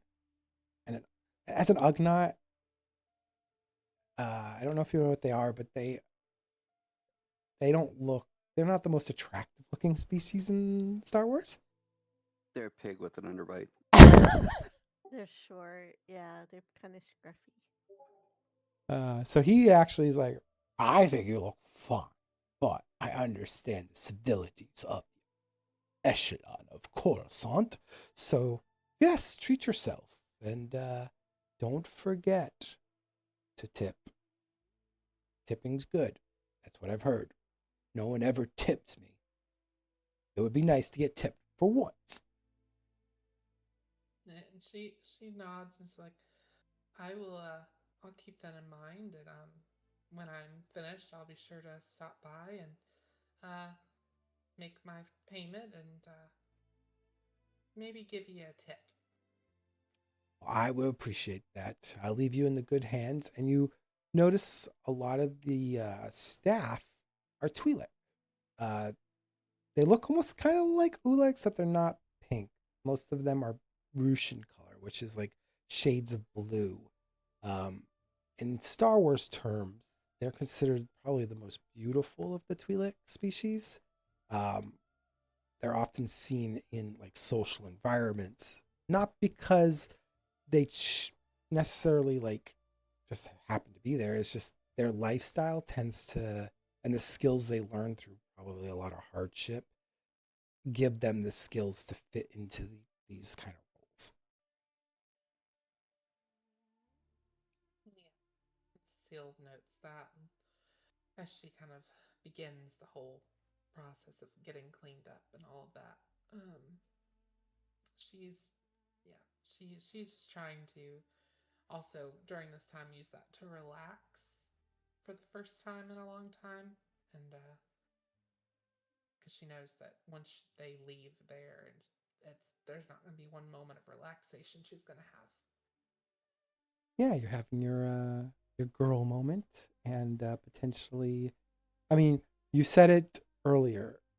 Cecile feels like her life's in grave danger, so this might be the moment where Cecile's like, I'm spoiling myself.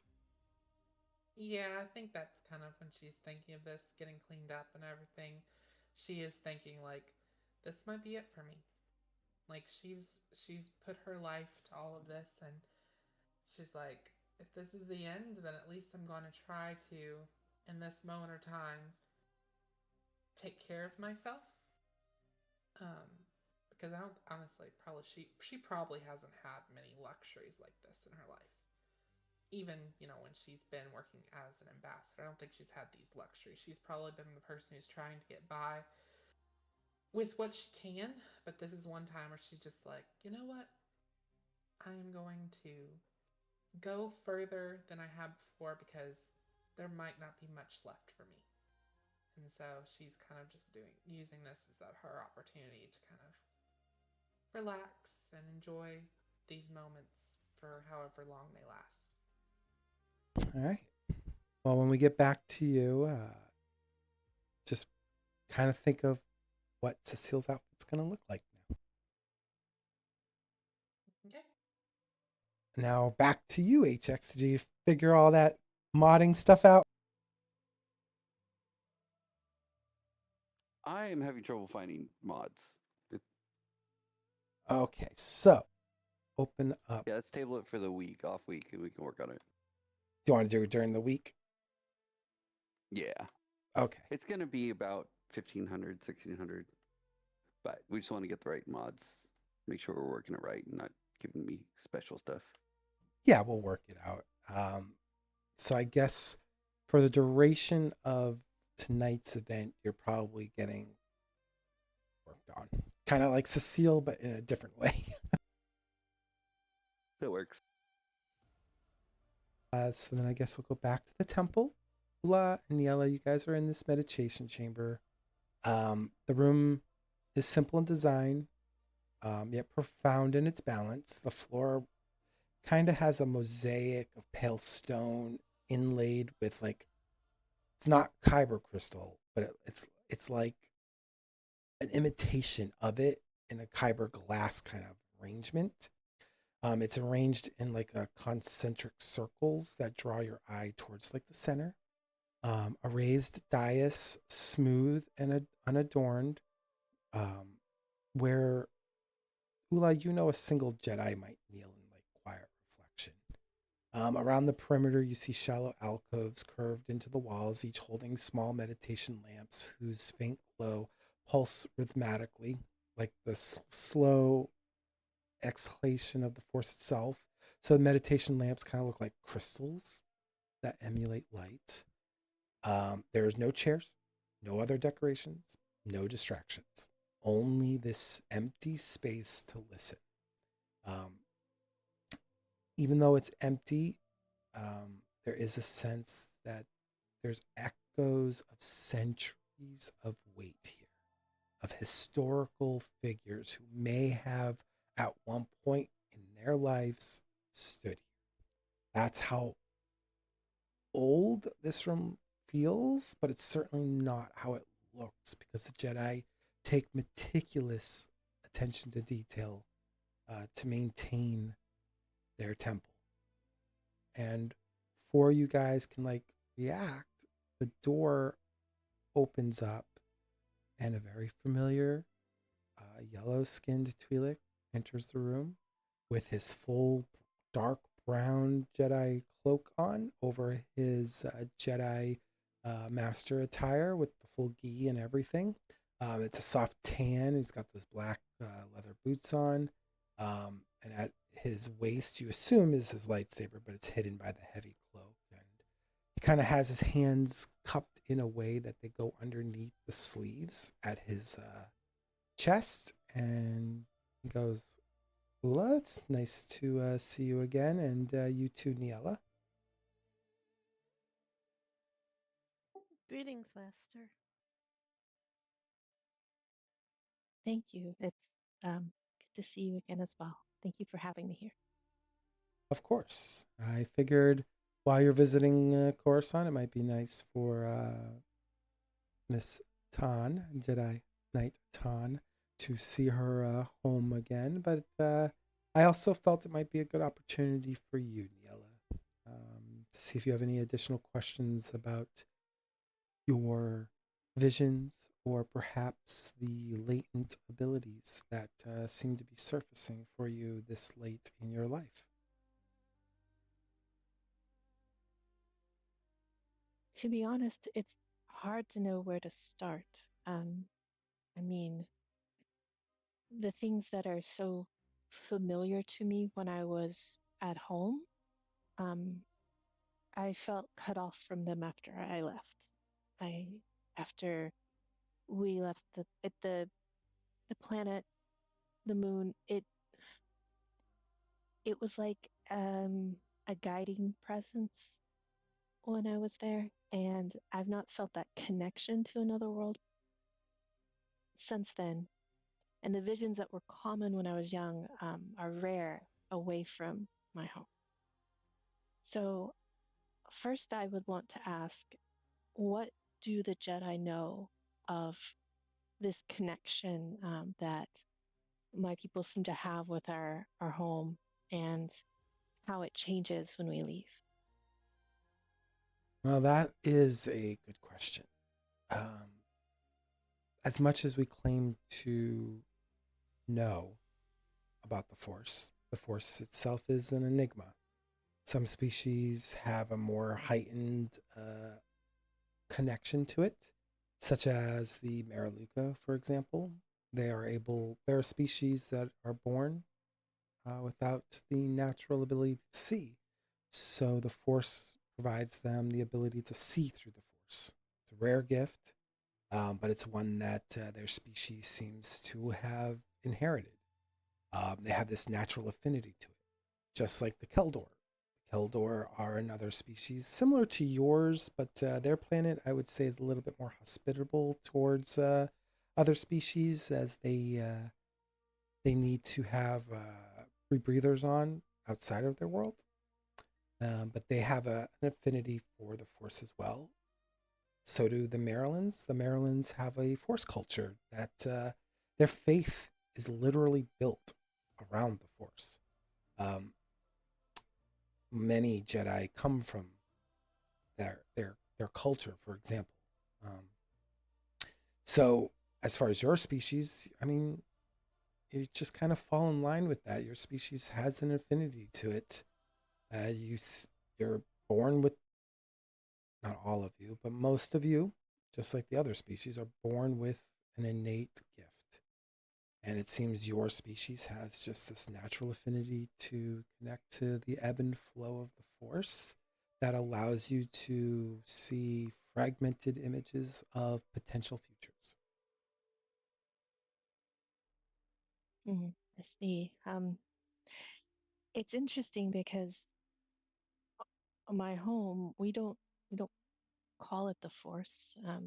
It's something that I guess the best way to describe it is we need it to survive, and so it's just a part of us. And um, uh, I never felt the need when I was young, of course, to try to understand it anymore because it was just a natural thing.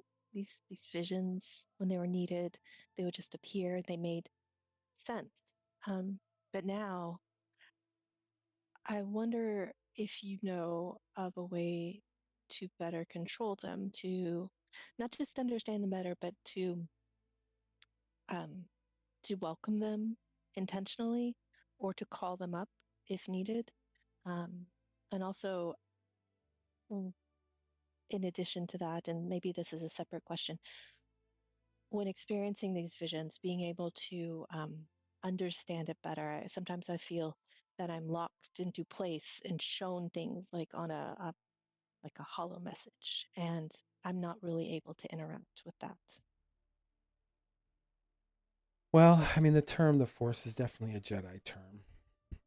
It's also a Sith term, but it's not a term that we always used either. We used to call the Force Ashla and Bogan. Uh, so I wouldn't get too hung up on our usage of the term, I suppose, just because every culture, every variance of it probably has a different word for it. That said, what you're describing is what our Jedi seers do. They are trained to hone their senses, to become one with the natural elements of the Force within them. They are taught to empty themselves, utilizing something called the meditation of emptiness, which I mentioned to you prior. This eliminates their heightened feelings, anxieties during this meditation to help clear their thoughts. But then there's other meditation practices that they utilize to increase their awareness and their keen aptitude to connect to the Force. There's the moving meditation, which allows them to utilize the Force to move components and elements around them. There's battle meditation, which is a very rare gift, uh, usually only found within those who are either born with the affinity, which is extremely, I have to stress, extremely rare. But then there's also those who can train in it, which help you connect to the minds of others around you to amplify their natural abilities or to dampen uh, their inherent skill by utilizing the force to commune and inspire. There's other types of meditation too that can help you on the journey um, to better understanding the connection between you and the force and what's beyond the force.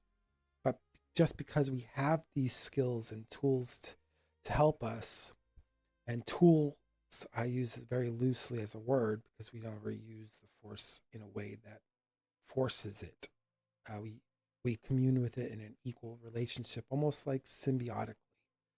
Um, it's important to understand that in order for us to fully help you, Ni-Ella, with this process, I would have to first seek out permission from the Jedi Council to see you take on the path of our trainings. This knowledge is dangerous if it's not honed well or correctly. If you're not taught how to meditate properly, you could invite danger to your connection to the Force. And by being connected to the Force, you welcome a greater danger onto you. Your actions are amplified. Not sure how much Oola or Carek has told you, but your actions can take you down a path that can lead you to, well, the dark side. And that's a very loose term when you hear it from a non Jedi perspective, but you have to understand the Force amplifies everything. Your good actions are amplified. You being good, like, just if you do evil, you set forth the actions of an evil course, and the Force corrupts you in a way that it makes it harder for you to find yourself. And the more you get corrupted by this dark side, this intangible force that we are constantly fighting against as Jedi to not fall down, the more it begins to seep into your very marrow. Um, Typically, those who fall to the dark side, you can identify them by the yellowing of their eyes, the paling of their skin. Um, there's going to be physical ailments. The body starts to get corrupted in a way that it starts to degrade. So, for us to even take the step forward with you, to help you down that road of clarity that it sounds like you're seeking, we would have to train you in our ways to ensure not just your safety. And then he looks to Oola. And then he kind of looks out the window as to indicate your friends, but the safety of those around you. This force, this enigmatic flow that connects us all, is as much a gift as it can be a curse. I hope that explains the gravity of where you are now as the force is starting to mature within you. Um, that's honestly, it's a lot. I'll have to process. Um, it's to me in this moment, knowing that these visions will occur to me, whether I change the path I'm on or not. They just have and they will. I'm not sure what the best solution is. I haven't really sought to study the Jedi teachings before, so I don't know what that means. I mean, I don't didn't ever see myself and don't know that I want to become a Jedi. Is that the only way to have any teachings? I mean, there are Force cultures out there. You could certainly connect with some of them. However, they're usually just as isolated as our teachings are. And that's because a lot of the Force cultures teach specifically to their kin. Um, and a lot of it is for survival purposes, very much like your people with their visions and not really wanting to define it. But because yours are manifesting and maturing in such a way, it could be dangerous if you don't find a means to sharpen your understanding of what it is that's coming to you. I mean, the only thing I could tell you is our Jedi code, and I can try to tell you what that means. And from there, that will at least give you an idea of who we are. If you were a child and we discovered you early on, we probably would have just taken you into our care.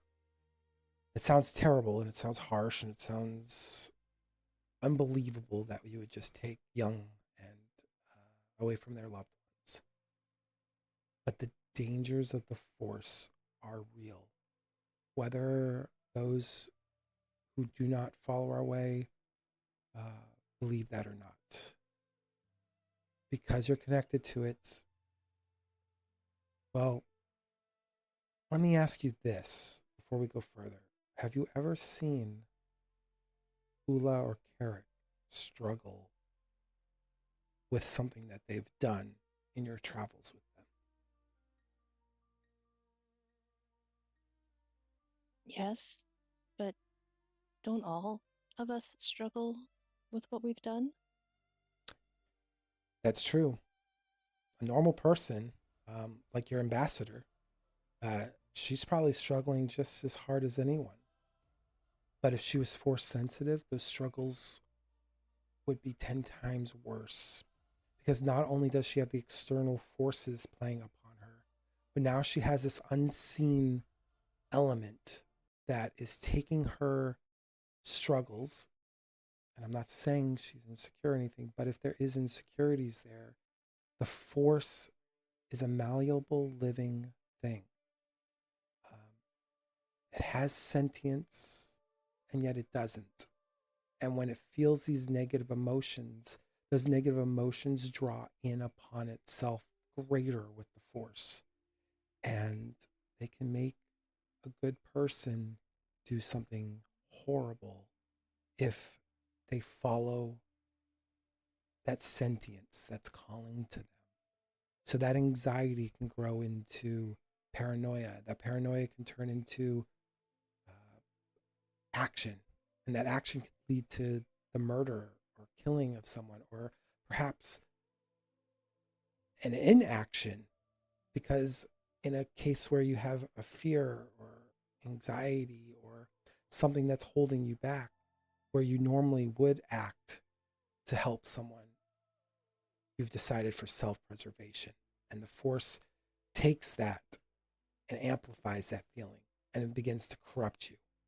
Because non-Force sensitive individuals do not have this innate connection with it. It's very much like bad blood, Ni-Ella. It's like if you were treating a patient that had poison running through their system, that's what this is.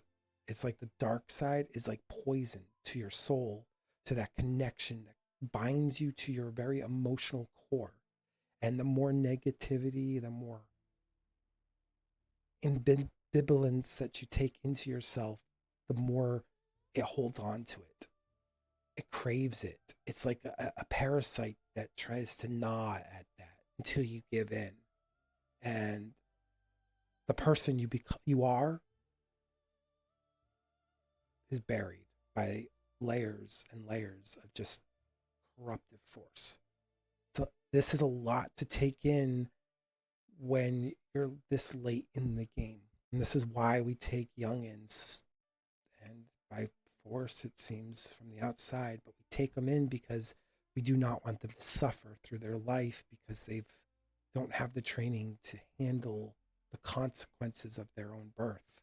And that sounds harsh in itself, but because you can't control that you've been connected this way, but it's just the reality of the truth. We want them to be safe and we want the people to be safe around them. And that's why we are guardians of peace, because we have to maintain the balance of the force.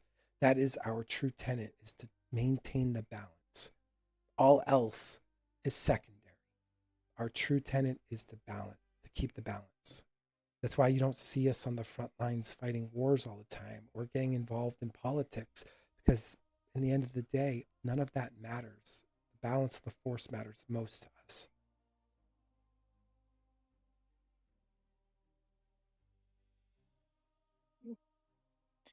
I appreciate you taking the time to explain all this to me. And I I don't want to seem disrespectful, but it what you say I need to think on. It goes against a lot of what I know from what I learned growing up, um, and also about the evil I've seen from people that have nothing to do with the Force. That being said, um, what we experienced on Belkadan was an evil above anything else I've ever seen. And my understanding is that was the dark side of the Force, as you put it. So I guess ultimately, I don't want to be a ticking time bomb that is going to ruin the people around me. But I'm struggling to see what the path is for me in this moment. When we first met, Ni-Ella, I sensed a goodness in you. You always seem to have a empathy towards the people around you. And that empathy has probably protected you a great deal. But what you expressed on Dantooine was frustration. That no matter how much you explained these visions, it felt like they weren't being heard, your words. And in that frustration, I'm not saying that will lead you to the dark side, but the less you understand, the weaker your defenses are going to be in the event that if something really bad happens. I just hope you don't act upon the raw emotions that are associated with it. Because I agree with you, great evil can happen whether you're force sensitive or not. There are a lot of terrible characters out there in the galaxy, terrible actors who do terrible things to very good people. And the Sith, well, if I'm to paint a picture for you, they are the equivalent of what happens when you are fully corrupted by the dark side. Most of them, like, I don't want to speak in absolutes, but a great deal of them will always put themselves ahead of others. Their interests are what they are concerned about. Power is what they crave. And the lives they have to step over to get to it matter very little to them. Fear rules them. They embrace that fear. Anger empowers them. And that's because they've let go of the light. I'm not saying you need to train.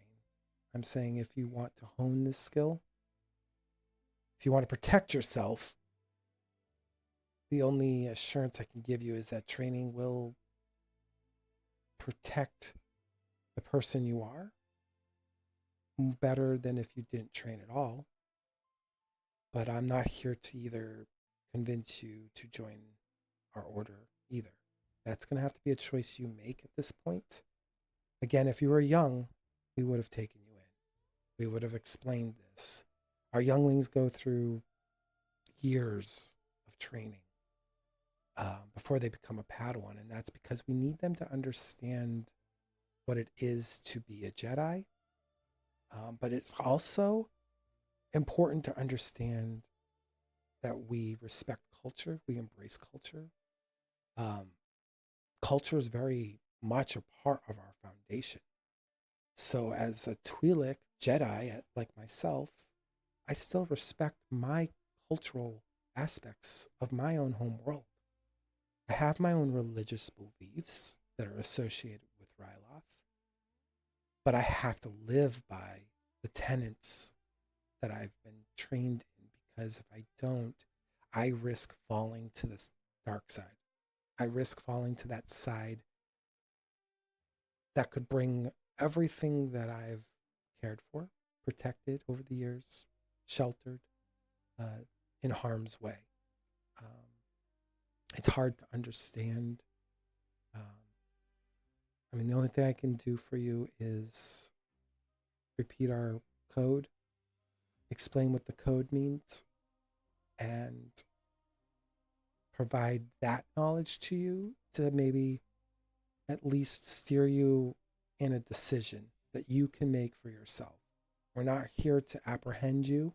I didn't ask you to come to convince you, but I'm certainly not going to stand here and not issue the warnings that are associated with the gift, that latent ability that is coming to your forefront.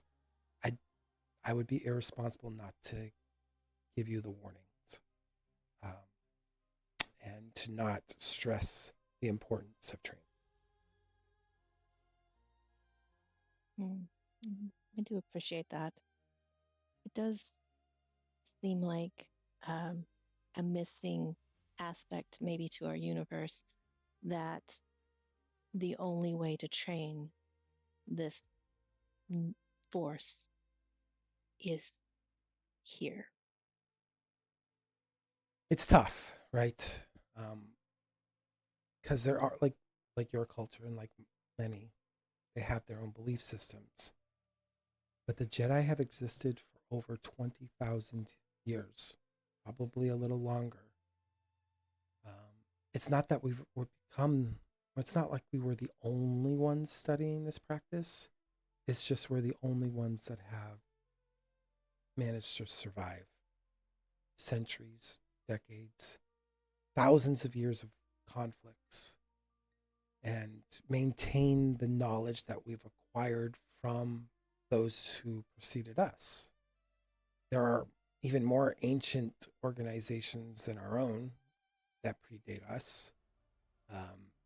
They are extinct, but they wielded the force in a very crude manner. They terraformed worlds, they ravaged populations, and somewhere along the lines, the citizens of the galaxy somehow managed to bring forth various species onto a single planet, our planet of origin, and create this culture. So it's a culture that wasn't born from just one species. It's a culture, a philosophy, and a teaching that was been raised by many cultures, many species, by philosophers, by scientists, by warriors, by just the greatest minds of the time, because they saw the horrors of what happened before them and during their own time. Just to help paint a brief picture, so I don't ramble, because I can ramble for hours. Our own order has had schisms in the past, and during these schisms, the greatest reason for these schisms is because of the lack of training, because the want for more. We've had infighting in a war that we dubbed the Force Wars. We were once known as the Jedi. We were all encompassing, meaning we practiced and dabbled in knowledge, both light and dark. There was no in between. But as time went on, those who practiced and leaned more into the teachings of the dark side, they wanted more. They wanted more power. They wanted more knowledge. They were unsatiable. And the other side, who was trying to garnish the knowledge of the light or the teachings of Ashla, were trying to find balance and peace and harmony, but they were also trying to find resolution and comfort with those who were following this other path that they were warning about. And it came to head. This dark side, these followers of Bogan decided enough was enough. They wanted more. And they craved this power and they didn't care how they obtained this power.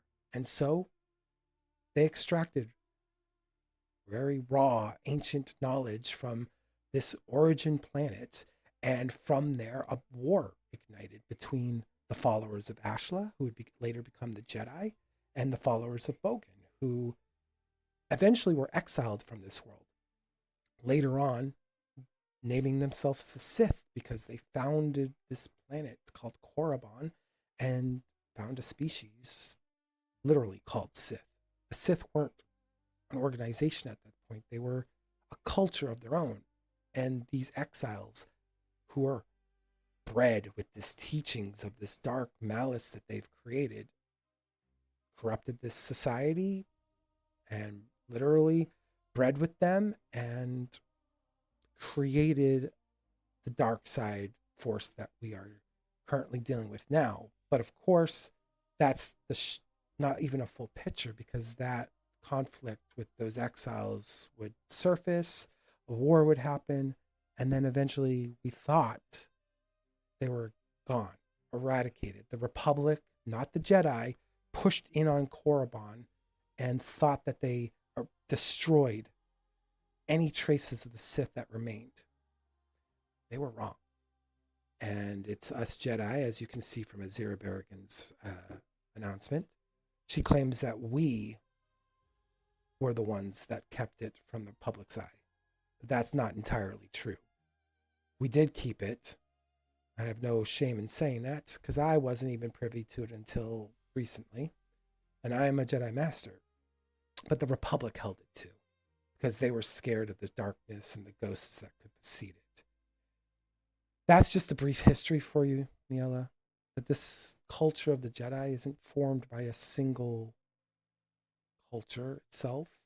It was actually formed on the basis of thoughts, of professions, of scientists, like I said, philosophers, historians, archaeologists, warriors, priests, monks. All of these professions for various cultures created this method of teaching so that way we could prevent catastrophes like these great schisms that we faced, or, well, conflict we find ourselves now in, faced again against a dark force that wishes to push aggressively against everything, against life, because they crave power, they crave the opportunities that precede them. They don't care how much they corrupt the force. And yeah, it's just a cautionary tale. It's probably why I'm coming across very cautionary with you. And it might come even across that I'm trying to persuade you to train, but as much as I would like you to train, no one can force you to. It will be your choice. I wish there was an alternative, but 20,000 years is a little bit hard to overcome. And that's not me trying to say that in an egotistical way. It's just a matter of fact. It's hard to have another culture raise amongst something that's so ancient, so old, and so standing in time. Well, I do appreciate the history, and were we in another position at another time, I would very much enjoy to discuss it more. But of course, we don't have that time right now. And I will say that, you know, clearly I'm not a child, and I'm already assigned to a career that I find very important, and I I don't really know what it would mean to me to change that at this point, especially knowing that the reasons I've been working towards this career are only now coming into reality and focus. And with all that said, I guess I must just end with you've given me a lot to think about. If it helps you, Ni-Ella, I will at least at minimal see if Knight Tan or Knight Maze can at least instruct you in the ways of the empty meditation to at least put to peace my own thoughts and at least maybe help you find some inner peace when you require such. I appreciate that, and I very much appreciate having the guidance of Knight Tom and Knight Mace. At some point in the future, depending on how things in the near future go, of course, I wonder if it would be possible for me to speak to one of these Jedi seers that you mentioned, um, if that would even be allowed. Oh, of course. Jedi Seers are just as much in service of life as any other Jedi. Um, we would just need to give them advanced warning. Um, they are they do spend a great deal of their time in meditation. I want to speak about visions. They see quite a few visions, and they're always constantly trying to decipher them. Because obviously the dangers of deciphering them incorrectly could cost the lives of many people or cause incidences that may be not reversible or easily reversible. So I can certainly see about getting that arranged for you. Thank you for that. I think um, that would help me to understand a bit some of my own questions about this. And again, if I haven't said so already, thank you for your time today. I know it's very valuable, and I appreciate you taking the time to explain all these things to me. And you've been so patient. So thank I'm going to ask you a question here before you leave. How much do you value your friends? Do you trust your comrades to help you with a matter?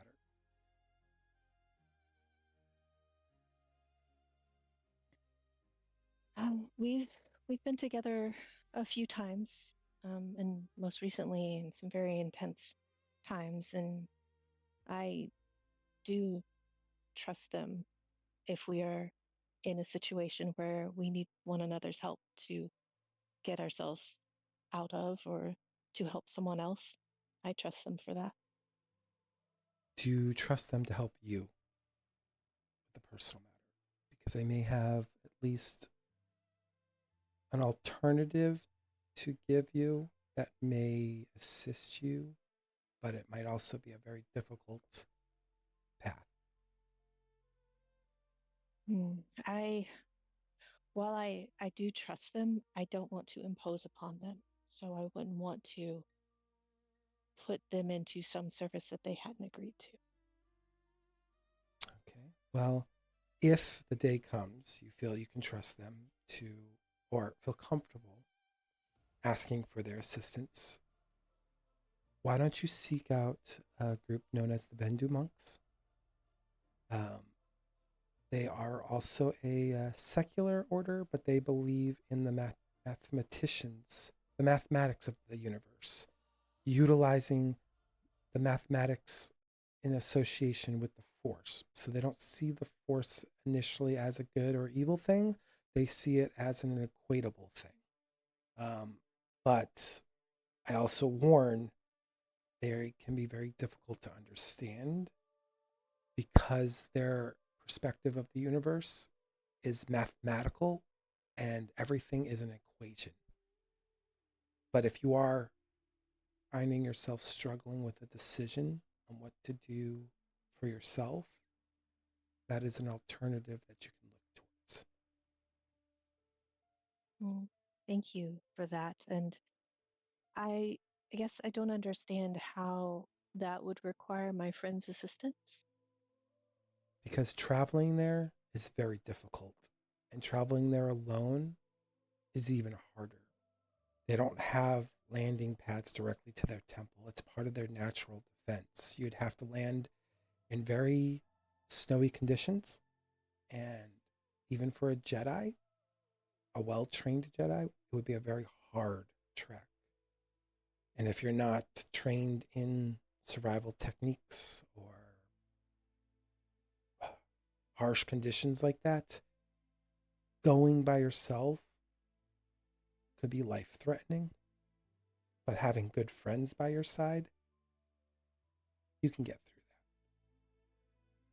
through Mm, I understand, and thank you.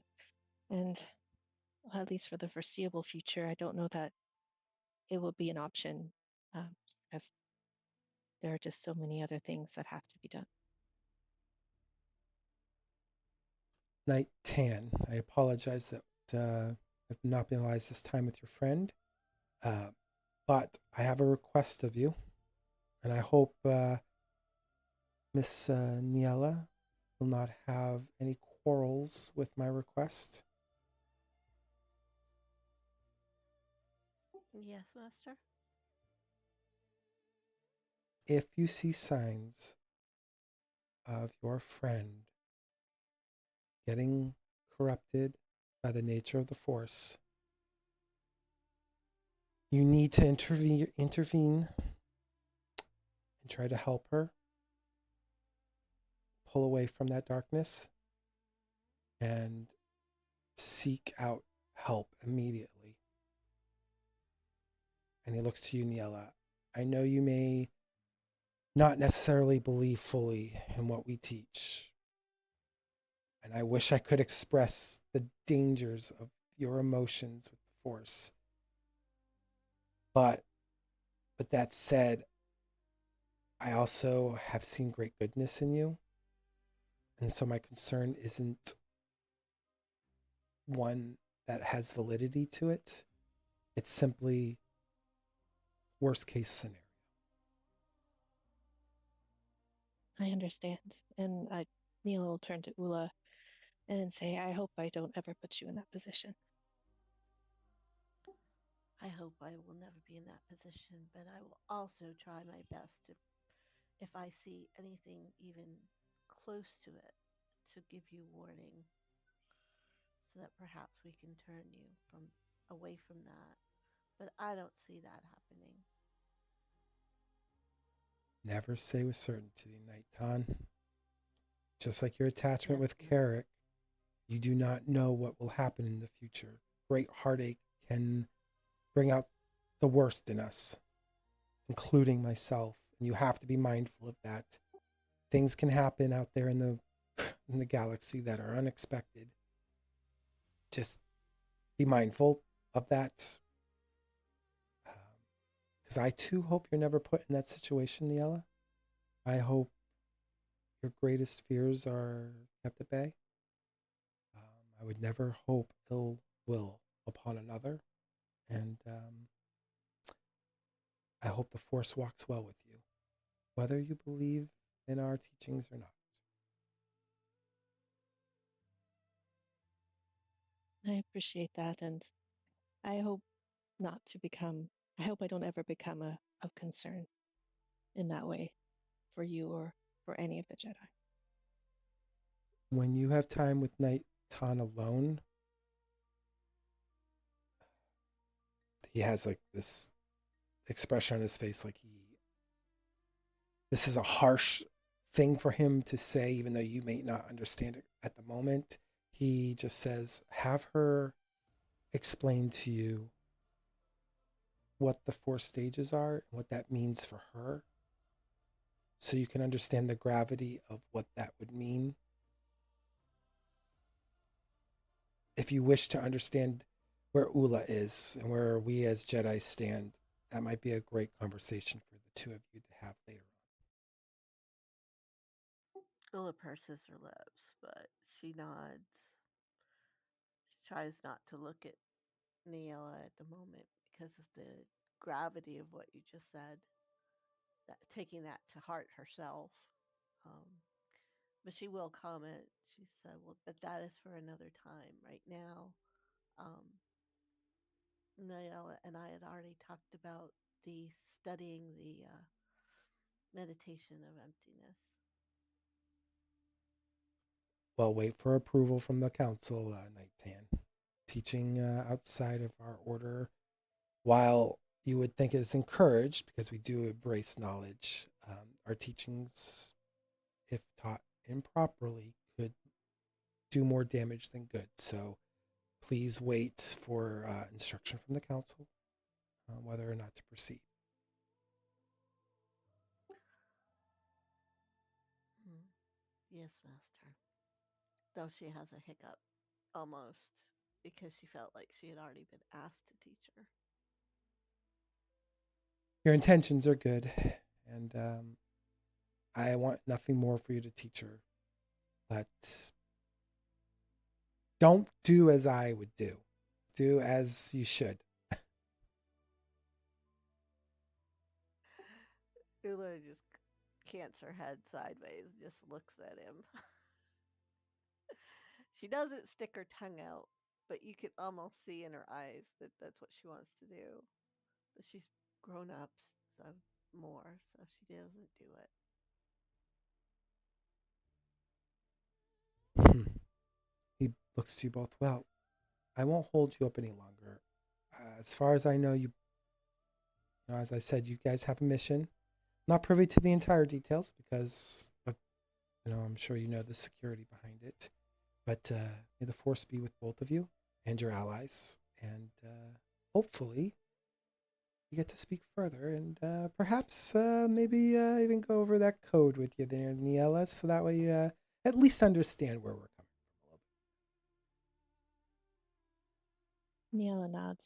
I do look forward to speaking again, regardless of what happens next.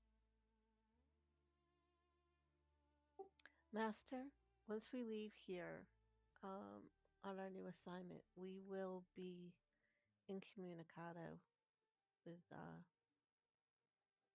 So, how will I know when I can teach her?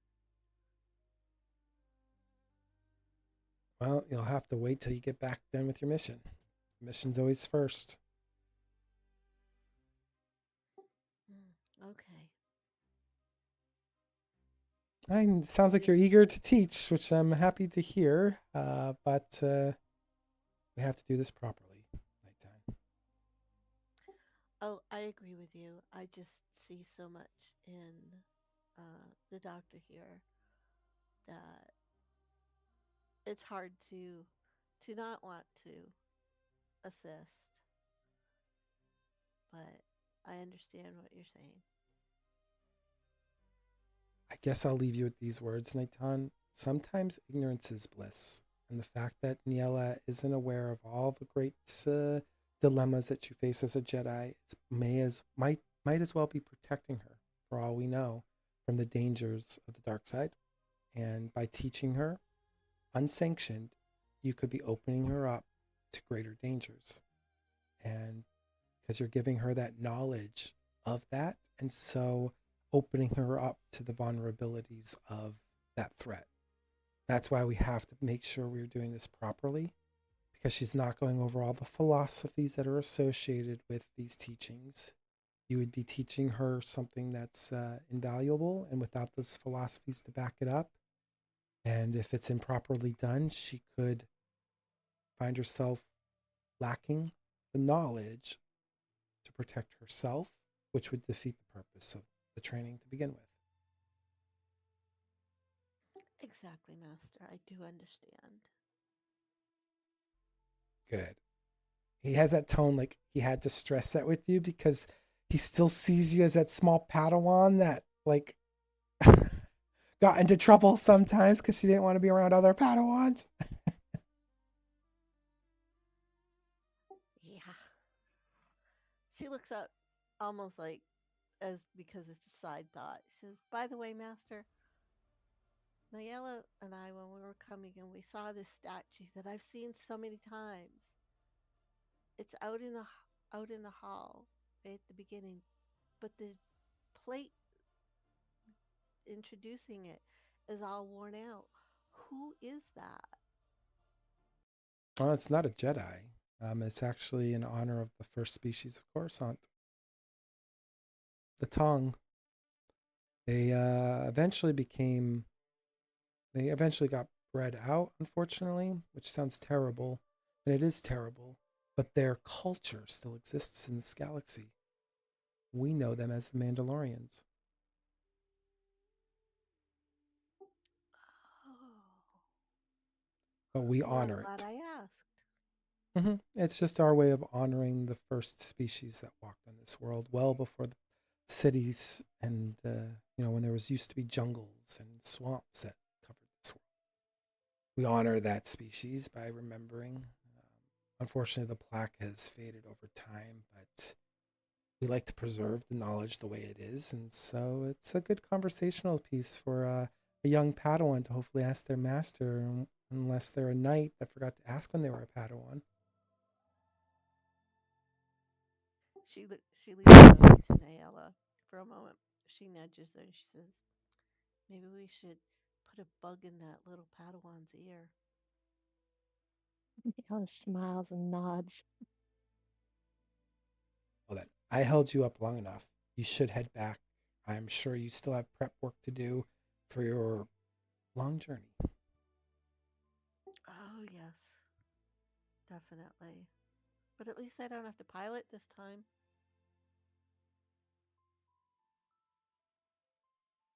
Yes, thank you again for your time. Of course. May the force be with both of you. And it's like I will give Carek your hellos. I just have to. I'll be speaking with him shortly, but he'll be showing up probably a few moments late to your ship. You're ready to leave. Okay, we will. You know which ship it is, correct, Master? Of course, it's my ship.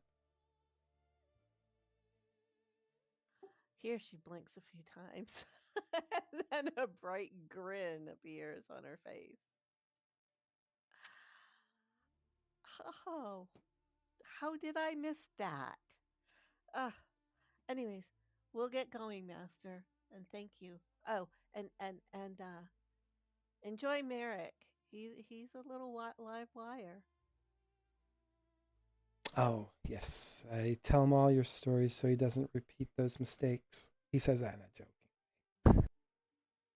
Oh, don't worry, he will. joke. And she starts to walk out the door, laughing. He just stands there. Niala follows Oola, just deep in thought.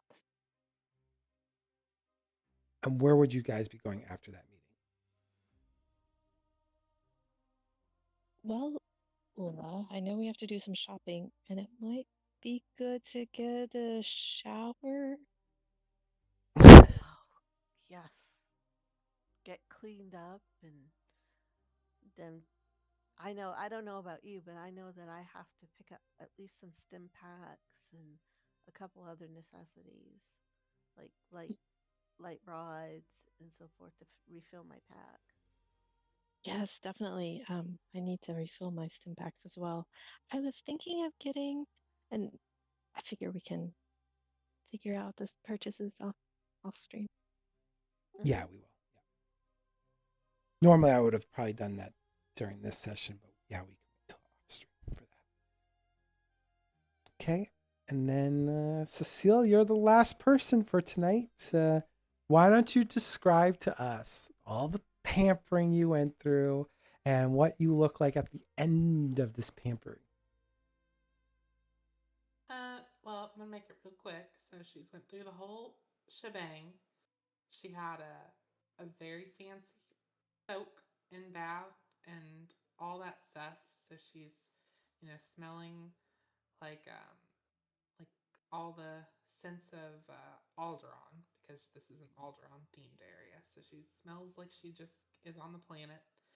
Um, and she's had her the dirt taken from her fingernails and all that, so she doesn't have dirty fingernails, and you know moisturized and exfoliated her skin, like all of the things, and her hair's been washed and braided neatly and all of that, and her clothes, she she had basically a let me just describe it because I wrote it down. So what she's got now in her final attire, it's a high-collared gown coat in a deep charcoal silk. It's cut close to the body and structured with long asymmetrical lines that emphasize her form. The bodice is darted with fine stitching that mimics the natural ridge lines of her features. Um, it's tailored. Um, she's got subtle embroidery and silver thread coils at the cuffs and hem. Um, they are of Alderanian motifs, layered of stars and blossoms, but they're only visible in certain light. So, in her charcoal garment, they're not going to all show up unless she hits the right light. Um, the gown coat splits at the hips and reveals black trousers beneath that are tailored for, easy movement. She wears a belt, a slim belt of polished onyx and brushed gold links resting on her hips. Um, she's got golden ear cuffs that have twisting vines climbing up the ridges of her ears. And she's wearing polished black leather boots um, that have a heel insert of an Alderanian crystal. And then for her, let me see, for her cloak, she is wearing her cloak. It's a sweeping cloak of a deep darker periwinkle and soft sapphire blue. It's got clasps at each shoulder with they're like um, golden shaped leaves, which are the clasps, which are a symbol of peace and seasonal change for Alderaan. The inner lining is jet black with fine threading that catches the light like stars. Um, and the cloak itself is of a veil cloth. Alderanian weave, light as mist, cool to the touch, but dense enough to be draped over her shoulders and be pretty simple. Simple in movement, but definitely a hefty cloak. I'm going to just post this so y'all can see a visual, but that's how she is. So she's got all her attire and all of that, and she's all cleaned up.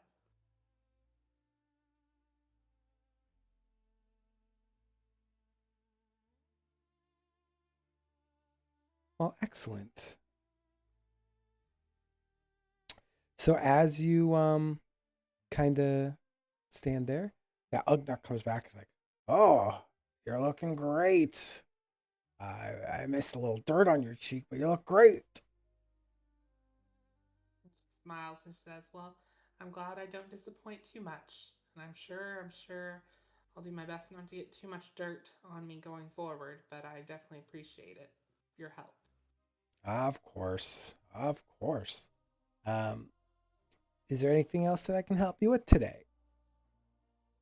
And she shakes her head and she says, "So I heard that you want a tip." I mean, if you'd like, you look good. Yeah. Well, let me. Do you have a tip jar or anything? He just puts his hand out. They don't give me a tip jar. Okay, and she's gonna give him some credits that would be respectable for his service. Um, how much is respectful? Because for him, it would be like 1,000 credits. She's gonna give him credits that she's gonna give him his 15%. Okay. Yeah. We're gonna do a roll here to see how expensive your outfit is. So I love roll a should be like a 100 sided dice. Do you see that?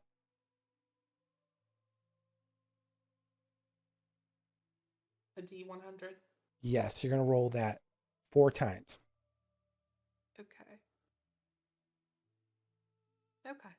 Okay, and now we're gonna add those up, even though you could probably done a 4D100, but that's okay. Oh my gosh. We'll add them up real quick. That's funny. Let's see. So we have 63. It's 218. Okay, so that's how much your outfit costs. So now you're giving him 15% of that. Yeah, which would be 3270. Yep, which is a lot. It's a lot of credits. So So she's giving him, I mean, roughly about 250 credits all in all. okay, and then your full spa treatment was 150. So it's a total of what, 400 credits you spent today? Yep. Okay. Just make sure to mark off all your credits, guys, that you spend. Yep. Perfect. And if you want to make a note for next session, I'm actually going to, you're going to get a bonus die anytime you make charm or persuasion rolls because of how you look. Yay, it was all worth it. Yep, you'll get a blue die for one session. And all for the cleanliness. Just don't forget to remind me that you got a cleanliness bonus for next session. Yep, I'm just going to put it here. Clean. It'll be gone after that session, but hey, it's worth it. 150. Well, then that wraps us up tonight. You all do get, I'm actually going to be giving you 20 XP for tonight because we went an extra hour. So you get 20 XP for your experience tonight. Yay. And we each got 1,000, right? However you wish to split that up. Well, I'm going to need my 1,000. So hopefully I get my 1,000. Yeah, I'm good with that, splitting it evenly. I have all the money. No one gets anything. I mean, you could technically do that, but I know. I could technically put it into everybody's account too. yeah. Awesome. Well, thank you again, guys. It was fun, and I look forward to the next time we meet.